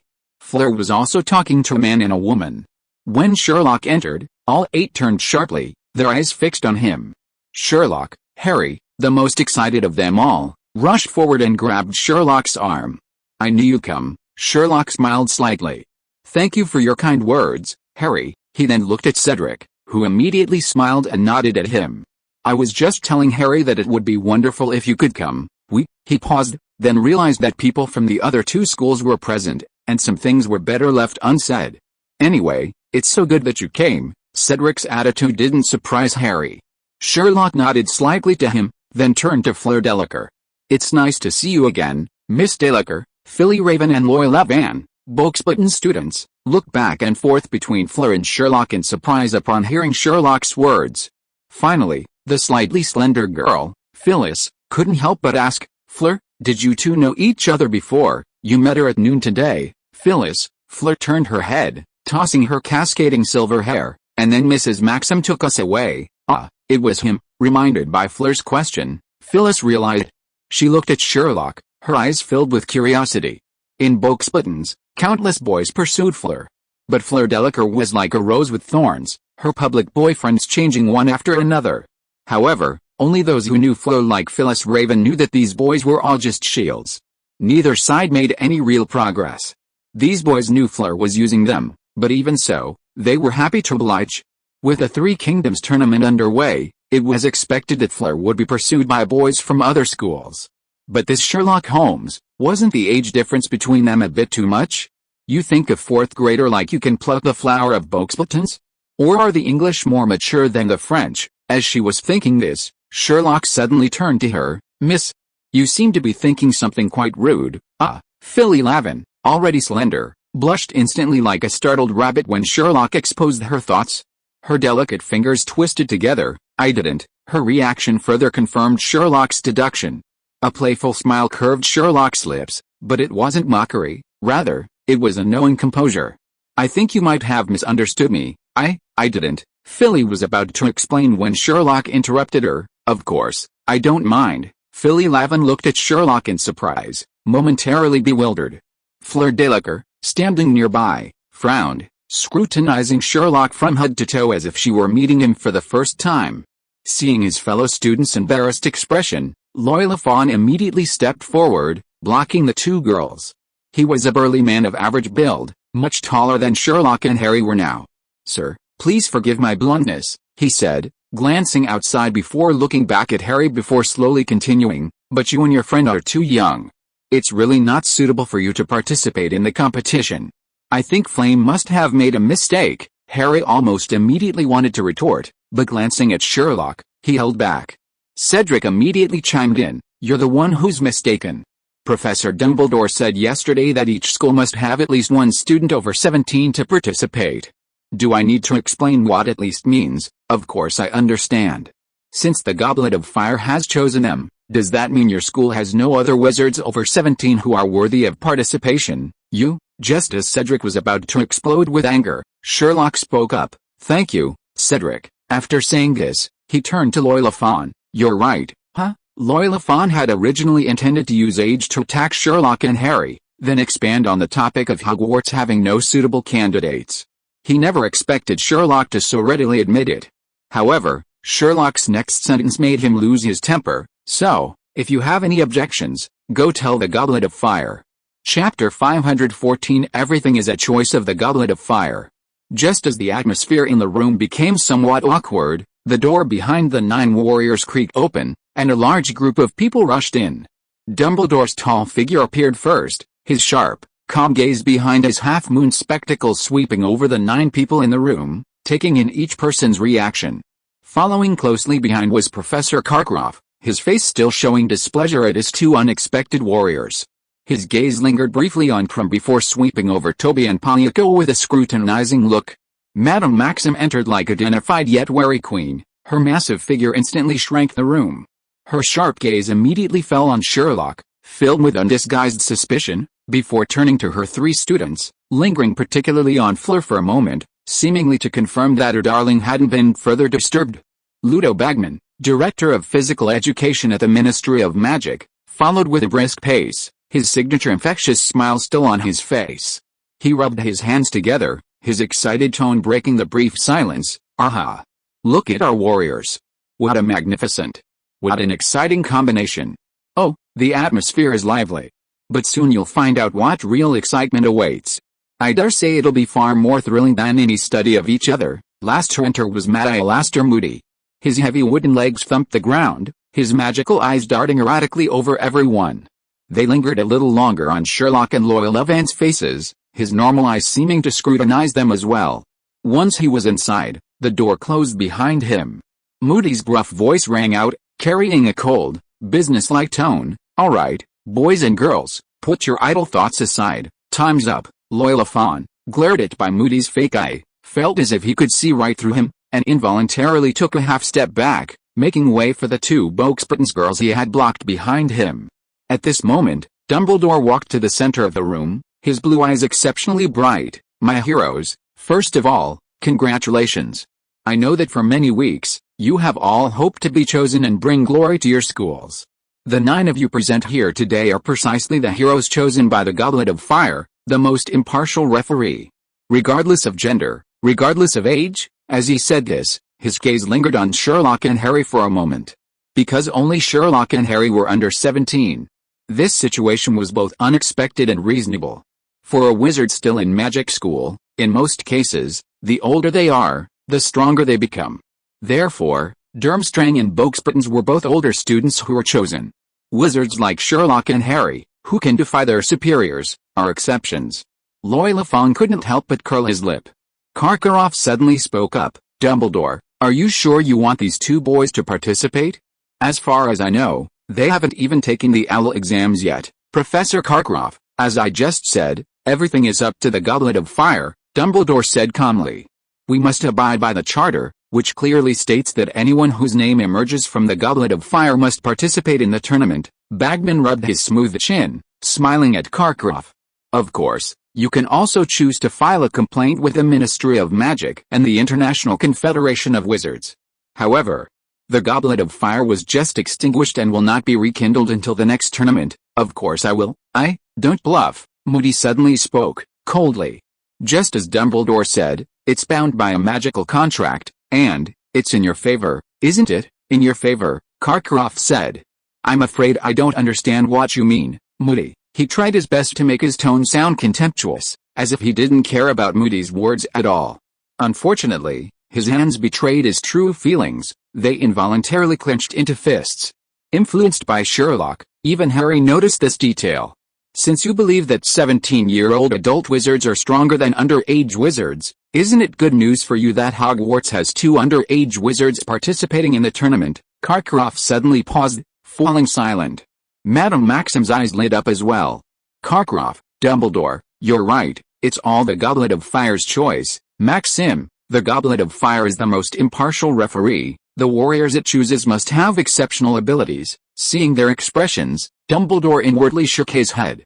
On one hand, they felt it was unfair that the Goblet of Fire had chosen Sherlock and Harry, 2 underage wizards. Their reasoning was that Hogwarts had so many adult wizards who had registered, and theoretically, they should be more suitable to participate than Sherlock and Harry. On the other hand, after Moody pointed out that this was advantageous to them, they began to say that the Goblet of Fire was fair and impartial. He suppressed his helpless thoughts and continued, "Warriors from the 3 schools, you are about to embark on an extraordinary journey. Now, please allow Director Bagman to instruct our warriors." "All right, shall we continue?" Bagman rubbed his hands together, smiling as he looked at the people in the room. "It's time to instruct our warriors, isn't it? Alastair, you'll give the speech?" Moody shook his head. Bagman puffed out his chest, his smile widening. "Then I'll gladly accept. Brave girls and boys, prepare your wands and your courage."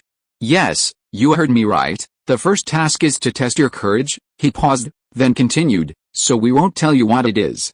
Because daring to face the unknown is an important quality of a wizard, very important. The first task will take place on November 24th, and you will complete it in front of your classmates and the judging panel. Of course, while completing the task, warriors must not ask for or accept any help from their teachers. The only weapon a warrior has in the first round of challenges is their wand. They will only learn about the second task after the first task is completed. Due to the high requirements and long duration of the competition, all participating warriors will not participate in the year-end exams, a test of courage. The task unknown. These words struck everyone like a hammer blow. The most intense reaction came from Philly Raven, who almost jumped up, letting out a short gasp. The ease on Toby Thorson and Lucas Polyako's faces vanished instantly, replaced by astonishment and a hint of fear. Cedric gasped, his expression grave. Harry's green eyes widened instantly, reflecting the flickering firelight, his fists clenching silently. For the first time, Fleur's beautiful face lost some of its reserve, revealing obvious shock. Even the previously listless Krum suddenly straightened up, his brow furrowed. The only one who seemed to have little reaction appeared to be Sherlock. The moment Bagman uttered the word courage, his eyelashes trembled only slightly, like ripples on water stirred by a breeze. Then, a complex glint seemed to flash in the depths of his gray eyes. But this unusual movement vanished too quickly for anyone to notice. Only the crackling of the firelight and the slightly heavy breathing of the 9 champions remained in the room. The true Triwizard Tournament was about to begin its dangerous and magnificent curtain. Perhaps sensing the somewhat somber atmosphere, Mr. Bagman turned to Dumbledore and said with a smile, "I think this is fine, Albus." "Yes," Dumbledore nodded, then asked, "Aren't you planning to stay at Hogwarts tonight, Ludo?" "I would like to stay, Albus, but I must return to the Ministry," Mr. Bagman said. "These are very busy and very difficult times." Barty left young Weasley to temporarily oversee things. "He's very enthusiastic, but to be honest, a little too enthusiastic." "Well, at least come over for a drink before you leave," Dumbledore said. After a moment's thought, Mr. Bagman readily agreed, "Well, it's finally happening at Hogwarts. It's much more exciting and interesting here than in the office." With that, he turned to Moody. "Alastair, since you don't have anything to do there, why don't you just stay here? The Ministry needs someone to keep an eye on things, doesn't it?" "Sure," Moody replied curtly. Dumbledore then turned to the other 2 headmasters, Professor Karkaroff, MRS. "Maxim, would you like a bedtime drink?" Karkaroff and Maxim exchanged a glance and nodded in agreement. Dumbledore's gaze swept over the 9 students participating in the Triwizard Tournament. "As for the 9 champions, I suggest you go back to sleep." Mrs. Maxim put her arm around Fleur's shoulder and spoke a few words to her in French.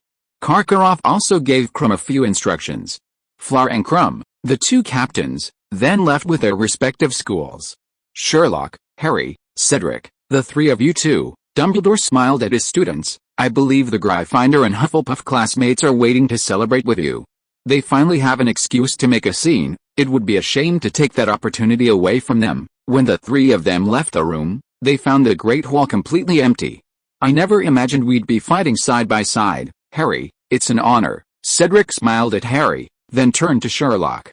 "The Lion King's name is legendary, but I think you're the more suitable captain." Sherlock smiled slightly, uttering the phrase that had been repeated several times that evening, "It's all the Goblet of Fire's choice, so, please accept my offer." "Pleasant." Cedric shook hands with both Sherlock and Harry, then left with light steps. He didn't ascend the marble staircase, but instead headed towards a door on the right. "He's gone back to the Hufflepuff common room. Shall we go back too?" Harry looked away from Cedric and asked Sherlock. "Want to see how Hufflepuff welcomes him?" Sherlock asked with a smile. "Huh?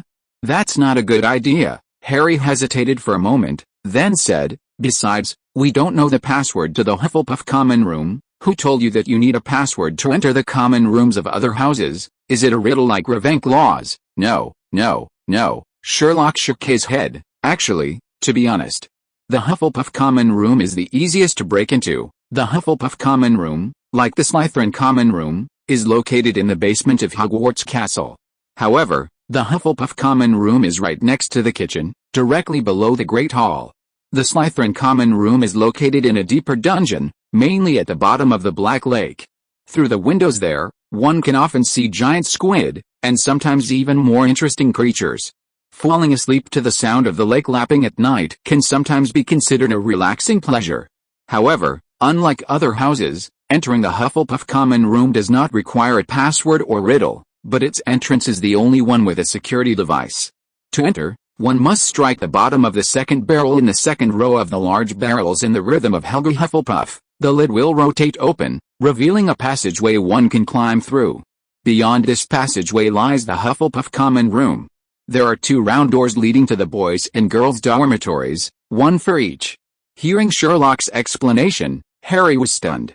"Sherlock, How do you know so much detail? In Harry's view, obtaining the Slytherin common room password and even the method to enter the Hufflepuff common room wouldn't be difficult for Sherlock. However, the details Sherlock had just described made it seem as if you had personally been to these places, and more than once. You already knew, didn't you? Sherlock smiled slightly. My dear Harry, congratulations on your correct deduction.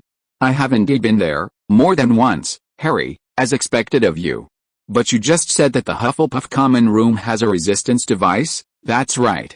If someone tries to enter the Hufflepuff common room by striking the wrong melody or hitting the wrong bucket, they will be punished. What kind of punishment? Harry asked curiously. Sherlock smiled slightly. Well, I'll tell you tomorrow. Chapter 515 The Lion King Savior and Others. Sherlock ultimately didn't take Harry on an adventure to the other house's dormitories. Back in the Gryffindor common room, they received a warm welcome. The last time they'd had such a grand celebration was when Gryffindor won the Quidditch Cup last term. Everyone was screaming, cheering, and whistling. The Weasley twins were still somewhat unhappy about Cedric being chosen as captain. Why is that big oaf captain? Just because he's old? George yelled. And there's the grudge from that Quidditch match. Fred added fuel to the fire. Come on, why are you all so prejudiced against him? Angelina Johnson said. He even took my spot, and I didn't react like this. Yeah, Diggory's tall and handsome, lots of girls like him, Arya Spinnet said. Katie Bell added with a laugh. Yes, he's muscular and quiet. After saying this, the three female chasers giggled together. Being good-looking won't put food on the table, Fred said impatiently. He doesn't talk much because he's too stupid to say 2 words at a time, George added, going even further. Their words immediately drew the ire of the 3 girls. However, the topic of Cedric Diggory only lasted a short while. Soon, the voices of the Lion King and the Savior echoed throughout the common room. With the Weasley twins egging them on, the 2 were tossed into the air in turn, startling Hermione and Ginny. After they were put down, Lee Jordan produced a Gryffindor flag from somewhere and, together with Ron, wrapped it around Harry like a cloak. Sherlock was too agile for them to catch. The celebration didn't end until Professor McGonagall arrived in the common room in her pajamas. This feels so familiar, Harry said wearily. Ron, standing nearby, gloated, being a warrior comes at a price. Ronald, you were the biggest egger just now, Hermione complained. You even encouraged the others to throw them up. What if they didn't catch them, please? Harry fell from that height on the pitch and was fine. This is nothing, Ron. Are you suggesting you want your best friend to fall again? Ginny said, hands on her hips. Hey, I didn't say that. Let's go. Let them rest. It's getting late. Hermione glanced at Sherlock, who remained silent, pulled Ginny along, and said goodnight to the 3 boys. Back in the dormitory, Harry was about to collapse into bed when he suddenly realized he was still wearing the bright red Gryffindor flag that Lee Jordan had tied to him. He tried to take it off quickly, but the knot was very tight. Ron, come give me a hand, Harry said irritably, looking at Ron who was watching the show without moving. You're involved in this too. Ron walked over with a grin and started helping Harry take the flag off. 1,000 galleons, that's great, and we don't have to take the school year exams. You make it sound like we're guaranteed to win, isn't it? With you and Sherlock, beating Durmstrang and Boxbuttons is a piece of cake. That's not how it is at all. After Harry finally took the flag off and threw it in the corner, he recounted what had just happened with a bit of exasperation. Ron's eyes widened. They're actually stupid enough to think their age is an advantage. Logically speaking, their thinking isn't wrong. Sherlock, now lying on the bed, slowly began to speak. For graduated wizards, 3 years might not matter. But for current students, 7th graders have received 3 years more magical education than 4th graders. Many spells that are easy for older students to cast are things we've never even heard of. But you're different, Ron retorted defiantly. In your first year, you already faced off against Unknown Man and won. In your second year, you defeated him from 50 years ago. If you add the time when Harry was still a baby, Unknown Man has been defeated by Harry 3 times. The Triwizard Tournament may be dangerous, but can it be more dangerous than Unknown Man? At least the Triwizard Tournament has restarted, and no one dares to call out Unknown Man's name yet. Harry suddenly realized that Ron's words made perfect sense, and he was speechless. Then Sherlock delivered a heavy blow to Ron. What do you mean no? You have to right in front of you, Voldemort. Harry, demonstrate again. No, Ron shuddered, Brothers, big brothers, I was wrong, okay. He looked at Sherlock with a resentful gaze. Actually, Ron had some ulterior motives. As the least favored child in the family, Ron had to compete with so many older brothers. Who knew that after entering school, he would become roommates with the chosen ones. And not just one, but two. Wherever they went, it was always Sherlock and Harry who attracted everyone's attention. Every time others saw them, Ron was ignored. For the past few years, he had silently endured it, never uttering a word. Because he was reasonable, he knew that this was not what Sherlock and Harry themselves wanted. This was fundamentally different from Gilderoy Lockhart. But this time, how to put it? He wanted to take a gamble. Leaving aside the spots for those over 17, there were 2 spots for those under 17. Although everyone, including himself, believed that the Lion King and the Savior being chosen was a foregone conclusion, what if? What if he possessed some overlooked quality that would allow him to be chosen by the Goblet of Fire in place of Sherlock or Harry?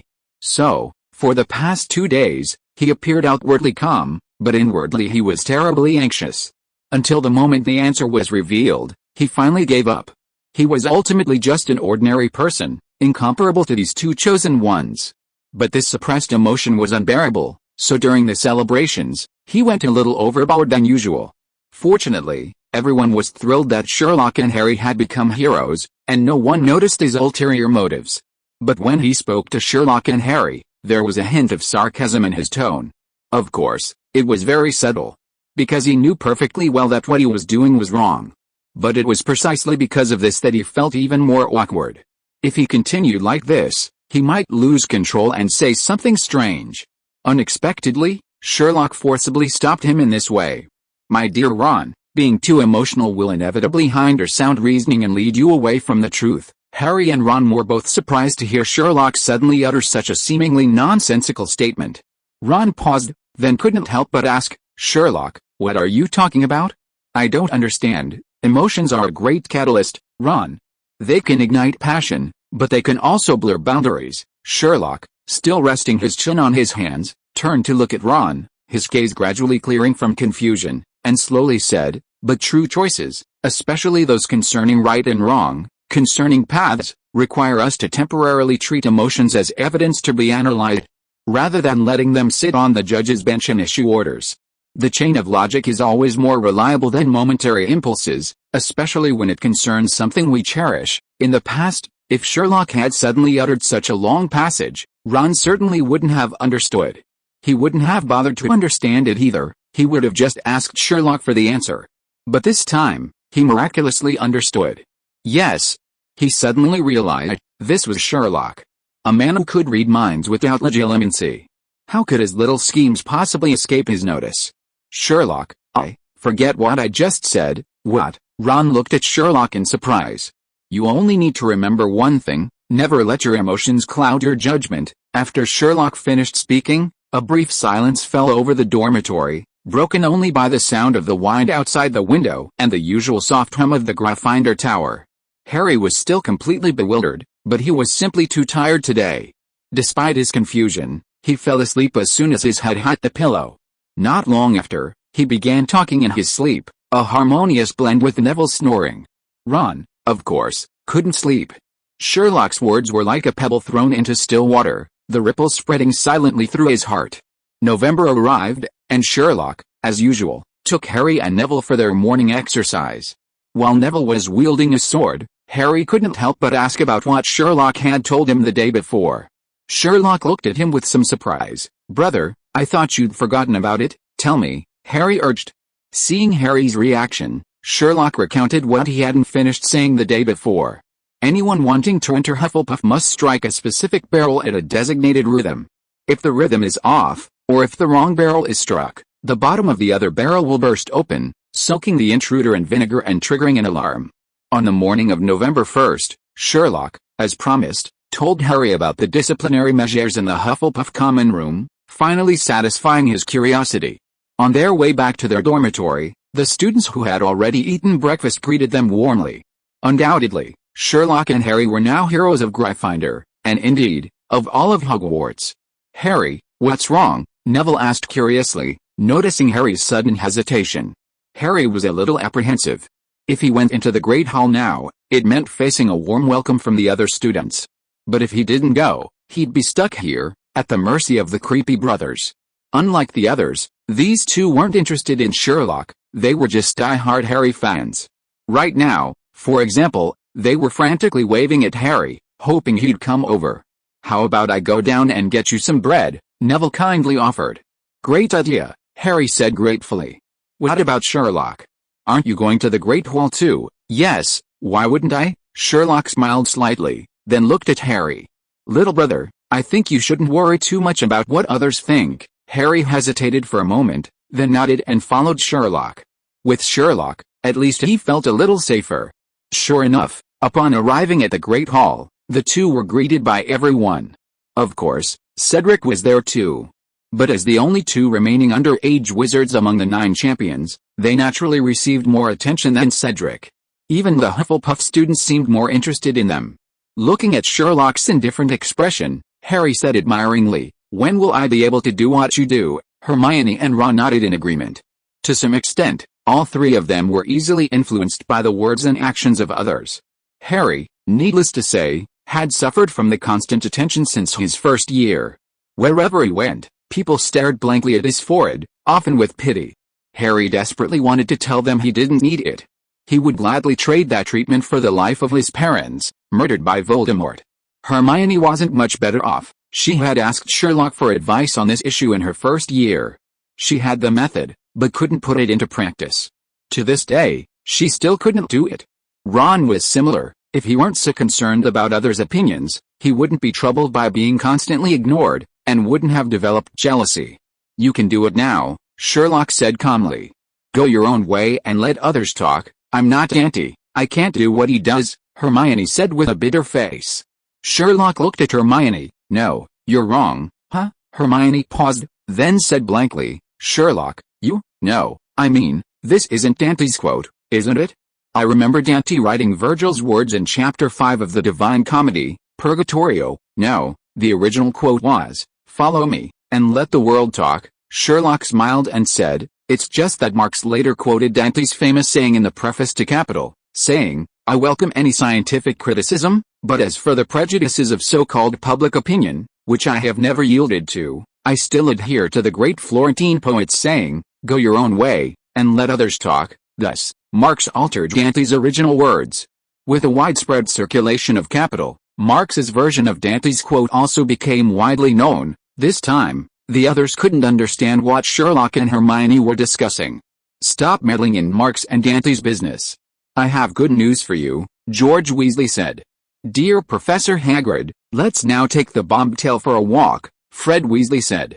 Chapter 516 Walk Your Own Path, Let Others Talk. Just as the Weasley twins had predicted, Hagrid appeared with a large, rickety stack of boxes when the fourth-year students arrived for their magical creatures class. Under the horrified gazes of the lion cubs and the snake cubs, Hagrid explained, "The Blastales kill each other because they have excess energy to burn. To solve this problem, each student would tie a Blastale to a rope and take it for a walk." The reason for their fear was that the Blastales had grown to over 3 feet in size. It's common knowledge that any insect becomes terrifying when magnified. The Blastales were already repulsive when small, they would be even more so when grown. "I have a question." Malfoy, who had been largely absent for some time, raised his hand, looking disgusted. "Where should we tie the rope? To its spikes, its Blastale, or to its blood-sucking?" Not only the snake cubs, but even the lion cubs nodded in agreement. Clearly, they were less than enthusiastic about Hagrid's decision. "Tie it in the middle," Hagrid said, demonstrating for everyone. "I'm afraid you'll need to wear your dragon skin gloves as an extra precaution. Who can help me deal with this big guy?" Great." As expected of the warriors chosen by the Goblet of Fire, Sherlock, "Harry, come here." Harry was extremely surprised. He hadn't said anything. But when he turned around, almost all the students had taken a step back.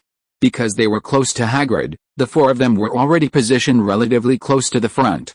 Ron had also taken a half step back at some point, making Sherlock, Harry, and Hermione stand out. But clearly, Hagrid either only had eyes for Sherlock and Harry, or he thought girls weren't suited for this, so he directly singled out Sherlock and Harry. Sherlock, on the other hand, was very interested and immediately went forward to work with Hagrid. Harry, who was still standing there, caught everyone's attention and quickly rushed forward. With the help of Sherlock and Harry, Hagrid quickly gave everyone a demonstration. Next, the little lions and snakes quickly dispersed and began to walk the Blastales. However, they all struggled to walk. The Blastales had not only grown to over 3 feet long, but their appearance was no longer fleshy, shell-less, and colorless. They had developed a thick, shiny, grayish-white armor-like structure. In terms of appearance, they were somewhere between a giant scorpion and an elongated crab. Even so, it was still impossible to tell where their heads and eyes were. They had become incredibly strong and difficult to control. In this situation, the little witch couldn't handle the Blastales alone and had to ask for help. As the saying goes, teamwork makes the dream work. In this situation, the girls would subconsciously seek help from the boys they were closest to. Hermione asked Sherlock. Parvati asked Harry. Lavender asked Ron. Pansy asked Malfoy. Fortunately, Gryffindor and Slytherin had more boys than girls, so there was no need to worry about not having anyone to help. Haha, they seem quite happy, don't they? Hagrid said happily, seeing this. They're happy, but we're not happy at all, Ron couldn't help but complain. Every now and then, a terrifying crackling sound would ring out as the tail of a Blastale exploded. Think about it, even when the Blastale was small, it could burn people. Now that it was so big, the effect was naturally even more explosive. Each explosion propelled the Blastale forward several meters. More than one student was pulled down and fell to the ground, struggling desperately to get up. Hagrid, seeing this, couldn't help but burst into laughter. Little guys, try harder to get up. Don't let it underestimate you. If this keeps up, Hagrid will never be qualified to compete with Professor Lupin for the most popular teacher award, Hermione said, shaking her head. I don't think he cares, Sherlock said quickly, grabbing Hermione just before she was caught by the Blastale. Hermione blushed and thanked him, suddenly finding walking with a Blastale like this with Sherlock quite pleasant. Hermione wasn't the only one with this thought. After one lesson, Lavender, Parvati, Pansy, and others all felt it was a good feeling. As a result, Hagrid's support, which should have declined, actually increased. For the next period, the Triwizard Tournament's popularity only increased. Initially, everyone was just asking for Wildercorm's autograph. After all, he was a world-class player. But later, people discovered that the warriors participating in this tournament seemed to be of high quality. Besides Krum, one of the world's best seekers, Fleur Delacour's ethereal beauty attracted a large following. Then there was the handsome Cedric, a fact already acknowledged by the 3 female seekers of Gryffindor last year. Tall, with a straight nose, dark hair, and gray eyes, he was truly exceptionally handsome. These days, it's hard to say whether Cedric or Wildercorm received more praise. During lunch, they saw the 6th-year girls who had once eagerly sought Krum's autograph now pleading with Cedric to sign their backpacks. Superficial, Hermione scoffed at the sight. I think it's a good thing, Harry couldn't help but say. If they go to Cedric, they won't come looking for us. Just then, Luna led a few young wizards over. What's going on? Hermione asked curiously. They're lower-year students from our house, Luna said, pointing to the somewhat timid-looking wizards behind her. They heard I know Sherlock and Harry, so they asked me to bring them over for autographs. Harry, was my mouth blessed? Hermione burst out laughing. What are you waiting for? Get them autographs, soon. The young wizards excitedly left with Sherlock and Harry's autographs. Luna, however, didn't go with them. She stayed behind. Hermione, you just said those girls were shallow. Ron didn't miss the chance to add insult to injury. How can that be the same? Hermione retorted irritably. They're still kids. Those girls who asked Krum and Cedric for autographs weren't adults either, Ron argued righteously. Come on, there's a huge difference between a 16 or 17-year-old girl and an 11 or 12-year-old girl. Besides, it wasn't just girls who came to Sherlock and Harry for autographs. Seeing the two arguing fiercely, Luna suddenly said, Sherlock, give me an autograph too. Hermione and Ron immediately stopped arguing and looked at Luna in surprise along with Harry. What's wrong? Is it not allowed? Noticing the strange looks from the 3 of them, Luna asked, puzzled. It's not that it's not allowed. Ron's suspicious gaze swept back and forth between Sherlock and Luna. But why do you want Sherlock's autograph? Because I like Sherlock too. Harry and Ron's pupils dilated, and they both looked at Hermione. Gemma had only just left. And Hermione was already facing another rival? Hermione, why are you all looking at me? Luna continued, seemingly talking to herself. Besides Ginny, I like Sherlock the most. Nobody believes me. He's the same kind of person as me. Phew. Harry and Ron exchanged a glance and simultaneously breathed a sigh of relief. Thank goodness, it was just a crush, not romantic love. Hermione almost had another formidable rival. They then looked at Hermione again. Hermione, why are you looking at me again? Luna got Sherlock's autograph and skipped away. She was clearly very happy. You can learn from her, Sherlock suddenly said. What? The three friends looked at Sherlock in confusion. Go your own way and let others talk, Sherlock looked at Hermione. Even in a school that breeds and idolizes eccentrics, Luna Lovegood's behavior seems too strange. That's why she's nicknamed Crazy Girl, has no friends, and even many of her belongings are hidden away. But she never worries about her situation. At the end of each term, she posts a notice listing her lost items and asking for their return. The three listened in astonishment. Harry couldn't help but ask, and then, Sherlock chuckled. These things are all returned, then disappear again the following year, so she posts again. Hermione nodded slightly. She was close to Ginny, but Ginny hadn't mentioned these things. However, based on Sherlock's description, she realized that her understanding of Luna was somewhat superficial. Now it seemed that Luna was indeed mentally stable, but she wasn't indifferent to everything. In an environment like Ravenclaw, she also longed to make friends. But as Sherlock said, she wouldn't compromise herself to change for that. She believed that her unconventionality would eventually be appreciated. Sherlock was precisely that person. That's why Luna valued Sherlock so much. In some ways, Sherlock and Luna did have something in common. They were both accustomed to getting straight to the point, not ignoring embarrassing or unspoken issues like most people, but clearly stating things as they were. This trait was crucial for detectives and could solve many problems at critical moments. However, in everyday interactions, especially when they weren't yet close, it could feel like bringing up sensitive topics. Thinking of this, Hermione shook her head. I'm afraid I can't learn it. A little-known fact is that Luna had fewer friends than Sherlock. Of course, if you could learn it, you'd be like Granger the Mad Girl. Don't talk about him like that, Ron. Harry had also been bullied by Dudley's gang when he was in Muggle school, so he sympathized with Luna's experience. Okay, but judging from her behavior, the nickname isn't entirely wrong, is it? Harry remained silent. In fact, he thought Ron was right. But now that Luna was their friend, he couldn't continue to comment like that. After Luna brought a group of people over, others came to ask Sherlock and Harry for autographs. However, none of them were from Slytherin. This was normal. Gryffindor and Slytherin had always been at odds. This was proven in potions class. Because Durmstrang and Boxburton students came last time, potions class ended early, so Snape couldn't use anyone to test the potions. But this time was different. His cold, dark eyes flashed with an unpleasant light as he looked around the class and said, "You should all prepare your potions now.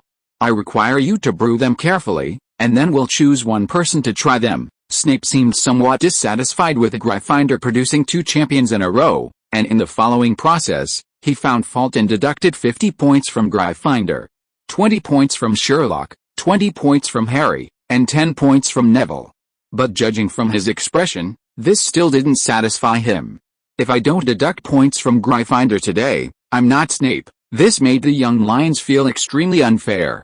Normally, it would be one thing if you did this, but now that a great Gryffindor has 2 Triwizard Tournament champions, you still want to do this? Little did they know that it was precisely because Gryffindor had 2 underage wizards, both under 17, that Snape was so angry. Sherlock and Harry reminded him of James and Sirius in their prime. If you added Ron, it would be Lupin. And Neville. Great, the Marauders team is complete. However, Snape's plan to deduct points ultimately failed. There was a knock on the door of the underground classroom. It was Colin Creevey. He slipped into the classroom, smiled at Harry, and then walked towards Snape's podium at the front of the classroom. "What is it?" Snape asked impatiently. "Excuse me, sir, I need to take Sherlock Holmes and Harry Potter upstairs." Snape's gaze shifted from his aquiline nose to Colin, the smile vanishing from Colin's eager face. "Holmes and Potter have an hour of potions class," Snape said coldly. "They can come upstairs after class." Colin blushed. "But, sir, Mr. Bagman wants them to go." He said nervously, "All the champions are going. I think they were going to take pictures." Harry was speechless.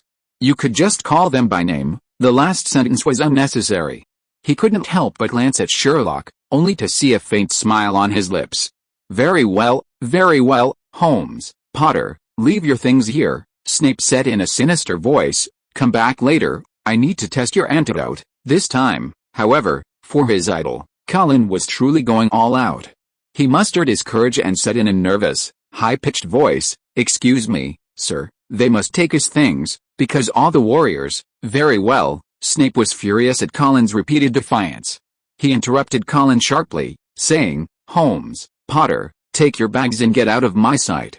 And 50 points deducted from Gryffindor. Because of you, my class has been disrupted." Chapter 517 The Youngest Warrior. "Even in death, nailed to my coffin, I will still shout in this decaying voice, Gryffindor, deduct 10 points." Who first uttered this phrase is lost to history. But Severus Snape, head of Slytherin House and Potions Professor, lived up to it with his actions. Even after reluctantly letting Sherlock and Harry leave the potions classroom, he still deducted a full 100 points from Gryffindor. The little lions were furious but dared not speak out. Sherlock and Harry followed Colin out of the classroom, and as soon as the door closed, Colin said impatiently, "Sorry, Harry, Sherlock, it's my fault you got points deducted by Professor Snape." Sherlock shook his head. "It has nothing to do with you." "Yeah, even without you, he would still have deducted points." Harry sighed, thinking, "You should have just said Mr. Bagman was gathering heroes, don't mention the photo incident." However, he knew Colin was just like that, and meant no harm, so he didn't say it aloud. Unexpectedly, as soon as he finished speaking, Colin immediately said, "So that's really impressive, isn't it, Harry?" What do you mean?" Harry didn't react for a moment. He had just been apologizing. How did it suddenly become impressive? "You and Sherlock both became champions." Colin excitedly waved his arms. "Gryffindor produced 2 champions at once, and you, Harry, are the youngest champion." "Yes, it's very impressive. So why did they take a picture, Colin?" Harry's tone was very heavy, but Colin didn't notice, and continued to answer happily, "I think it's probably in the Daily Prophet." Harry sighed again. If he could, he wouldn't want to do such a thing at all.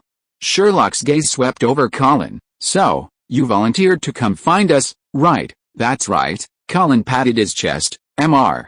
Bagman said, can anyone go and call Sherlock and Harry? I happened to be nearby, so I said, I'll go. Then I ran down to the underground classroom to find you." "I don't understand." Harry looked at Colin seriously. "How did you know we were having potions class at this time?" "What are you talking about, Harry?" "I've memorized your schedule, Harry." Looking at Colin's matter-of-fact expression, Harry thought to himself, "I shouldn't have asked that, Harry." "Sherlock, good luck." Colin chattered on and on to Harry the whole way, and Harry barely kept up. It wasn't until he led them to the outside of a room on the first floor of the castle that Colin excitedly waved his fist at the two of them. "This is it." Sherlock, intimately familiar with the structure of Hogwarts, immediately recognized this as a small, underutilized classroom. He led the way, pushing open the door, Harry close behind. Most of the desks had been pushed to the back of the classroom, leaving a large open space in the middle. Behind a velvet-covered desk, little Bagman was talking to a witch dressed in a magenta robe. Sherlock recognized her instantly. This woman had been present during Peter Pettigrew's trial. At the time, Sherlock had judged her to be a journalist, and a very capable one at that. Now, seeing her again confirmed his initial assessment. The other 7 champions had arrived, and as before, they were divided into 3 distinct groups based on their schools. However, even within Durmstrang's trio, Quidditch world superstar Krum was the most unusual. He maintained his usual somber expression, standing in a corner, keeping his distance from the other 2 students who were talking. The 3 Bokesbritons were talking. Fleur seemed very happy, occasionally tossing her head, her long silver hair shimmering with a dazzling light. Cedric looked a little bored, but when he saw Sherlock and Harry enter, his eyes lit up, and he immediately waved to them. Besides them, a portly man was holding a large, slightly smoking black camera. Sherlock noticed him secretly watching Fleur out of the corner of his eye. Just then, Bagman saw Sherlock and Harry, quickly stood up, and jumped forward. Looks like he brought them." "Sherlock, Harry, come in quickly. There's nothing to worry about, just a wand testing ceremony." The other referees will be here soon." Hearing Bagman's words, Sherlock raised an eyebrow. "No wonder Colin said they should bring everything." Harry asked somewhat uneasily, "Wand testing?" "Yes, we need to check if your wands are fully functional and in good working order. Because in the upcoming competitions, wands will be your most important equipment. The experts are upstairs with Dumbledore," Bagman explained. "They're taking some photos afterward. Oh, and let me introduce you, this is Rita Skeeter. She's writing a short piece for the Daily Prophet about the tournament." Hearing Bagman say that the witch was Rita Skeeter, Sherlock immediately understood. But was the Daily Prophet sending this reporter here to stir up trouble? After all, judging from her past articles, they were filled with a strong desire to create chaos. The next moment, Sherlock's deduction was confirmed. "Perhaps not that small, Ludo," Rita Skeeter said, glancing at Harry and then at Sherlock. Her gaze darted quickly between the two, finally settling on Harry. "Before we begin, may I speak with Harry for a few minutes?" Although she was asking Bagman, her eyes remained fixed on Harry. More precisely, on Harry's forehead, the youngest champion. "You know, to add some color to the story." "No problem," Bagman exclaimed, "but I wonder if Harry objects." Harry hesitated. "Excellent," Rita Skeeter said, and almost in the blink of an eye, her claw-like fingers, painted with bright red nails, gripped Harry's arm firmly. Harry was astonished to find that this woman was incredibly strong. He felt a surge of tension and instinctively cried out, "Sherlock!" Then Rita Skeeter couldn't pull Harry away, because Sherlock's hand was on Harry's other arm. At this moment, Harry was once again astonished to find that Sherlock's strength was equally extraordinary. "My friend doesn't seem to have agreed to your request, Miss Skeeter," Sherlock said slowly, holding Harry firmly while staring at Rita Skeeter. "Oh," Rita Skeeter, somewhat surprised by her mishap, glanced at Sherlock a couple more times. "So, Harry, would you like to talk to me for a bit?" "No," Harry refused outright. Her action had thoroughly offended him. He hadn't observed her closely enough before, but now, looking at her more closely, he noticed that Rita Skeeter's hair was styled into elaborate, stiff, and oddly shaped curls, which looked particularly awkward against her large chin. She wore jeweled glasses, her thick fingers clutched a crocodile skin handbag, and her nails, about 2 inches long, were painted bright red. In short, her first impression was terrible. Rita Skeeter paused for a moment, then tried to persuade him, "Just a quick chat, it'll be fine, won't it, Ludo?" Mr. Bagman waved his hand generously. "Yes, Harry." Miss Skeeter is a well-known journalist in the wizarding world. Harry instinctively didn't want to go out with Rita Skeeter, but he sensed that Ludo Bagman seemed to be asking him to cooperate with her. He frowned, somewhat conflicted. "In that case, let's say what we have to say here," Sherlock said calmly. "If it doesn't work out, then forget it." Rita Skeeter looked at Sherlock again, her eyes filled with surprise. Sherlock's 2 attempts to stop her made her realize that she wouldn't be able to take Harry away smoothly without dealing with this little boy today. Rita Skeeter's gaze swept across Sherlock's face like a blade, her bright red lips curving into a stiff smile. "It's all right, of course it's all right." Her voice suddenly rose, carrying an exaggerated sweetness that drew the attention of everyone else in the room. "We have plenty of time, during the competition, right?" She emphasized the last few words, her gaze sweeping over the scar on Harry's forehead, her nails almost digging into her crocodile skin handbag.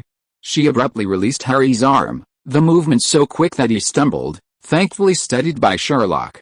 Rita, however, had already turned swiftly to the portly photographer, her voice shrill. "You, Burns. Stop staring at that charming lady. Quick. Focus on Potter. Multiple angles. Highlight his, nervousness and awkwardness. Yes, that's it. The mysterious boy's posture as he faces his fate." She waved her arms, directing, her heavily powdered cheeks flushed slightly with excitement. The photographer hurriedly adjusted his angle, the large black camera emitting another puff of smoke. "I wasn't forced." Harry instinctively tried to avoid the camera, but it was too late. He involuntarily glared at the photographer and Rita Skeeter. "So, you volunteered?" "Yes. Do you even remember your parents?" "I don't remember." "If they knew you were going to participate in the Triwizard Tournament, how do you think they would feel? Pride? Worry? Or anger?" "I don't know." Harry was annoyed. How could he possibly know how his parents would feel if they were alive? At this moment, Ludo Bagman seemed to finally sense the awkward atmosphere, cleared his throat, and tried to smooth things over. "Yes, Rita, We can talk about work later, we need to get down to business first." Just then, the classroom door was pushed open again. Professor Dumbledore walked in, his long silver beard gleaming in the flickering candlelight. "Dumbledore," Rita Skeeter exclaimed, looking delighted. "How are you?" she said, standing up and extending a large, masculine hand to Dumbledore. "Did you read my article from this summer about the International Wizarding Federation Generals? That's wonderful." Dumbledore's eyes gleamed. "I especially loved the part where you described me as a rigid old madman." The irony was blatant. Yet Rita Skeeter showed no embarrassment. "I just wanted to point out that some of your views are a bit outdated, Dumbledore, and many wizards outside. I'd love to hear your frank reasoning." "Rita," Dumbledore interrupted her, but then gave a polite bow, "but I'm afraid we'll have to discuss this later. The wand testing ceremony is about to begin." His deep blue eyes lingered briefly on Sherlock and Harry, especially on Harry's slightly pale face, before moving away. Behind him were the other 4 judges. Madame Maxim's towering figure almost touched the ceiling. Professor Karkaroff surveyed the room with a cold, scrutinizing gaze. Mad-Eye Moody remained unchanged, giving Rita Skeeter a cold look before averting his gaze. The 5 took their seats and turned behind the velvet-covered desks. "Excuse our lateness, but all the warriors are in place, which is good. Please allow me to introduce Mr. Ollivander," Dumbledore said to the 9 people in the room after taking a seat at the judges' table. "He will be checking your wands to ensure they are in good condition before the competition." The room fell silent instantly. Even Fleur stopped tossing her long silver hair. In the corner, Durmstrang's somber figure, Victor Crumb, immediately straightened his back. The tension in the air seemed to ease slightly with the headmaster's arrival, only to be replaced by renewed pressure from the impending tests. Harry looked around and noticed an old wizard with large, light-colored eyes standing quietly by the window. This surprised him greatly. "When did you arrive?" "With some judges," Sherlock smiled slightly. "Your observation skills need improvement, my friend." Harry felt a little embarrassed. He had been quite upset by Rita Skeeter and hadn't noticed anything. At that moment, Mr. Ollivander stepped into the open space in the center of the room. "Miss Delacour, would Buttons go first?" Fleur Delacour nodded, walked over to Mr. Ollivander, and handed him her wand. Ollivander twirled the wand between his long, slender fingers like a conductor's baton, the wand spitting out many pink and gold sparks. Then he brought the wand close to his eyes, examining it closely. Not bad," he murmured. 9.5 inches, very flexible, made of maple, and the core is, oh my goodness." He suddenly looked up at Fleur, a look of disbelief in his eyes. Chapter 518 Sherlock is truly a god.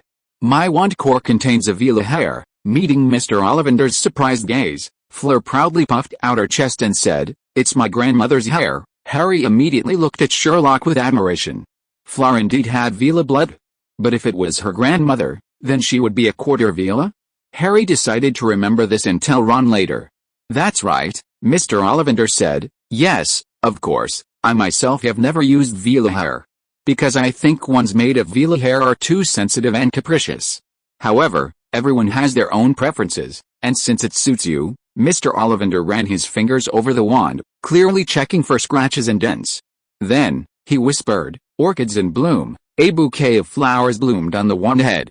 Very good, excellent condition," said Mr. Ollivander, gathering the flowers and handing them, along with the wand, to Fleur. "Now, next." Fleur took the wand with her grandmother's hair core and nimbly returned to her seat. She paused slightly as she passed Sherlock, then quickened her pace. Sherlock's gaze followed Fleur, noticing her smiling sweetly at Cedric as she passed. Good, new clue acquired. Sherlock withdrew his gaze and continued looking at Mr. Ollivander. Mr. Ollivander was very efficient, quickly checking the ones of the remaining 2 champions from Buttons and the 3 champions from Durmstrang. The ones of the 3 Durmstrang champions were all products of Grigorovich. According to Mr. Ollivander, although he didn't approve of Grigorovich's style, he was still a very excellent wandsmaker. He tested each person's spell with a simple incantation. The wands were of good quality, none of the 6 wands had any problems. Next up were the 3 champions from Hogwarts. Mr. Ollivander was visibly more excited than before when he discovered Cedric was using a wand made by his own hand. He recounted every detail of Cedric's wand with great familiarity, its length, the material of the shaft, the core, and so on. He even inquired about Cedric's regular wand care based on its appearance, and was overjoyed upon receiving an affirmative answer. Harry, hearing this, quickly looked down at his own wand and was horrified to find it covered in fingerprints. His face flushed, and he hurriedly pulled up a corner of his robe from his knee, trying to secretly wipe his wand clean. However, several golden stars appeared on the tip of his wand. At this moment, Fleur Delacour gave him a very arrogant glance. Harry was about to give up when Sherlock stepped forward, slightly turning to block Fleur's view. Fleur looked at Sherlock in surprise, seemingly not expecting him to do this. Sherlock stared intently at Fleur, while simultaneously gesturing behind his back with his hand, signaling Harry to continue. Although he didn't understand why Sherlock was doing this, Harry always readily accepted any advice Sherlock gave him. So he immediately began polishing his wand diligently, ignoring everyone else's stares. Fleur frowned, under Sherlock's grey eyes. She opened her mouth, seemingly about to say something, but ultimately turned her head away without uttering a word. She was secretly amazed. What was this little one trying to do? Could she have really figured it out? Sherlock smiled slightly at this. No rush, let's play along. Since we're both warriors in the Triwizard Tournament, we'll have plenty of opportunities to meet again. Let's see how long you can keep it a secret. At this moment, Mr. Ollivander successfully made Cedric's wand emit a string of silver smoke rings. The smoke rings drifted from one end of the room to the other. He expressed his satisfaction and said, "Mr. Potter, it's your turn." Harry walked towards Mr. Ollivander and handed him the wand he had just polished. "Ah, yes, it's one of my products again," Mr. Ollivander said, his light-colored eyes suddenly sparkling with excitement. Yes, I remember it perfectly well, Holly, 11 inches, phoenix tail feathers." Sherlock keenly noticed that Mr. Ollivander's expression, lost in memories, was noticeably different from before. Clearly, this wand held special significance for him. He looked at Harry and found his good friend also lost in memories. Harry, like Mr. Ollivander, vividly remembered receiving this wand. Everything felt like it happened yesterday. But in fact, it had been 3 years ago. Hagrid had brought Harry, who had just entered the wizarding world, into Mr. Ollivander's shop to buy a wand. That afternoon, he had tried almost every wand in the shop before finally finding one that suited him.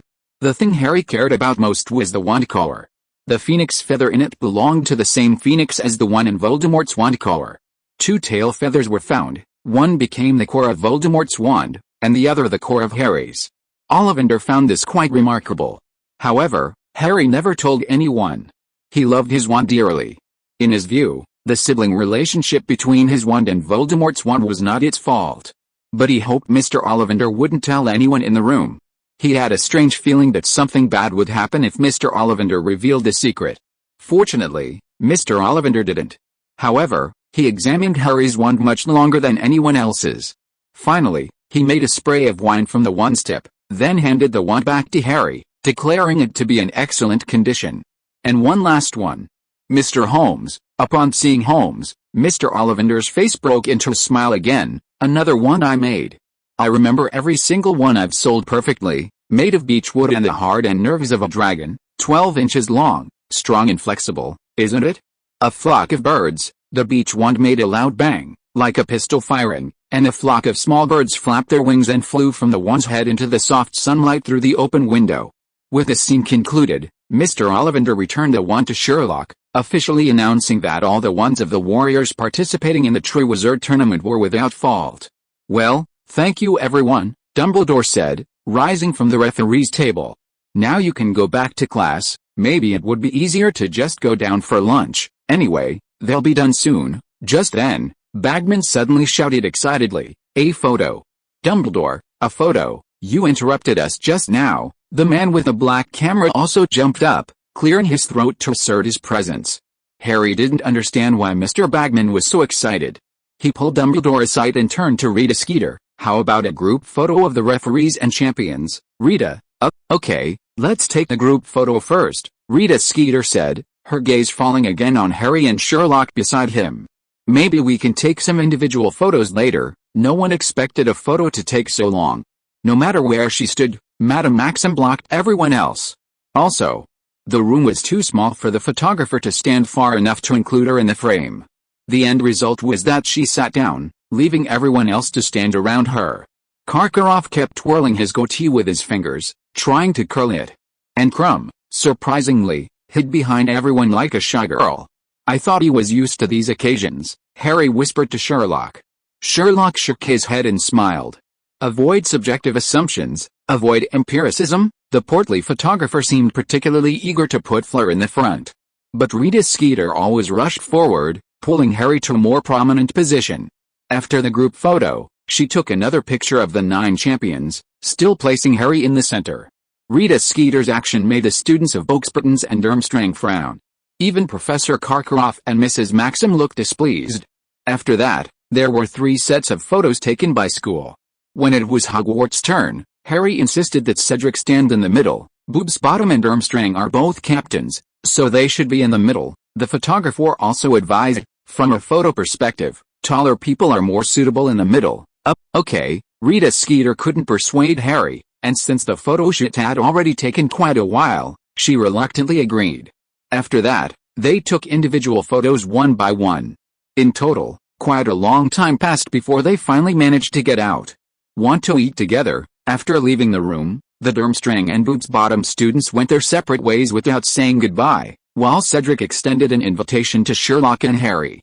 Harry and Sherlock readily agreed.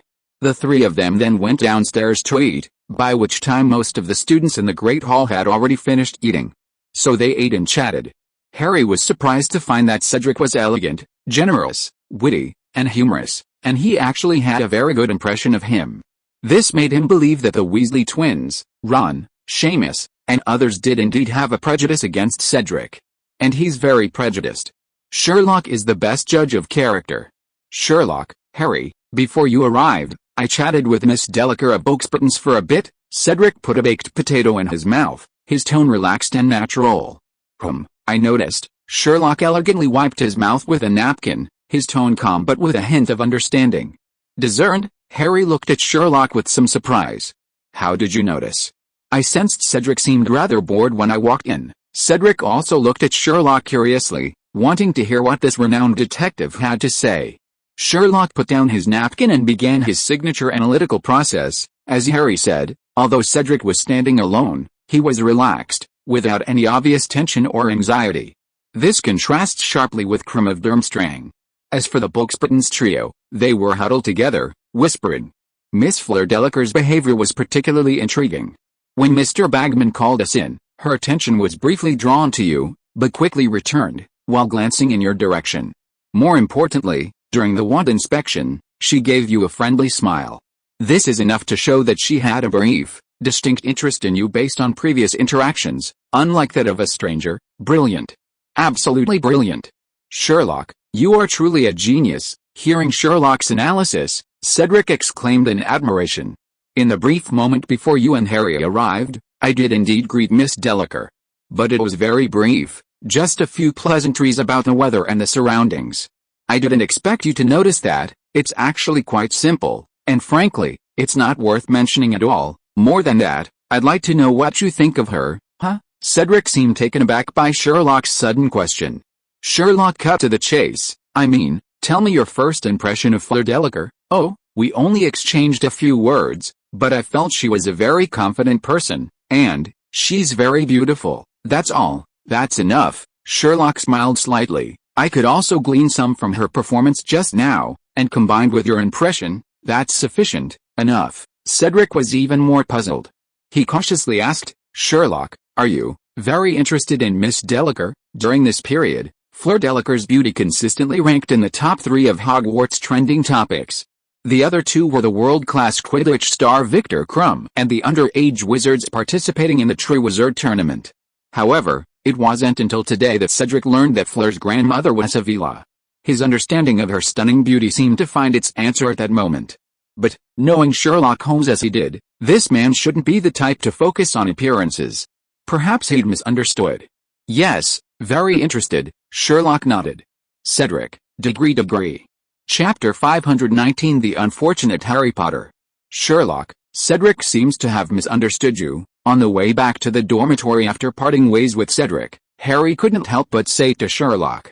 Misunderstood? Sherlock tilted his head. What do you mean? You just said you were interested in Delacour. It's not a misunderstanding. I really am very interested in her. Sherlock's eyes sparkled as he launched into a long explanation. With a quarter Velar blood, I wonder if she can transform her face into a bird's head and grow wings like in the Quidditch World Cup. Also, I've always been very curious about why she knows me. You know, buddy, these kinds of questions that require thought to solve are the most interesting to me. Otherwise, this mundane world would be too boring. You think it's boring? Harry couldn't help but retort.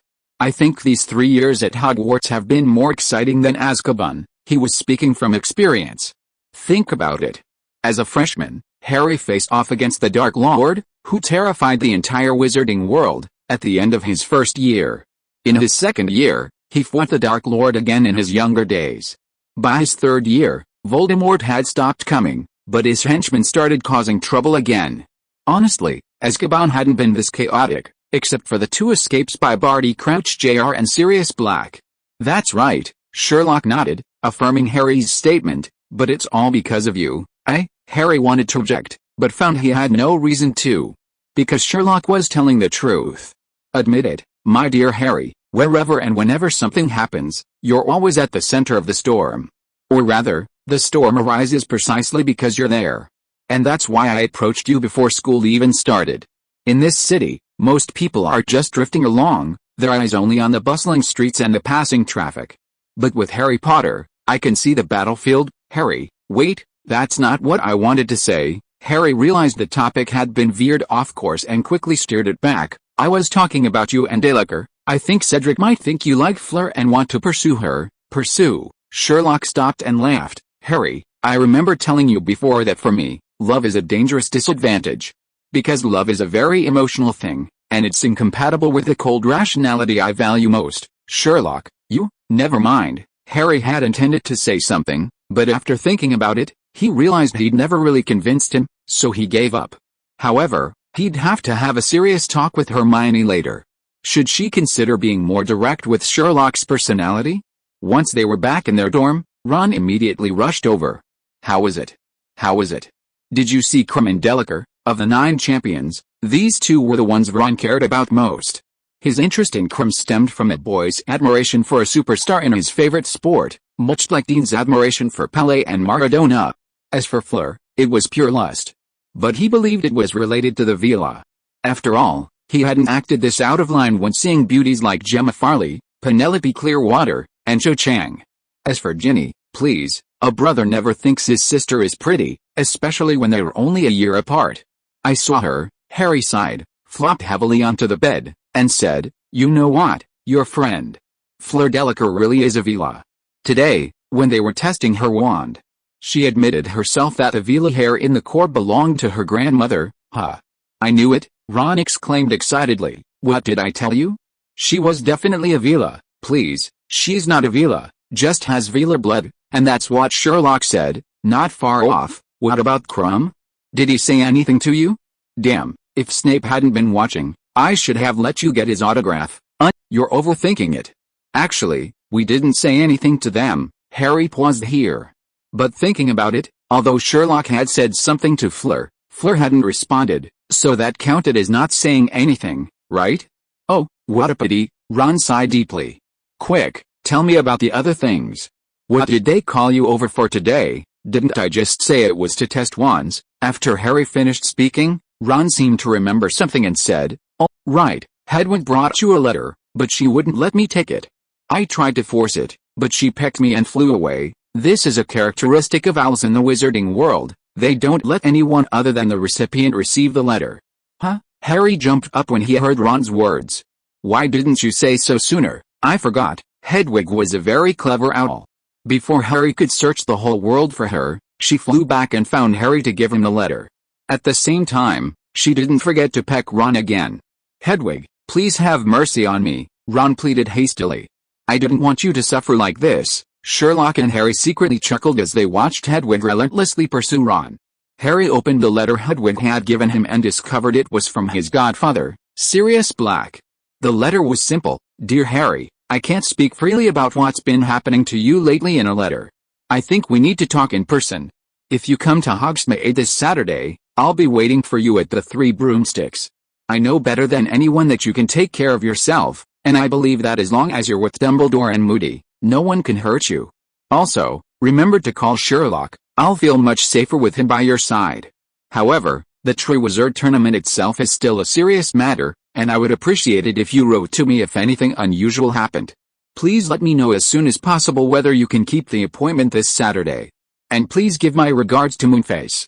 Love, Sirius. Harry naturally wanted to see Sirius. In fact, besides Sherlock, Sirius was the person he trusted most, and then there was Moonface, whom Sirius mentioned in the letter. However, Professor Lupin had recently fallen ill again, so he couldn't see him for the time being. In Harry's subconscious, he had completely regarded Sirius as a father. He had Hedwig deliver the letter back to Sirius, informing him that he would definitely come to Hogsmeade, and then began to look forward to it. However, before heading to Hogsmeade, Harry encountered a troublesome matter. This matter made him extremely depressed. Rita Skeeter's article about the Triwizard Tournament had been published. In Harry's view, this article was the root of all evil. Because rather than a report on the Triwizard Tournament, it was more like an embellished description of Harry's personal life. First of all, a large portion of the front page of the newspaper was occupied by a photograph of Harry. It was the very same moving photo of Harry who refused to cooperate with Rita Skeeter. Yet, it was taken out of context and paired with Rita Skeeter's article, full of an indomitable, defiant spirit against fate. And a very strong one at that. Secondly, the entire article was almost entirely about Harry. Oh, and Sherlock too. The poor Boxburton's and Durmstrang's names were squeezed into the last line of the article. They were even misspelled. Cedric Diggory was not mentioned at all. It's hard to say which is worse. In Rita Skeeter's writing, Harry inexplicably says many things he's never said before. The title alone is incredibly eye-catching, The Unfortunate Harry Potter, Tears Beneath the Scar and a Hidden Vortex of Jealousy. Our special correspondent, Rita Skeeter, unveils the untold inner journey of the Hogwarts heroes. An exclusive look at the human struggles behind the Triwizard Tournament. The boy whose name is etched in the annals of time, the miraculously alive Harry Potter, is deeply mired in an unprecedented vortex of struggle. This youngest hero in history, when the spotlight focuses on his iconic lightning bolt scar, hides an unimaginable loneliness and sorrow beneath his bravery. Although someone's rude obstruction initially thwarted the exclusive interview, Rita Skeeter, with her unparalleled charisma, successfully touched the fragile, passionate heart beneath this young hero's cold exterior. I was never forced to face fate. I believe they gave me strength. Yes, it was my parents, who are now forever asleep in the earth. During the brief conversation, Potter's strikingly green eyes filled with heartbreaking tears. He choked back sobs as he poured out his heart to the reporter. What touching sincerity. This courage was especially precious under someone's almost oppressive shadow. I know, they are watching me from heaven, proud of me, and bearing the weight of this honor for me. This longing for lost loved ones, like an unhealed wound, tormented his young soul repeatedly in the silent, deserted night.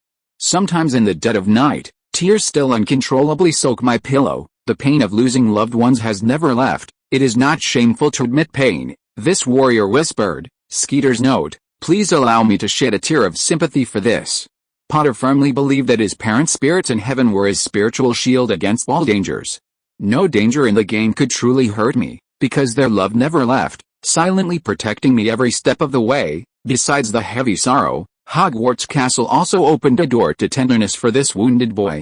According to Mr. Potter's closest and most adoring friend, Colin Creevey, a passionate young man who loved capturing every moment of his idol with his camera, Harry was practically inseparable from Cho. Yes, Cho Chang from Ravenclaw.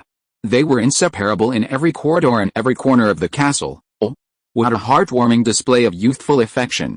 This Chinese-American girl with a cascading cascade of beautiful black hair, her mother came from the distant and mysterious East, with her extraordinary beauty and equally impressive academic achievements, complementing Potter's, became a warm light shining in the life of the boy who had survived such a near-death experience. Clearly, this innocent yet passionate first love provided invaluable solace to Potter, who bore so many burdens. Furthermore, while the section mentioning Sherlock Holmes is second only to Harry's, it's relentlessly derogatory. There's always a shadow under the sun. Beside the heartwarming tale of Harry Potter's lonely hero's quest for love, another figure, the self-proclaimed genius Sherlock Holmes, seems out of place, even suspicious. When this reporter attempted an in-depth interview with Harry Potter, he was met with an unprecedented, almost rude, and forceful refusal from his brother and close friend, Sherlock Holmes. The purpose of this behavior was obvious. It was Holmes's undisguised, almost overflowing, jealousy. This young man, unfortunately born a few months earlier than Potter, seemed unable to tolerate his name being overshadowed by Potter's legendary brilliance. Such a subtle age difference, yet it determined the youngest warrior's aura in the Triwizard Tournament. For well-known reasons, whenever Harry Potter appears in a crowd, he naturally becomes the focus of everyone's attention. In fact, Sherlock Holmes, as Harry Potter's companion, had long harbored resentment towards this. A learned senior professor at Hogwarts, who requested anonymity out of concern for his own position, Skeeter's note, "We are duty-bound to protect our sources," privately revealed to this newspaper a worrying fact. Holmes was indulging in spreading a set of absurd and pretentious pseudo-deductive reasoning techniques, attempting to glean professional privacy and past activities from a person's clothing and behavior alone. Most of the clear-headed teachers and students at the school scoffed at this, regarding it as tedious self-indulgence and self-delusion. According to reliable sources, his initial approach to Potter was a carefully planned, ambiguous, and deceptive foreshadowing, perhaps concealing a dangerous scheme that even Dumbledore had not detected. Oh, dear readers, beware of this potential shadow. If you are listening to this novel on a channel other than Fanfic World, it means it was downloaded and re-uploaded without effort. We warmly invite you to visit our channel, Fanfic World. There you will find the original version of this story and many other novels of various genres. We look forward to seeing you dive into a world of incredible novels. Chapter 520: The Despicable Sherlock Holmes. Upon seeing Rita Skeeter's article, the person most enraged besides Harry was Ron. His fiery red hair practically stood on end. "Sherlock, look at what she's saying about you. Jealousy, absurd theories, a premeditated conspiracy? She's insane. Utterly insane. People often can't tolerate seeing their own flaws reflected in others." Ron knew perfectly well that this woman was talking nonsense. Sherlock had no such thoughts whatsoever. But the problem was, he did. He just hid it well, never showing it. It wasn't until Sherlock and Harry were chosen as the Triwizard Tournament warriors that he expressed even a tiny bit. However, this hint was quickly pointed out by Sherlock. After figuring this out, Ron felt deeply ashamed. He never expected that just a few days later, this madwoman would publish such an article. The things she said about Sherlock could almost be applied verbatim to himself. In stark contrast to Harry's anger and Ron's agitation, Sherlock, without looking up, said, "Anger won't solve anything, dear Ron. I find this article rather interesting." Interesting? Harry whirled around him, his face incredulous. "She portrays me as a whine, a pathetic wretch living off my dead parents. And you as a scheming schemer eyeing my reputation. That's precisely what makes it interesting." Sherlock looked up. "See, not everything she said was a lie. Harry, you did say you weren't forced. And my initial approach to you was, in a sense, a carefully planned, ambiguous, and deceptive foreshadowing. And behind it all, there was indeed a scheme that even Dumbledore hadn't detected. But it wasn't dangerous at all." Harry and Ron exchanged bewildered glances. What was going on? Why was Sherlock suddenly defending Rita Skeeter? However, aside from all that, Sherlock's voice began to carry a hint of cold sarcasm. "It's just standard, clumsy tactics, exactly the same as what she's published before. I told you last time that it's unrealistic to expect this reporter to have professional standards. For her, only the last one, truthfulness, accuracy, and timeliness, is truly useful. Taking things out of context, quoting, and creating division, that's her specialty. Her pathetic logic and so-called evidence don't even reach the level of Hermione's first-year history of magic essay. I think I hear you talking about me." Just as Sherlock finished speaking, Hermione suddenly walked into the common room, just in time to hear the last part of Sherlock's sentence. Glancing at the Daily Prophet on the three-person table, she couldn't help but laugh. "Sherlock, do you think this is normal?" Seeing Sherlock nod, "I knew it, I thought so too." "Ignore it, Harry, Ron, just ignore it." But Harry couldn't ignore it. The article caused an uproar throughout the school. On Hogwarts' side, the Gryffindor Lions behaved admirably. Regardless of whether they said it or not, they wholeheartedly supported Harry and Sherlock, displaying remarkable recklessness and lack of common sense. While this might not be right, it felt good. Especially in a situation where everyone seemed to be against them, having supporters was truly exhilarating. Of course, there were exceptions. Ginny Weasley was probably the most furious person besides Harry and Ron. She specifically sought out Colin Creevey to ask him why he had said that. Colin claimed he was also wronged. He had only heard that Rita Skeeter wanted to promote Harry. As a loyal Harry fan, he naturally praised him enthusiastically. In Colin's view, this didn't even qualify as praise, because Harry was, in his mind, a wise and heroic figure. The topic of Cho Chang was also easily explained. Rita Skeeter asked you if Harry was popular at school. Colin naturally gave an affirmative answer. When Rita Skeeter then asked if the girls also welcomed Harry, Colin again gave an affirmative answer. She also mentioned Hermione Granger, Cho Chang, Ginny Weasley, Luna Lovegood, and the Petty twins. But Rita Skeeter, with her sharp eyes, immediately spotted the most prominent name. She didn't just ask me, she asked a lot of people, Colin said, aggrieved. I never said Harry was dating Cho Chang. Ginny was speechless. Colin didn't seem to have done anything wrong. Aside from Gryffindor, the other three houses reacted differently. Ravenclaw students were indifferent. Cho Chang's friends, however, would occasionally tease Harry about it when they met. As for Cho Chang herself, she naturally received a lot of attention. After all, she had quite a few boys pursuing her. Especially after entering her 5th year, Cho Chang became the undisputed school beauty. These boys naturally transferred their resentment to Harry. The Hufflepuff students, however, were less happy. Of the 9 champions in the entire Triwizard Tournament, Cedric didn't even appear by name. Keep in mind, he was captain of all 3 of Hogwarts champions.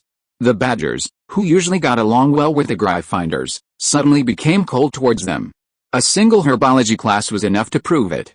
Clearly, the Badgers felt Harry had stolen their champion's honor, mainly because Hufflepuff rarely received any glory.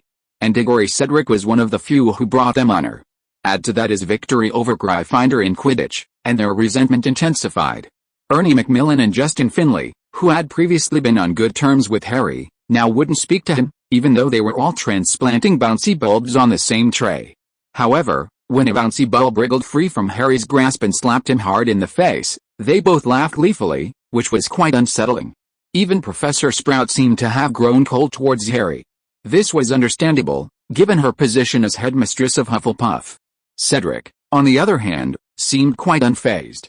Shortly after the article was published, he approached Sherlock and Harry, stating that he was completely unconcerned. He also advised the Badgers not to target Harry, as he had been right beside him and knew perfectly well that Harry hadn't said those things, and that Harry wasn't that kind of person. However, this was to no avail. Prejudice in people's hearts is a mountain, impossible to move no matter how hard you try. Apart from a few individuals like Hannah Abbott, everyone else continued to glare at Harry. The Badgers saw this as Cedric's noble act of not stooping to Harry's level. Frankly, Harry greatly admired Cedric's handling of the situation. The Slytherin students, needless to say, were already at odds with the Lion Cubs, and naturally seized the opportunity to ridicule Harry, bluntly stating that Harry was desperate for a fame. Moreover, Snape, the old Snake King, added fuel to the fire. Potions and defense against the dark arts suddenly became Harry's most difficult classes. Gryffindor's scorestone also plummeted during this time, landing them at the bottom of the class. However, compared to the Snake, the students at Boxburtons and Durmstrang were even more hostile. Why? Everyone was a hero. Why did an article about the Triwizard Tournament turn into an interview with Harry Potter? Yes, you were the boy who survived, you saved the wizarding world. But note that this wizarding world has a prefix, Britain. Although Voldemort's dark rule lasted for decades, it was limited to Britain and its surrounding areas. The impact on France, where Boxburtons was located, was not as significant as one might imagine. And for Durmstrang, located in Northern Europe, it was even less of an issue. Therefore, their gratitude towards the name Harry Potter was naturally not as strong as that of the British. Not to mention, the names of the 6 heroes from the 2 schools were crammed into the last line. And they were even misspelled. This was simply outrageous. Furthermore, the content of Rita Skeeter's article further convinced them that Harry was someone who loved to show off and flaunt his abilities. Look, besides his own house, not many people supported him. So whenever they saw Harry, they would quote from the article to mock him, "Want a handkerchief, youngest champion, so you don't cry during the competition." Honestly, I think he needs something else. He might wet his pants if he's too nervous. The people from Durmstrang and Boxburton saw it. I never said any of that. Not a single word. Harry was furious. But it was no use. None of the 6 champions from Boxburtons and Durmstrang stood up to explain like Cedric did. Hearing Harry's complaints, Sherlock wasn't surprised. I think they probably think you gave a separate interview after you left, right? There's no evidence of that. Good habit, Harry. Sherlock smiled and patted him on the shoulder. But they also have no evidence that you didn't say those things. At that moment, Harry almost blurted out a curse. Fortunately, he held back. But there was also something to be thankful for. He finally met Cho Chang. Cho Chang didn't seem to mind at all. Her eyes were full of smiles as she looked at Harry. Who knows better than ourselves whether we're inseparable? Harry, I think Sherlock and Hermione are right. Just ignore it. Also, good luck on Tuesday, and make sure you do well. Harry's mood improved after this incident. At this moment, Harry suddenly remembered Sirius's letter. If anything unusual happens, I still hope you will write to me. All of this couldn't be more unusual. He couldn't wait for the weekend. The day finally arrived. The students in their 3rd year and above handed their guardians' consent forms to the school administrator, Filch, and headed to Hogsmeade Village in a large group. Sherlock had never been particularly interested in Hogsmeade. However, because Sirius had specifically mentioned it in his letter to Harry, Sherlock was included in the group. Since it was their first outing of the school year, and with Christmas just around the corner, Hermione decided to join the group to buy her parents some of their favorite snacks. Ron, of course, never missed a chance to go to Hogsmeade. However, once they arrived at Hogsmeade, their group had grown to include 3 more people, Ginny, Luna, and Cho Chang. Luna and Ginny had just entered their 3rd year, so this was their first time being allowed to visit Hogsmeade. As for Cho Chang, she was originally with her 2 roommates, but when they saw Sherlock and his group at the crossroads, Lucy and Alicia jokingly pushed her away. Harry, hurry up and take Jo away, we can't be the ones stopping you from being inseparable. Cho Chang looked at her 2 roommates, who were running off with silly grins, shook her head helplessly, and then generously asked the 4 of them if they minded. Of course they didn't mind. In fact, Harry was secretly hoping for it. This scene was witnessed by Luna and Ginny, who were not far away. This made Ginny almost grind her teeth to dust. While she was still stunned, Luna had already pulled her forward. Wait, Luna, what are you doing? Let's go, Luna said in a completely matter-of-fact tone. Since you're uncomfortable, then let's go. I'm not uncomfortable. Luna looked at Ginny without saying anything. Ginny sighed. Okay, I'll listen to you. And so, Sherlock and his group of 7 entered the 3 Broomsticks bar and successfully met up with Sirius. Sirius was somewhat surprised to see this. However, when he saw Cho Chang and Ginny, he immediately beamed. Come on, sit down here. I've been waiting for you for a long time. He ordered a butterbeer for each of them and then started talking about the Triwizard Tournament.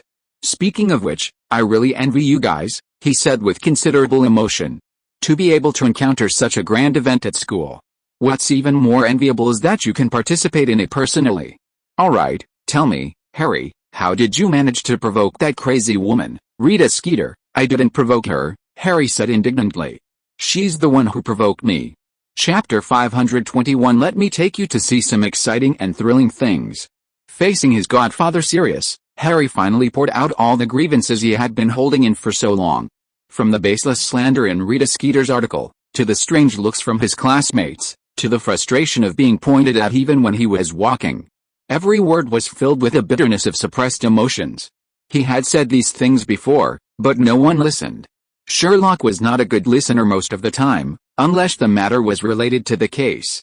This also prevented him from using empathy.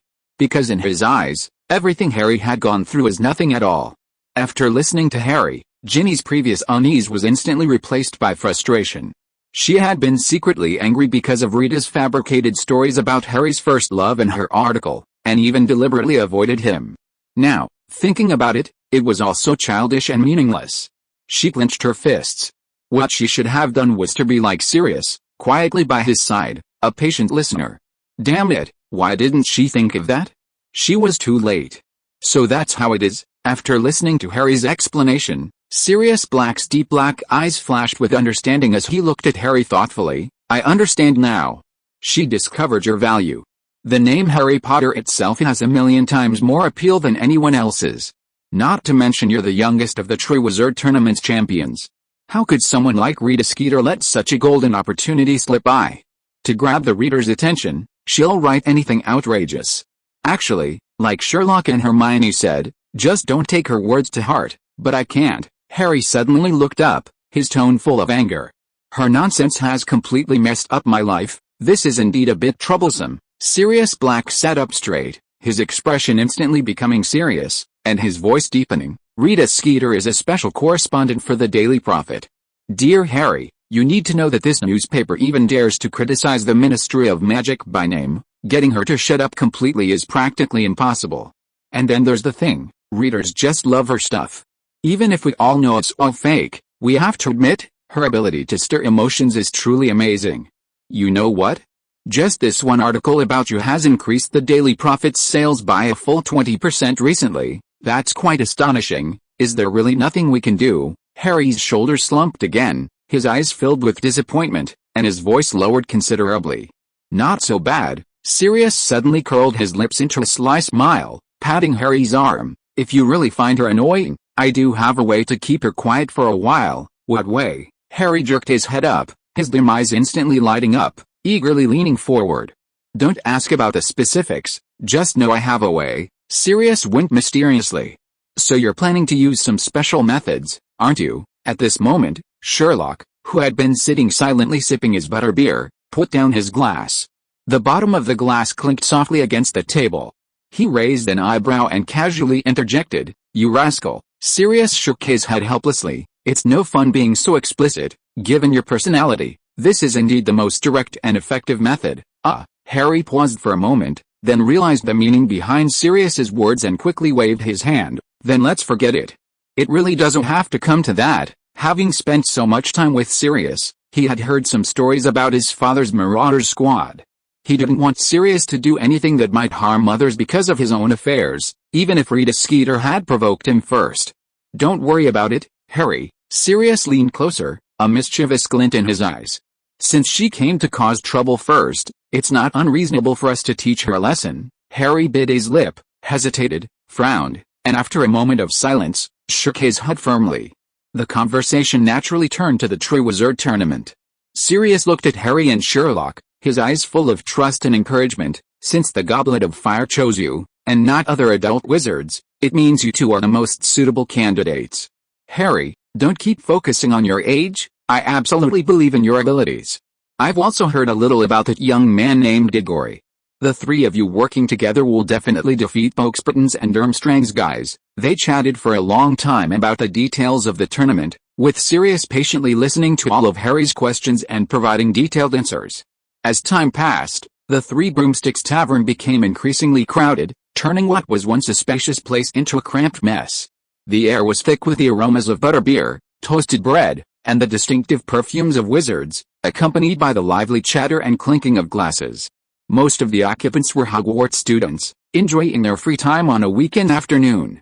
However, a number of wizards in various robes and with diverse expressions also mingled among them. This wasn't surprising, given that Hogsmeade was the only all-wizard village in all of Britain. For wizards who weren't adept at disguising themselves in front of muggles, this was the safest and most comfortable haven. Too many people. Sirius frowned, scanning the throng of people, his tone tinged with impatience. I think we need to go somewhere else. Great idea. But where do we go? Ron immediately jumped up from his seat, his eyes sparkling. He had been itching to get back to work. Not us. Sirius Black's lips curled into a smile, his gaze sweeping over the group of boys and girls, a meaningful smile appearing on his face. I think we need to split up. Huh? Harry was taken aback, his face full of surprise, looking at Sirius Black with confusion. Sirius Black said calmly, Harry, you take Joe and Ginny for a walk around the neighborhood. Sherlock, you take Hermione and Luna. Ron was dumbfounded, seeing Sirius Black had arranged everything so clearly for everyone else, and no one objected. He pointed to his nose, looking bewildered. What about me? You're with me, of course. Sirius Black slapped Ron on the shoulder, the force so strong that Ron stumbled. I'll take you to see some interesting things. It'll be exciting. Everyone was satisfied with Sirius Black's arrangement. Cho Chang's cheeks flushed slightly, and she quietly took half a step closer to Harry. Ginny also nodded, her eyes filled with anticipation. Although Harry preferred to spend time alone with Cho Chang, looking at Ginny's bright eyes, he felt it wouldn't be appropriate for her to follow Sherlock or Ron. Besides, Ginny herself hadn't objected, so he and Cho Chang volunteered to be guides, showing Ginny around Hogsmeade, who was visiting for the first time. Meanwhile, Hermione and Luna naturally wanted to follow Sherlock. Sherlock seemed indifferent, alone or in a group, it made no difference to him. As for Ron, hearing there was something interesting and exciting, he immediately forgot all his doubts and readily agreed. So, the group left the Three Broomsticks pub and split into 3 groups heading in different directions. Hermione noticed that Sherlock and Luna were silent, creating a quiet atmosphere, so she spoke up, looking at Luna. Like Ginny, she was a third-year student and also visiting Hogsmeade for the first time. Luna, Hogsmeade has lots of interesting shops. Would you like to look around? We can go with you. Hearing Hermione's words, Luna seemed to snap out of her reverie. Her large, protruding eyes blinked, her gaze sweeping over the wizards in their various robes and the shops with their strange signs along the village road. A dreamy smile appeared on her face. Oh, sure. The air here is practically filled with bubbles of curiosity. I've been wanting to observe them closely for ages. Whatever makes you happy, I'm fine with anything. Hermione was already used to Luna's quirky descriptions. She smiled helplessly and turned to Sherlock, wanting to hear his opinion. Just wander around. Sherlock made a succinct decision, his pace still unhurried. Although Hogsmeade's main street was bustling, unlike the lively Three Broomsticks pub, the Hogwarts students here weren't as densely packed. Most students who come here have a clear goal, either head straight for Honeydukes candy shop or to Zonko's joke shop. Few stroll leisurely through the streets like they do. Luna was filled with curiosity the whole way, frequently stopping to admire the sights along the way. When she saw a spinning, dancing tinkin in a shop window, her eyes lit up, and she exclaimed softly, "Look! It's waltzing with a moss fairy on the windowsill." Passing a house with a spinning wind chime hanging under the eaves, she listened intently and whispered, "That sound is too shrill, it'll scare away the snow elves hibernating under the eaves." Hermione sighed and pulled a small notebook from her pocket, flipping through it. Sherlock glanced at it casually and noticed the word "spew" written on it, followed by a list of members.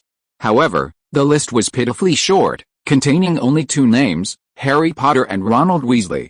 "So, you still plan to continue pushing for the House Elf Rights Promotion Association?" Sherlock asked. "That's right." Hermione put away her notebook, glanced around at the wizards on the street, and said thoughtfully, "By the way, maybe I should try to recruit some villagers into SPEW. They won't join." Luna suddenly interjected, her voice light and airy, which startled Hermione. "Why?" Hermione looked at her in confusion. "Because they still need house elves to do the work." Luna tilted her head and said seriously, "If we give house elves freedom, who'll help them clean their houses, cook, and do laundry?" "I'm not saying house elves shouldn't work." Hermione took a deep breath, her tone urgent, "but at least they should be able to get decent wages and have a decent working environment." Luna blinked, still looking at Hermione with a puzzled expression, as if she didn't understand why she was so concerned about these things. Hermione sighed helplessly, but her resolve only strengthened. "My current situation only makes me feel that SPEW must persevere. Sherlock, I think we need to take some more direct action. I plan to start with the Hogwarts kitchens, but I don't know how to get in." "I don't think that's a good idea." Sherlock shook his head, paused, and added, "However, I can tell you how to get into the kitchen." "Really?" Hermione immediately perked up, her eyes lighting up with delight. "I don't lie most of the time. The Hogwarts kitchens are located in the underground structure of the school castle, adjacent to the Hufflepuff common room, directly beneath the Great Hall. To enter the kitchen, simply scratch the pear image on the fruit platter by the door. When the pear smiles, it will turn into a green doorknob." Luna laughed out loud. "A pear that can laugh and turn into a doorknob. How interesting." Hermione sighed. "It's that simple. I thought it was so mysterious." "My dear Hermione, this is just like my reasoning process. Before I tell you, you think it's incredible. But once I tell you, you think, it's all so simple." "That's true." Hermione couldn't help but laugh. "Even though we've known each other for 4 years, I still can't help but feel surprised whenever something like this happens." "Only 4 years?" Sherlock laughed too. "You might stay like this for the rest of your life." "For the rest of my life?" Hearing Sherlock say that, Hermione suddenly blushed, as if thinking of something. Sherlock looked at Hermione curiously, not understanding what she was thinking. "Look at that arrow, its shape is so peculiar, like a cobble lying on the ground sunbathing." Just then, Luna's words interrupted their silence. Following Luna's gaze, They saw a large wooden barrel in front of the Davies Band store across the street. The wooden tub was filled with brightly colored broom handles, red, blue, green, crowded to the brim. Luna was clearly captivated by the sight. She stopped, stood on tiptoe to look, and said in her characteristic ethereal voice, "Those broom handles are stuck in there, so quiet, like little fish entangled in seaweed. I think they're waiting for a storm to carry them away." Hermione, maybe house elves would enjoy keeping company with a tub like this, listening to the wind. Although she was speaking to Hermione, her eyes remained fixed on the tub, completely absorbed in her own fantasy about magical creatures, sparked by reality. Hermione, interrupted, sighed softly and glanced at Luna with a helpless look. She was about to speak when she saw Luna bend down to tie her loose shoelaces, then look up and add, "Also, you just mentioned the kitchen. I heard that there are bread elves as guardian spirits in the Hogwarts kitchens, and they always sing lullabies around the oven at night." Hermione was momentarily speechless, opening her mouth but not knowing what to say. She instinctively turned to Sherlock, wanting to see his reaction. But what she saw stunned her. Chapter 522 Three's Company. Hermione was surprised to find that Sherlock was also staring at the barrel full of broom handles across the street, his eyes filled with a curious and inquisitive gaze. Not only that, but a more pronounced smile played on his lips, as if he had encountered an intriguing riddle. Hermione immediately noticed this subtle expression, a faint sense of disappointment rising within her, along with a vague feeling of competition. Was Sherlock's interest in Luna's whimsical ideas, or rather, her wild fantasies, really stronger than her own meticulously planned spew? She then found herself ridiculous. This feeling would be understandable if it were because of Gemma, but why was it arising from Luna's far-fetched fantasies? She was being incredibly naive. But, was that barrel really that interesting? Hermione herself didn't realize that she had unconsciously taken a half-step closer to Sherlock, her gaze shifting back and forth between his focused profile and the strange barrel, trying to understand his thoughts. As for Sherlock, he was completely absorbed in his brief moment of acceptance of Luna's unique perspective, oblivious to Hermione's approach and the emotional turmoil within her. Thus, a peculiar scene unfolded on Hogsmeade's main street. Three young wizards, one boy and two girls, stood side by side, gazing at the large wooden barrel filled with colorful broom handles across the street from the entrance to Davies Bands. The youngest-looking girl was muttering incantations to herself. An invisible tension hung in the air, Hermione's proactive exploration and Sherlock's acceptance of Luna's unique world intertwined, creating a hazy, subtle atmosphere, seemingly eerie yet surprisingly harmonious. Meanwhile, Harry was in a much worse situation. He had initially thought that spending time with Cho Chang and Ginny would be pleasant, but for some reason, walking between the two girls, he felt something was off ever since leaving the Three Broomsticks pub. He couldn't quite put his finger on what was wrong. As Harry passed the slightly shadowy entrance to the Hog's Head, he noticed it was much quieter than the Three Broomsticks. Should I go in for a drink? The thought suddenly popped into his head. But then he remembered Hagrid saying that a mysterious man had lost a bet to him here with his dragon egg, and Harry hesitated. Because, as it turned out, that mysterious man was indeed the mysterious man. Quirrell and Voldemort had deliberately approached Hagrid to extract the secret of the Philosopher's Stone room from him. His hesitant demeanor caught Cho Chang's attention. "Harry, what's wrong?" "Nothing, it's just that there are far fewer people here than at the Three Broomsticks." Cho Chang's gaze swept over the slightly gloomy entrance of the Hog's Head, a gentle smile remaining on her lips as she spoke softly. "The location here isn't as prominent as the Three Broomsticks, and it lacks a signature drink like butterbeer." She paused, her gaze lingering on Harry's slightly hesitant face, her gentle smile deepening. "Of course, I think the most important thing is that this place lacks someone who can brighten up the whole space." Harry nodded, agreeing with Cho Chang's assessment. Although the Hog's Head was also at the intersection, it was located on a side street off the main street from the post office. Furthermore, its facade offered no advantage over the Three Broomsticks. A tattered wooden sign hung from a rusty frame above the door, depicting a severed pig's head, blood seeping through the white cloth wrapped around it. And then there was the key point Cho Chang had pointed out, the person who illuminated the entire space. It was none other than Mrs. Rosmerta, the proprietress of the Three Broomsticks. She was a woman of striking beauty and a slender figure, and the Three Broomsticks' booming business was undoubtedly due to her. In contrast, the owner of the Hog's Head was a seemingly eccentric old man. Harry had only met him once. He was tall and thin, with long, gray hair and beard. An old man versus a still attractive, slender woman, the latter was clearly more appealing. Moreover, besides her signature butterbeer, Mrs. Rosmerta frequently offered desserts like honey pudding to attract customers. Just as Harry was immersed in this comparative analysis, Ginny's clear voice broke in. "Harry, you know this place best. Can you be my guide? Tell me about these places." He finally realized what he had sensed was amiss. After leaving the Three Broomsticks, Cho Chang and Ginny, the two young women, hadn't exchanged a single word. However, because he and Cho Chang, or rather, he and Ginny, had always been chatting and there was never a dull moment, he hadn't realized this just now. Of course, but Harry's understanding of Hogsmeade was far from most familiar. After all, he had only been allowed to come here last year, and he couldn't come every time. Sherlock, on the other hand, had already come here with Hagrid and Professor Flitwick in his first year. However, firstly, he wasn't particularly interested in the place, and secondly, he wasn't nearby right now. So Harry naturally thought of someone else. He looked at Cho Chang for help. Cho Chang smiled. Unlike the oblivious Harry, she sensed that something was wrong from the beginning. At the same time, she was also very clear about the source of this awkwardness. Western girls develop earlier, which was understandable. She wouldn't hold it against Ginny. When she was with Harry 2 years ago, she wasn't in such a hurry as Ginny. Cho Chang's gaze swept between Harry and Ginny, a subtle understanding flashing in her soft-lined eyes. Under Ginny's surprised gaze, Cho Chang, like an understanding older sister, reached out and casually brushed aside a few strands of red hair that had blown across Ginny's bangs in the wind. "That's a good idea indeed.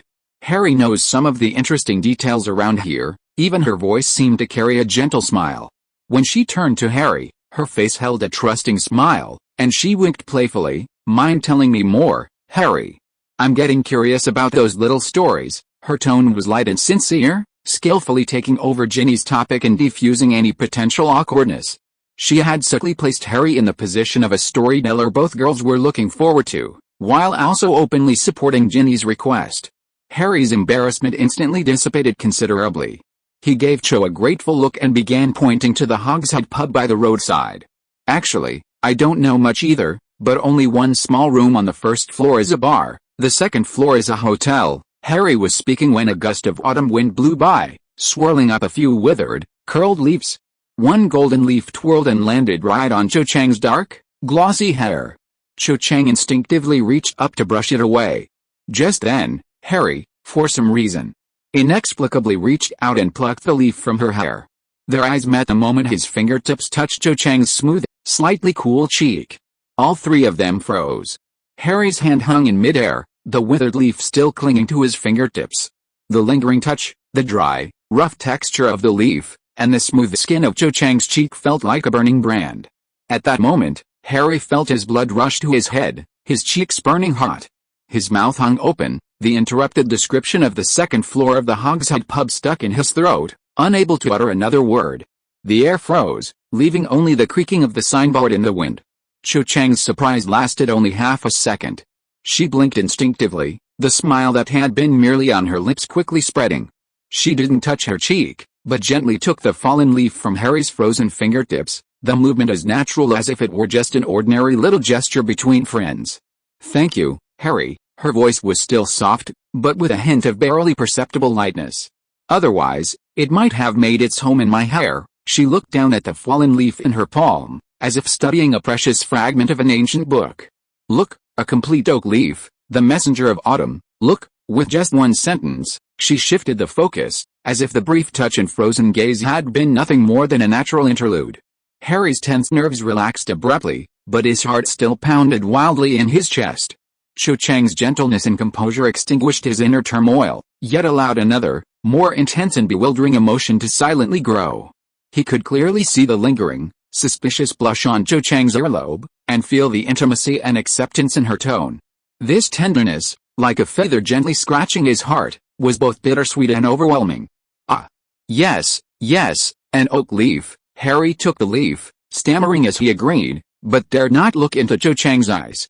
He could only turn his gaze back to the dilapidated Hogshead pub sign in frustration, but couldn't see anything. The electric shock of his fingertips touching her cheek replayed repeatedly in his mind. Ginny, standing on Harry's other side, naturally took it all in.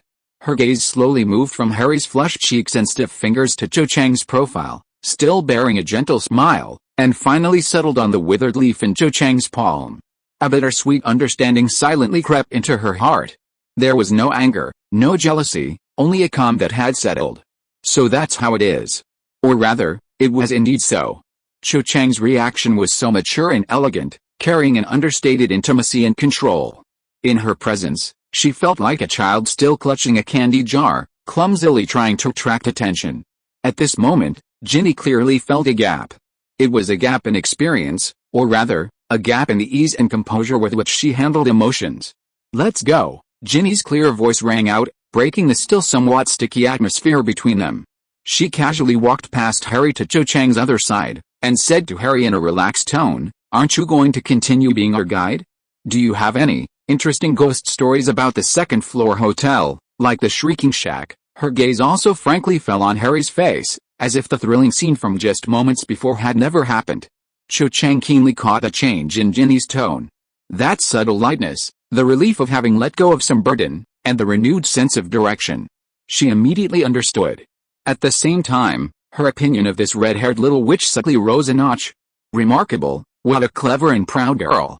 Cho Chang gently brushed a fallen leaf into the wind, and gave Ginny a more sincere, inclusive smile. "Yes, Harry, Ginny and I are both very curious." Another sentence thrust Harry into the spotlight, while simultaneously bringing Ginny into their camp, subtly solidifying the dynamic between the three. Harry only truly came to his senses at this moment.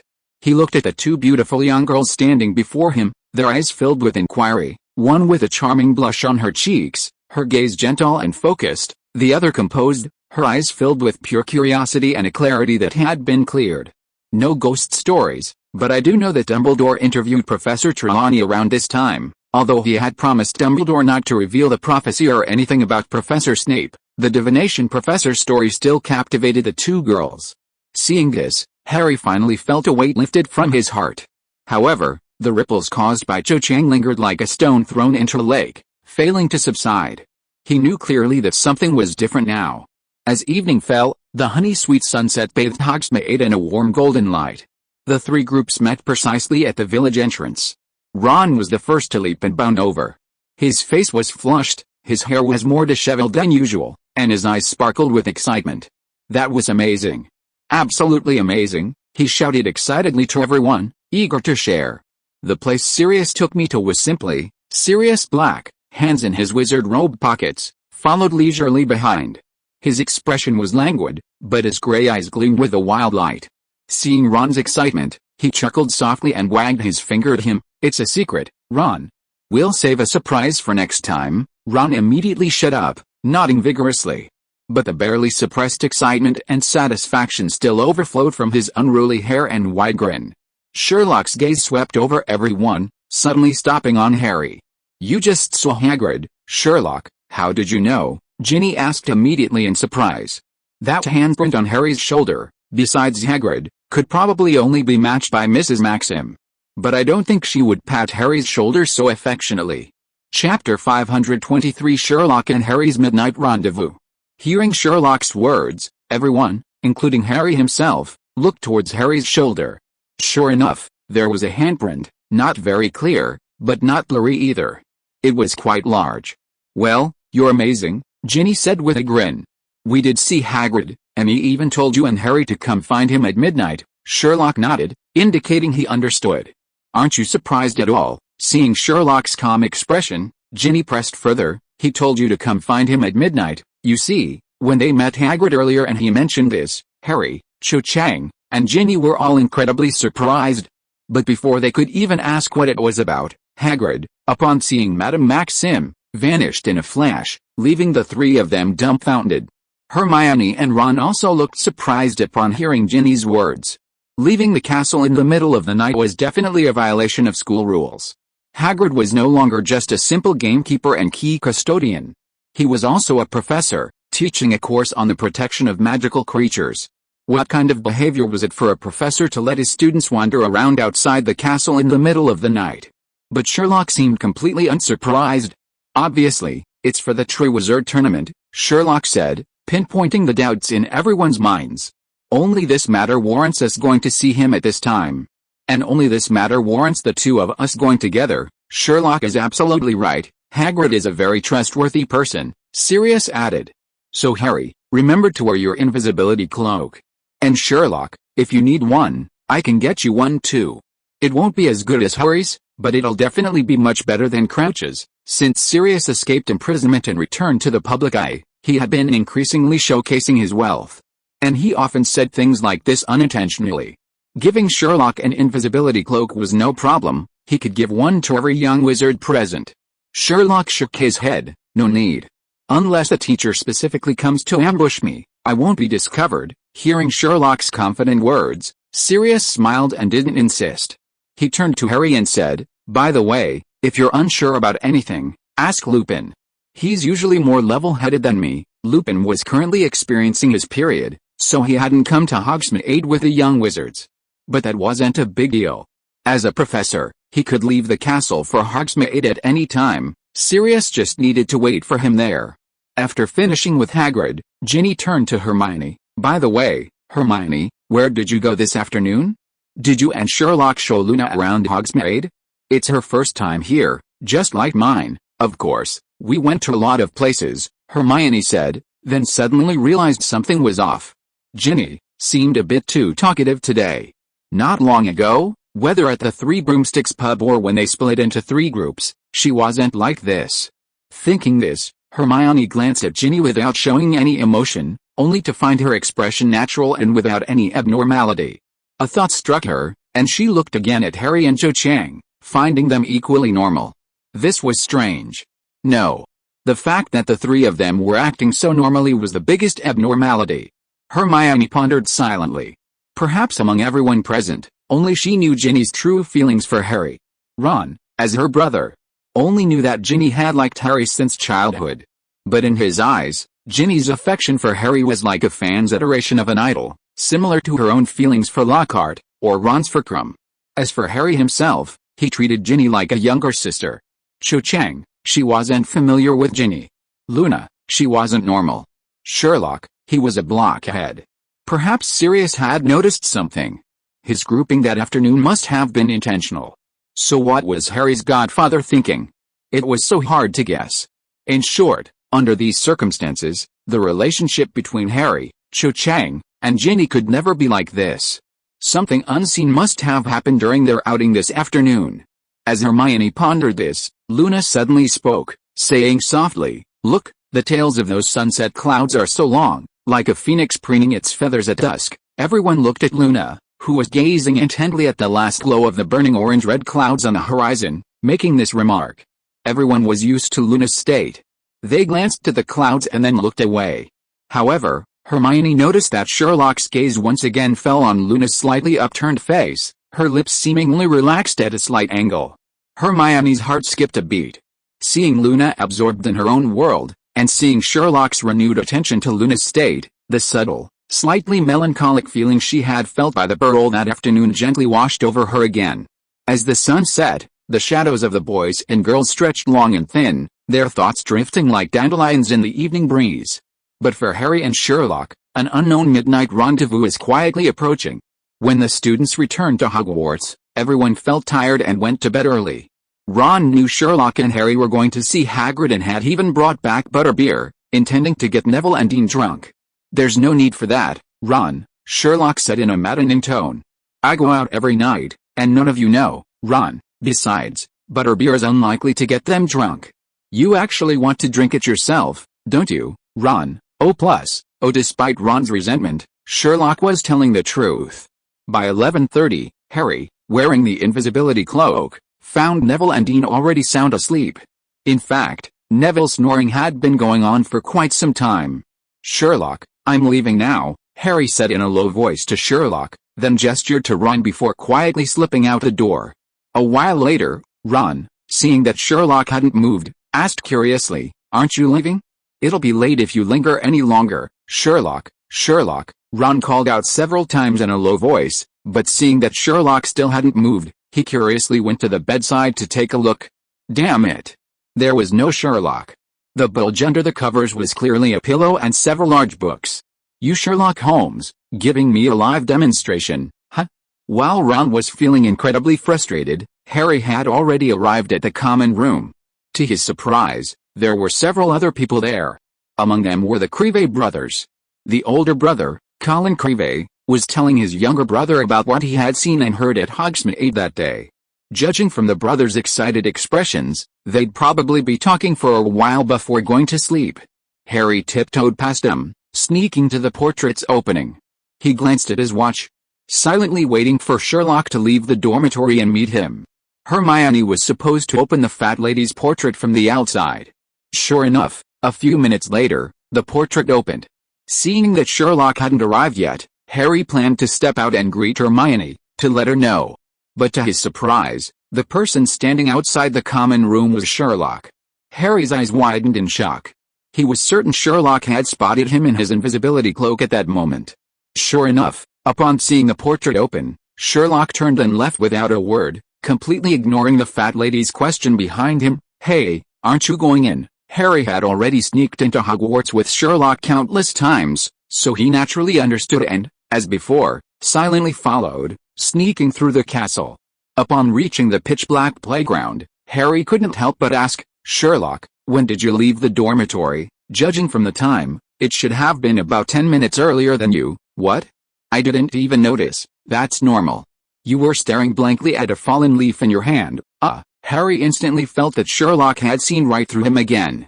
However, Sherlock didn't continue on that topic, but instead changed the subject, saying, "I ran into Hermione, so I sent her back early. Watch out, there are people over at the carriage." Hearing Sherlock's reminder, Harry realized that things were different now. The road to the Forbidden Forest was no longer deserted. Bugsbottom's huge carriage was brightly lit. Outside, several students were pointing at the sky, seemingly engaged in some kind of astrological divination. This scene immediately reminded Harry of that night during his first year. It was his first time going to the Forbidden Forest. He had encountered several centaurs on the way. Because they kept repeating the phrase "Mars is very bright tonight," Hagrid was almost developing PTSD. Looking back now, the centaur's divination might really be coming true. The unusually bright Mars, the planet of war, foreshadowed Voldemort's imminent return. While Harry was reminiscing, Sherlock had easily slipped past the students and arrived at Hagrid's door. This made Harry feel a little ashamed. Wearing the invisibility cloak, he wasn't as agile as Sherlock. But then he remembered it was Sherlock, and he felt relieved. When he reached Hagrid's door, he could even hear Madame Maxim speaking from inside the carriage. He was about to knock when Sherlock, as if he already knew he was coming, made the gesture beforehand. "Knock knock, you?" Hagrid had just opened the door when Sherlock darted inside. He looked around, still searching for Harry. At that moment, Harry also slipped into the hut and took off his invisibility cloak. Fantastic! Hagrid closed the door, turned around, and couldn't help but give Sherlock a thumbs up. To get here without using the disillusionment charm and without being discovered, Sherlock, you're amazing. Sherlock smiled without saying a word. Harry thought to himself, if Hagrid knew that Sherlock had been running into the Forbidden Forest almost every day for the past 4 years without being discovered even once, he'd be incredibly surprised. However, considering that Hagrid's words were as unreliable as Neville's memory, he suppressed the urge to tell Hagrid this, and instead asked, "Hagrid, what brings you here so late? I have something to show you." Harry then noticed that Hagrid looked extremely excited. A flower was stuck in the buttonhole of his clothes, resembling a particularly large artichoke. It seemed he was also applying hair oil to his hair, but he must have spent a lot of time combing it. Because Harry saw broken teeth from a comb in his hair. All he could say was, speechless. "What are you going to show me?" Although Sherlock had already said that Hagrid had called them over because of the Triwizard Tournament, Harry couldn't help but become wary again upon seeing Hagrid's appearance. He hoped it wasn't some blastale egg, or that Hagrid had somehow managed to buy a 3-headed dog from a stranger in the tavern. Harry knew it wasn't good to think like this. But, seeing Hagrid, these thoughts just kept popping into his head like weeds, impossible to stop. In contrast, Sherlock was much calmer. He remained silent throughout, quietly watching Harry talk to Hagrid. "Come with me, be quiet, and cover yourself with the invisibility cloak," Hagrid said, then looked at Sherlock. "What about you? Can you guarantee you won't be seen by anyone else?" "Sigh, it's all my fault. I should have had you bring an invisibility cloak when I relayed the message to Harry this afternoon. No, I should have had you come along. Harry can just see this by himself. It's alright, Hagrid, I promise no one will see us. Really, are you sure you can really follow me with Harry wearing the invisibility cloak without being seen by anyone? Trust me. Harry noticed that Hagrid was so excited he was almost incoherent. This made him even more wary. He was saying that this thing could be seen only by him, and Sherlock didn't even need to see it. Did that mean it had nothing to do with the Triwizard Tournament? Chapter 524 Hero Quest for Dragons. Harry, worried that what Hagrid was about to show them had nothing to do with the Triwizard Tournament, immediately began to prepare in advance. Hagrid, listen to me, we can't stay here for long. However, Hagrid didn't listen to a word Harry said. When Sherlock assured him that no one would see him, he nodded and said, "Alright, we won't take toothpick, he won't like it." Harry subconsciously looked at Sherlock, only to see the latter smiling slightly at him. Right, with Sherlock around, things couldn't get too bad. Thinking of this, Harry breathed a sigh of relief. Sure enough, Sherlock was right. He still couldn't let emotions control his reason. Having made his decision, Hagrid didn't say anything more, opened the door of the hut, and strode into the darkness. Harry immediately hurried after him. Then, to his great surprise, he found Hagrid leading him toward Oaksburton's carriage. "Hagrid, what are you doing?" Hagrid said, then knocked 3 times on the door marked with 2 crossed gold wands. Bang! Bang! Bang! Harry turned around quickly, wanting to warn Sherlock. But when he turned, Sherlock was gone. Just as Harry was marveling at Sherlock's agility, Madame Maxim opened the door. A silk shawl was draped over her broad shoulders.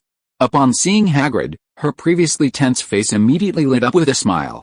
It seemed the two had been getting along quite well lately. Harry had very high standards of beauty. He was a complete sucker for looks.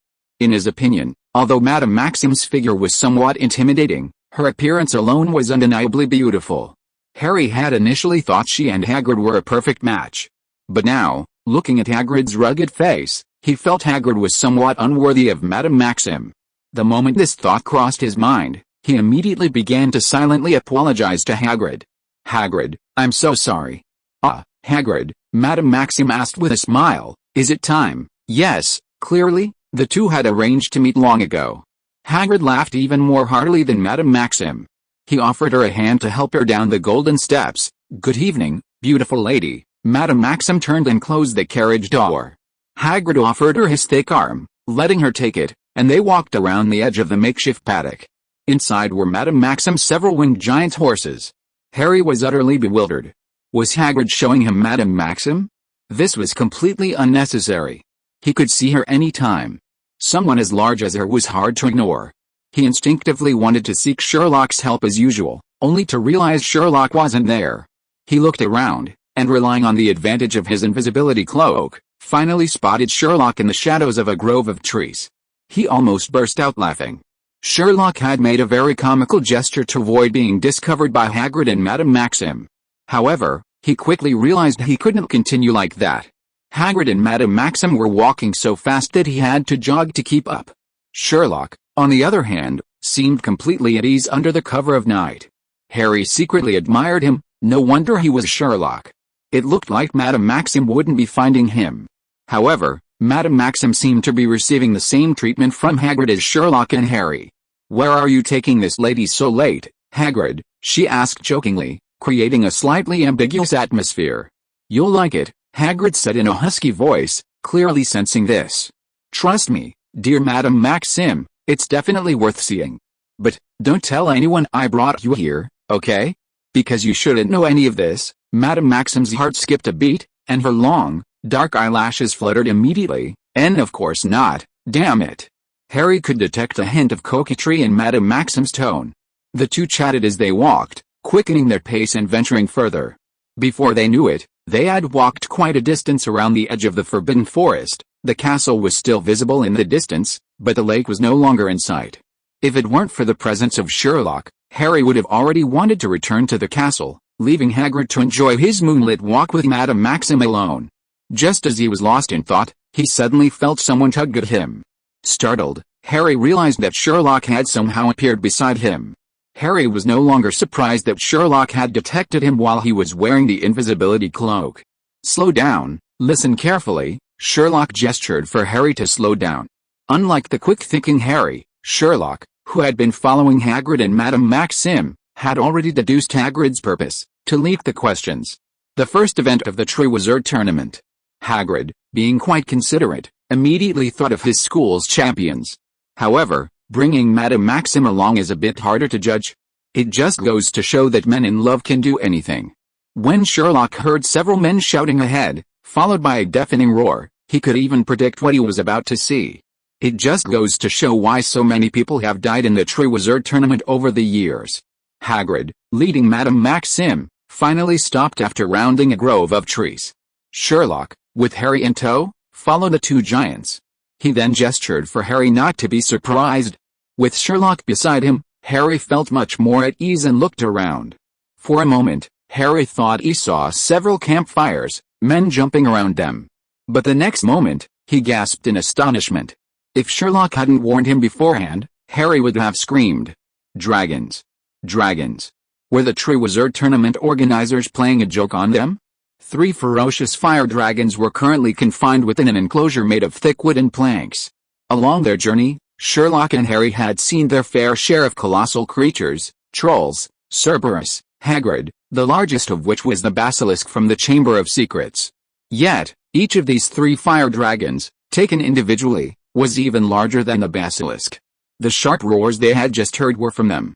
Puffs of flame shot from their fanged mouths, soaring into the dark night sky. Each dragon's neck was held high, its mouth at least 50 feet above the ground. Nearly 10 wizards surrounded each dragon, desperately pulling on chains. These chains were firmly connected to thick leather straps binding the dragon's legs and necks. Clearly, they were trying to subdue the 3 giants. Sherlock looked up and met the eyes of the black fire dragon closest to them. He noticed that its pupils were vertical, like a cat's eyes. Whether from fear or anger, his eyes bulged outwards like lunas. "Hey, stay there, Hagrid," a wizard near the fence shouted at Hagrid, gripping his chain tightly. This was understandable. After all, Hagrid was a large man, not to mention Madame Maxim beside him. "Be careful, they can breathe fire 20 feet, you know. I saw this wood beetle breathe fire 40 feet, beautiful," Hagrid remarked. Harry looked at Hagrid with a mixture of surprise and exasperation. Indeed, this was Rubeus Hagrid's unique taste. A particular fondness for large, ferocious, and dangerous animals. Sherlock's attention, however, remained focused on the wizards. One of them shouted, "Not so easy. Everyone, cast the stunning charm, count to 3, all at once." Hearing this, every dragon tamer drew their wands. Then, they chanted this stunning spell in unison. Dozens of stunning charms were fired simultaneously, a spectacular sight against the dark night sky. Sparks from the wand tips rained down on the thick, scaly hides of the 3 dragons. Every shot hit its mark. After all, the dragons were simply too large to aim. The dragons struck by the stunning charms opened their mouths, letting out silent roars. The flames in their nostrils extinguished, though wisps of smoke still rose. The stunning charms had taken effect, their massive bodies swayed as if struggling, but ultimately collapsed one after another. The series of loud crashes shook the trees behind them. Seeing all 3 dragons fall, the dragon tamers lowered their wands and approached the fallen creatures. Even in their fallen state, each dragon still resembled a small mountain. The dragon trainers quickly tightened the chains, securing them firmly to the iron post, and then used their wands to drive the post deep into the ground. Only then did they breathe a sigh of relief. "Want to come closer and take a look?" Hagrid asked excitedly, turning to Madame Maxim. Now that things had come to this, Madame Maxim understood the meaning behind Hagrid's late-night invitation. Her eyes lit up with excitement, and she nodded emphatically, following Hagrid toward the fence. Noticing Harry still standing there in a daze, Sherlock tugged at him again. Harry then snapped out of his daze and quietly followed. At that moment, the wizard who had warned Hagrid not to come closer turned around. Harry was surprised to find that he recognized him. It was Charlie Weasley, Ron and Ginny's older brother, whom he had met not long ago at the Quidditch World Cup final. "How are you, Hagrid?" He walked over, panting, looking shaken. "I think they should be all right now. Actually, we gave them sedatives, and they were asleep the whole way here. We thought waking them up in the quiet darkness would make them feel better." But as you can see, they're not happy at all. Charlie shrugged, sighing helplessly. Charlie, what kinds are here? Hagrid stared at the black dragon closest to him, his gaze almost reverent. At this moment, even Madame Maxim beside him seemed less appealing. Madame Maxim wasn't annoyed and began strolling around the enclosure, gazing at the stunned dragons. The black dragon closest to him, though lying on the ground, still had its eyes slightly open.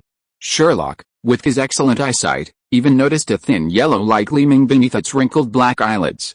Compared to the other two dragons, this black dragon was even larger. "That's a Hungarian horn beetle," Charlie said, then pointed to the silver-blue fire dragon with long, sharp horns.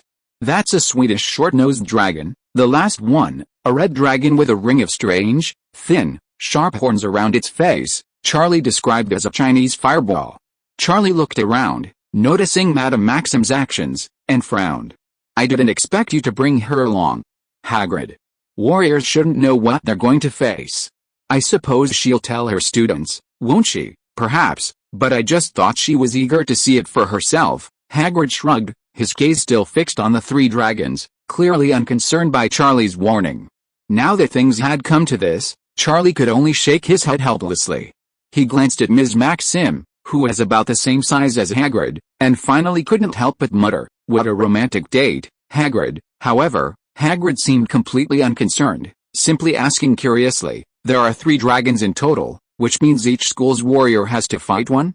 Even with 3 people working together, fighting a dragon is far too dangerous, isn't it? The ancient legend of heroes fighting dragons is popular in every country." "They won't be fighting the dragons," Charlie shook his head. "I think they'll just pass by them. Of course, if things get bad, we'll rush to their aid and cast an extinguishing spell. I don't understand why the organizers only want female dragons incubating their eggs. What was there to understand? Clearly, the contestants' target was the dragon eggs, not the dragons themselves. However, considering how rare dragon eggs are to dragons, the danger and excitement of this event wasn't much different from directly fighting a dragon." As Sherlock was thinking this, his gaze, which had been sweeping over the dragon, suddenly sharpened. A familiar figure came into view. Unexpected, yet perfectly logical. Chapter 525. The female lead makes a limited-time return. "I can tell you with certainty that anyone who gets involved with a Hungarian hornet is in for a world of trouble." Charlie Weasley and Rubeus Hagrid were both undeniably passionate about dragons. At this moment, the former was earnestly analyzing the 3 dragons for the latter, pointing to the closest black dragon and saying, "Its back is just as dangerous as its front. Look." Hearing Charlie's words, Harry indeed saw long, bronze-colored spikes protruding from the black dragon's tail every few inches. Coupled with its size being the largest of the 3 dragons, it looked like a menacing beast.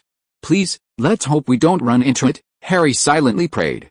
Meanwhile, Charlie's companions stumbled towards the Hungarian hornet. Harry noticed they were carrying a blanket containing a nest of enormous, granite-gray dragon eggs. As the group carefully placed the eggs next to the Hungarian hornet, Hagrid finally couldn't contain his longing and groaned. "I counted them, Hagrid," Charlie said sternly upon seeing Hagrid's expression. He had been at Hogwarts for 7 years and knew Hagrid's character all too well. Besides, Ron had told him about Hagrid secretly incubating dragon eggs during their first year. So, the moment Charlie saw Hagrid's burning gaze, he immediately stared at him like a thief. Hagrid might actually steal something when Charlie wasn't looking. Hagrid coughed, looked up, and pretended to admire the scenery. Charlie, being an honest and kind man, didn't want the awkwardness to continue, so he asked, "By the way, how is Harry?" Harry's heart leaped into his throat at the mention of him. "Fine," Hagrid replied absent-mindedly, as he once again fixed his burning gaze on the dragon eggs. This time, Charlie didn't notice. Gazing at the enclosure where the dragon was kept, he said preoccupiedly, "I really hope he'll be alright after facing this danger. I don't even dare tell Mum what Harry's first challenge is. You know, Mum's already worried sick about him." He then mimicked his mother's anxious voice. "How could they let him participate in that tournament? He's too young. I thought they'd all be fine. I thought there would be an age limit, and after that article about Harry in the Daily Prophet, Mum cried her eyes out. He's still crying for his parents. Oh God, I had no idea." Hearing Charlie's description, Harry was so embarrassed he wanted to dig a 2-bedroom apartment out of the ground with his toes. While he appreciated Mrs. Weasley's concern, she actually believed Rita Skeeter's nonsense. Was she kidding him? How could he possibly do something like that? Harry felt he shouldn't be there anymore. Hagrid's mind was already completely occupied by the 3 enchanting dragons and his beloved Madame Maxim. He'd most likely forgotten about Sherlock and himself. After all, he'd done the same thing the last time he saw Madame Maxim.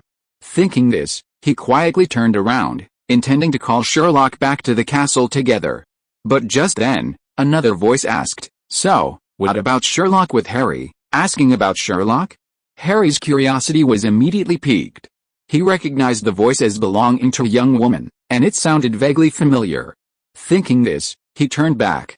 He almost cried out in surprise. It was another acquaintance.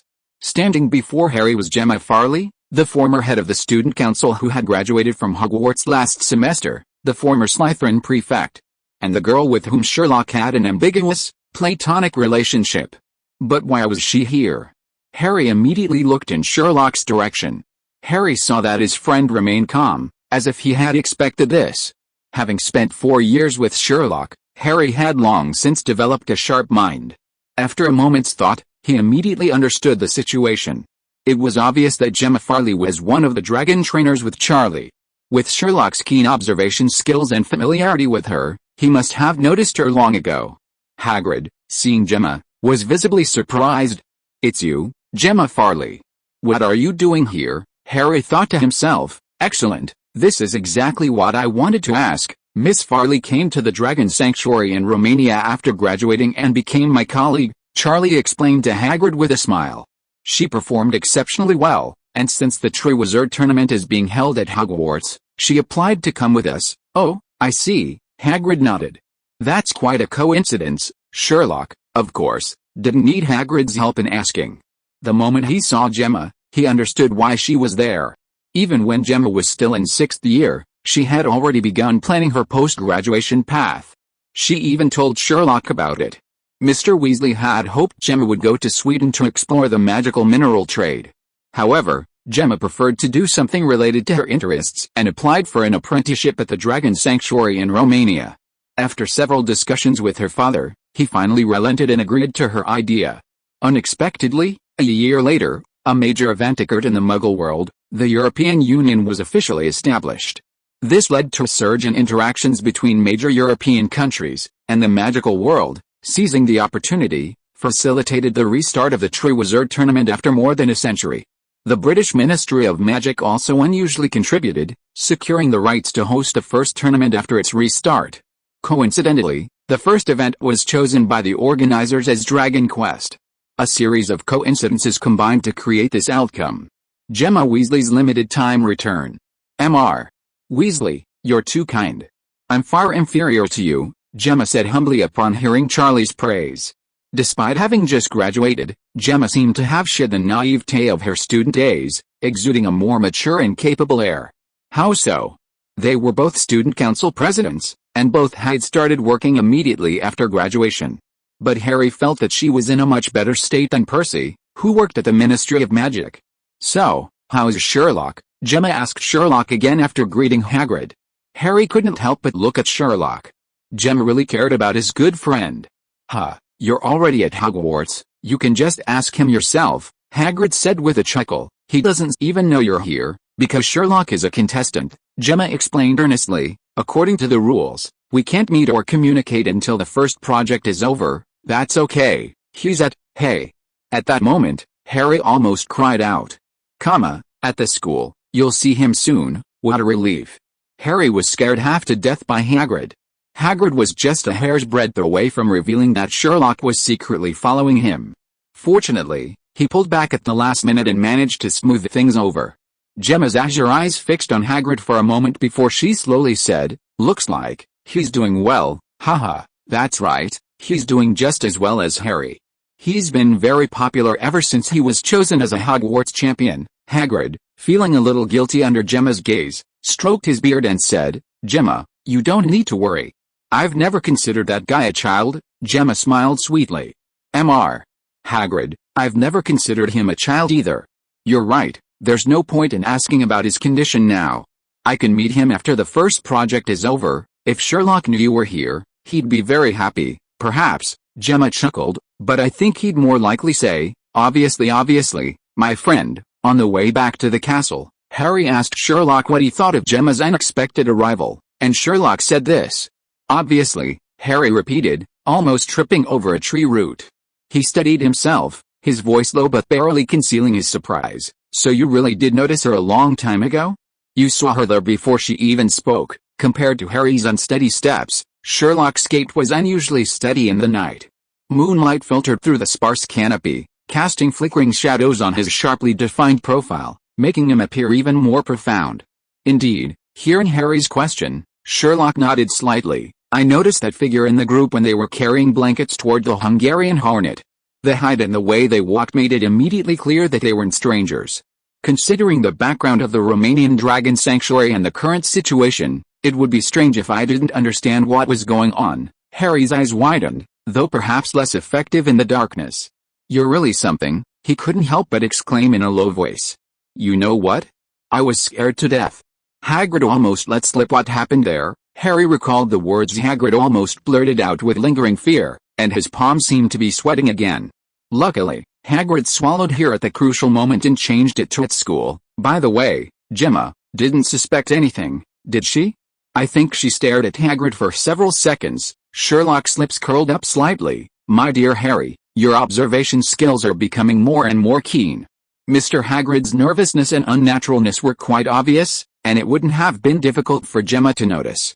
However, even so, her question only concerned Hagrid's description of my current state. Although she couldn't see Harry's current state through the invisibility cloak, Sherlock seemed to still see his bewildered expression and offered further explanation. Although she keenly caught the inconsistency in Hagrid's words, she would only assume that Hagrid was hiding my current state, and wouldn't think that we were right next to her. That's reasonable. Even if I were in her shoes, I might not have been able to deduce that. And it's also fortunate, if we had been discovered in that situation, it wouldn't have been something to be thankful for. Harry nodded. Hagrid taking Madame Maxim to see the dragon could be somewhat excused by the excuse that Madame Maxim has professional ethics and would never tell the book's Britain's champions about it. Of course, Harry knew that was impossible. But that's how the world is. Sometimes, this fig leaf is necessary. Even if everyone knows that the fig leaf can be easily torn off.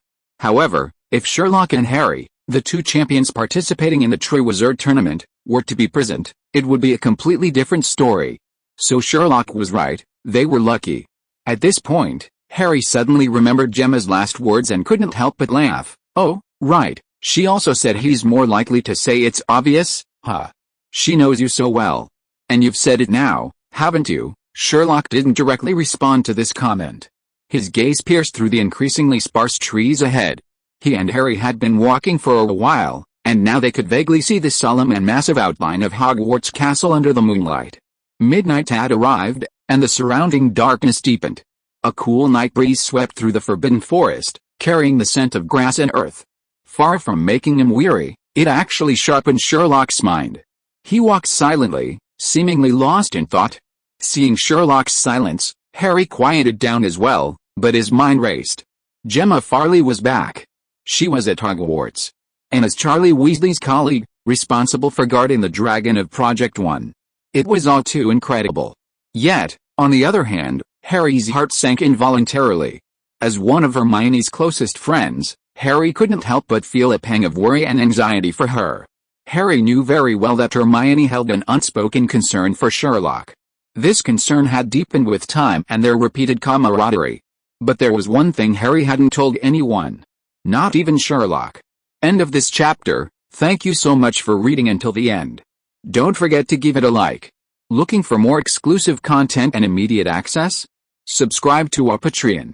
Remember, every like, subscription or donation encourages us to continue. Thank you all. See you in the next video.